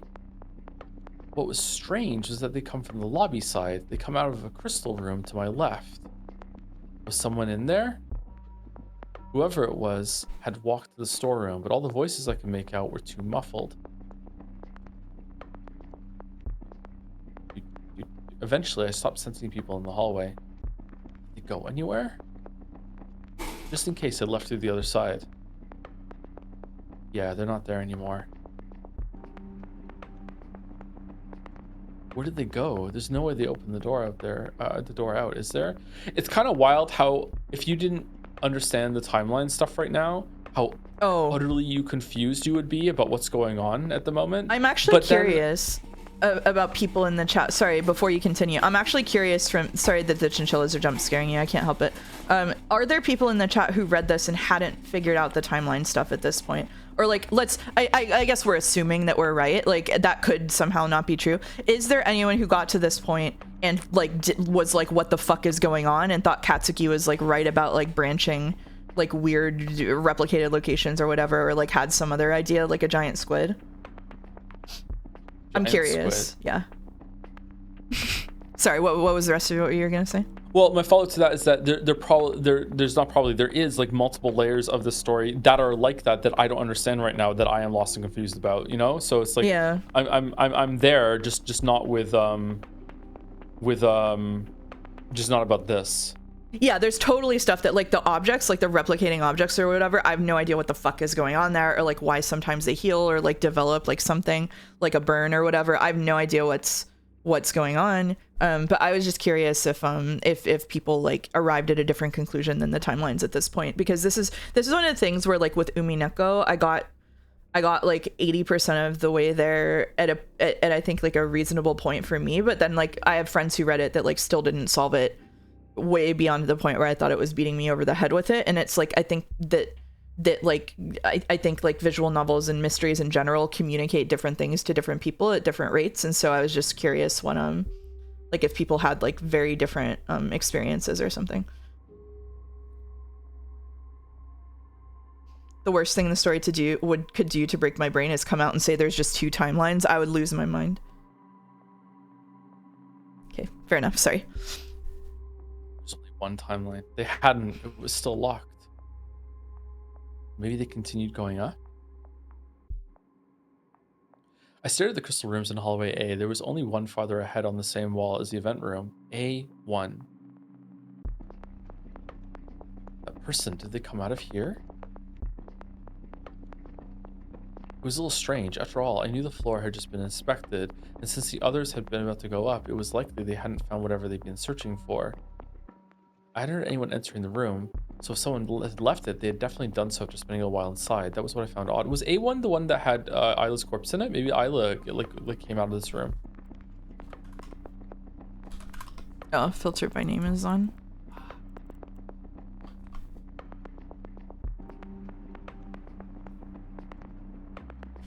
No.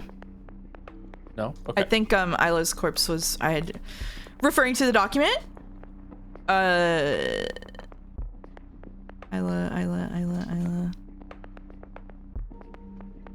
A5. It's A5. A5. Okay. Yeah, A5. The curtains were raised, showing that the cabinets had recently been looked into. Curious, I went ahead and opened them. Sekimeya time. I was surprised to find out my suspicion had been on the mark. A Sekimeya was inside one of the cabinets. A Sekimeya. A. What the hell? So someone managed to hide it despite the search. I knew an identical gemstone existed, so I went through the remaining cabinets until I was confident that it was the only Sekimeya in the room. Should I take it? Now that I can't stay in the storeroom, it might be useful to keep it. Emergency Unsure, Sekimeya. I reached in to grab it, and as I took it out, I was reminded of an unexplained problem. It's not hot at all. Fake Sekimeya! Fake Sekimeya! Fake Sekimeya.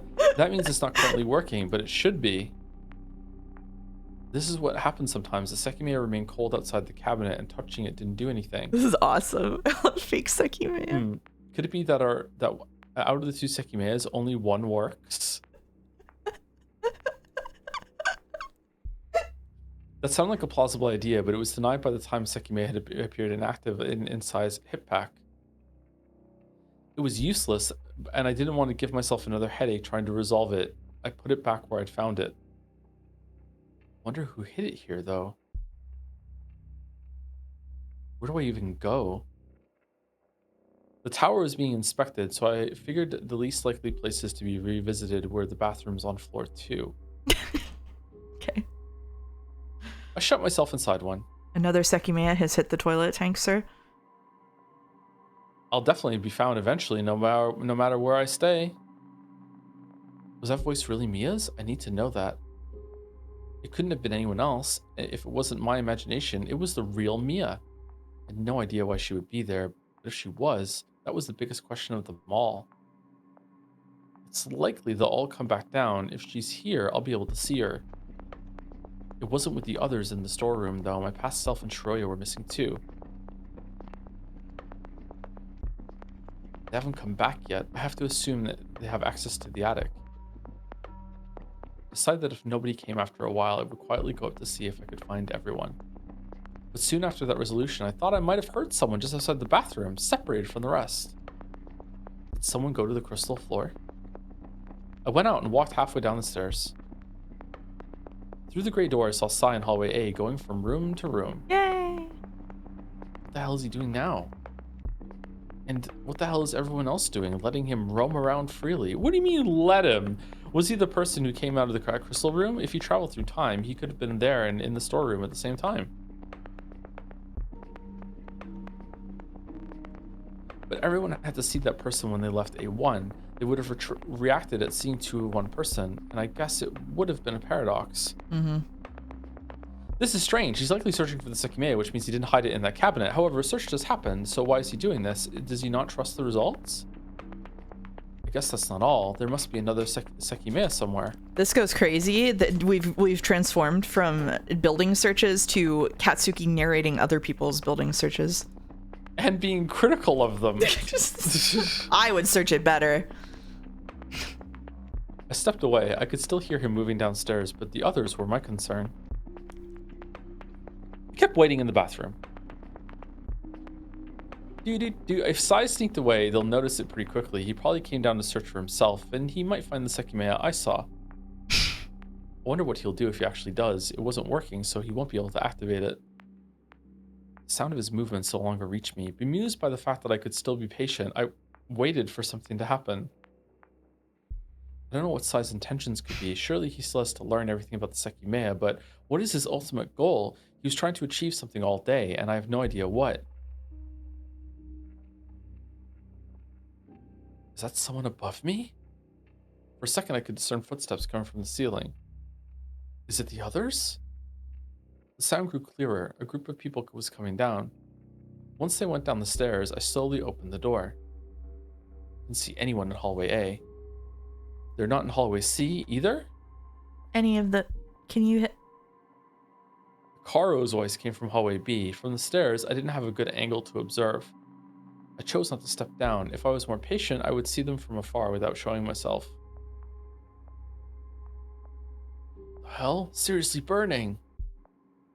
Wait, did Kate find a Sekimeya in hallway B? It there? That's me. My past self is with them this time. Past self. Where the hell is Sai, though? I have no clue, Kate answered. Me neither. Need to leave this. They're walking away. The sound of their footsteps was fading when all of a sudden a sharp sound split the air. What was that? It came from hallway B, too. I couldn't hear the others anymore. After waiting a bit behind the door, I stepped down cautiously. It sounded like something fell to the floor. Didn't seem like anyone was still there. After that sound, the crystal floor's characteristic silence had arisen. Keeping myself hidden, I peeked into hallway B. Did someone use the Sekimeya and make it fall down? This is the stopping point. It's a chapter break. You can come back to the question next stream or solve it real quick. Nobody was there, but I saw what had hit the floor next to the event room. It was probably a Sekimeya, right? Maybe? Or a suitcase, either way. Suitcase again? Would you rather solve this now or come back to it? I don't think I'm gonna be able to get it from now and then. Like I don't think we saw this from the other perspective, right? Like if someone used the Sekimeya there, it would be a Sekimeya, but it could also be a corpse. Would a corpse land with a sharp sound? No. No? Then it's probably a Sekimeya. Only 92 matches for hallway B. We could do it. Only 23 matches for hallway B. What about Kate saying burning? Or just like search for burning right now? Is like, seriously burning or... This is it here. This thing is seriously burning. Okay.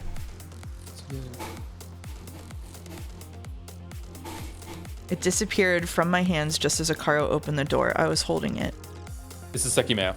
There's gotta be a Sekimeya. They all travel to the future. Yeah. Yeah. It was a Sekimeya. Yay!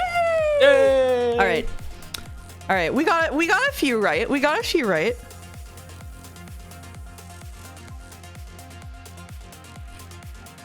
If you want to leave on a question, you can read 3 more lines. Oh, fuck.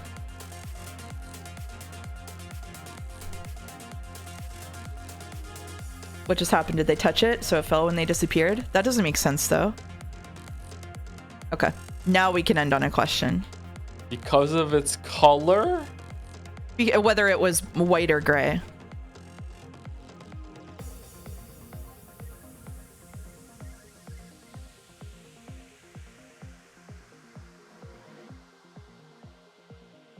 But we don't know its color. We don't know its color, yeah. If they did use it to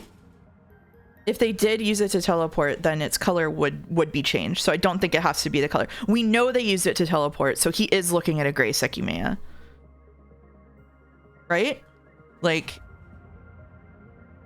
I don't understand the question.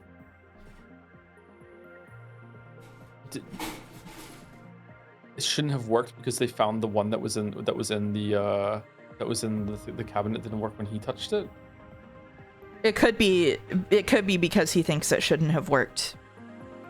Except that the one that they found is burning, so I think he knows that it's a different Sekimeya. Yeah, he knows that they found a different Sekimeya. Yeah, this could be a question based on Katsuki's perception on how the Sekimeya works. I agree. I think we should save this for next time when we're fresh. Okay, that sounds good. That's my opinion. I'm gonna work on the document. You're welcome to join me in the time in the time between. Okay, so just so everybody knows, I will not be here next Sunday. I'm traveling. Do we want to do a weekday stream to make up for it? I could do like Thursday if you wanted. Yeah, sure, we can do that. I'll do Thursday Sekimeya. Okay, we'll do a bonus Thursday Sekimeya. I'll take a break from packing or whatever to do Thursday Sekimeya. And maybe hopefully get some same time of day. Yeah, it'll be the same time of day. I always stream at about 6 p.m. Eastern. Wednesday and Friday streams. After my stream on Thursday. Yeah, it'll be after Joe's stream. We'll probably take maybe a little bit of a break, or Joe will have a little bit of a break. There will be a Wednesday stream, no Friday stream, no Saturday stream. I will not. Jelly will be on Joe's stream, and no Sunday stream. Monday is my birthday, so if you weren't here when I said this, I will be doing discounted gift subs next week. So if you're planning on getting some gift subs for the stream, hold off until next week. And no pressure on anybody who isn't to do anything about that. I don't expect anything. Just letting people know if they want to buy something, it will be discounted. Happy birthday! Thank you. Happy birthday, Joe. Happy birthday, Joe. A little early, but yay! Goodbye and happy birthday. Cool. Thanks everybody for coming. This is a fun one. Thank you for watching and listening. Yep. Yeah, and thank you, Joe, for coming on here to do this with me. It's very fun. You're very welcome. I desperately need to go to the bathroom, so I'm gonna scurry away. Yeah, go ahead, scurry. Thank you. Okay. Who should we rate? Yes, Skitter away. So I see Kraken is live. I see Chiblee is live. Anybody else have someone to rate? Nothing from you?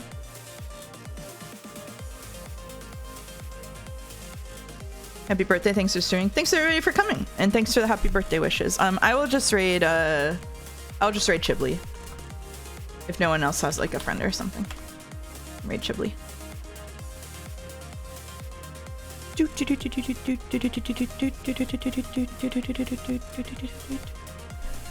Why is Twitch suggesting Jonathan Blow to you? I'm sorry to hear that. Alright, see you later.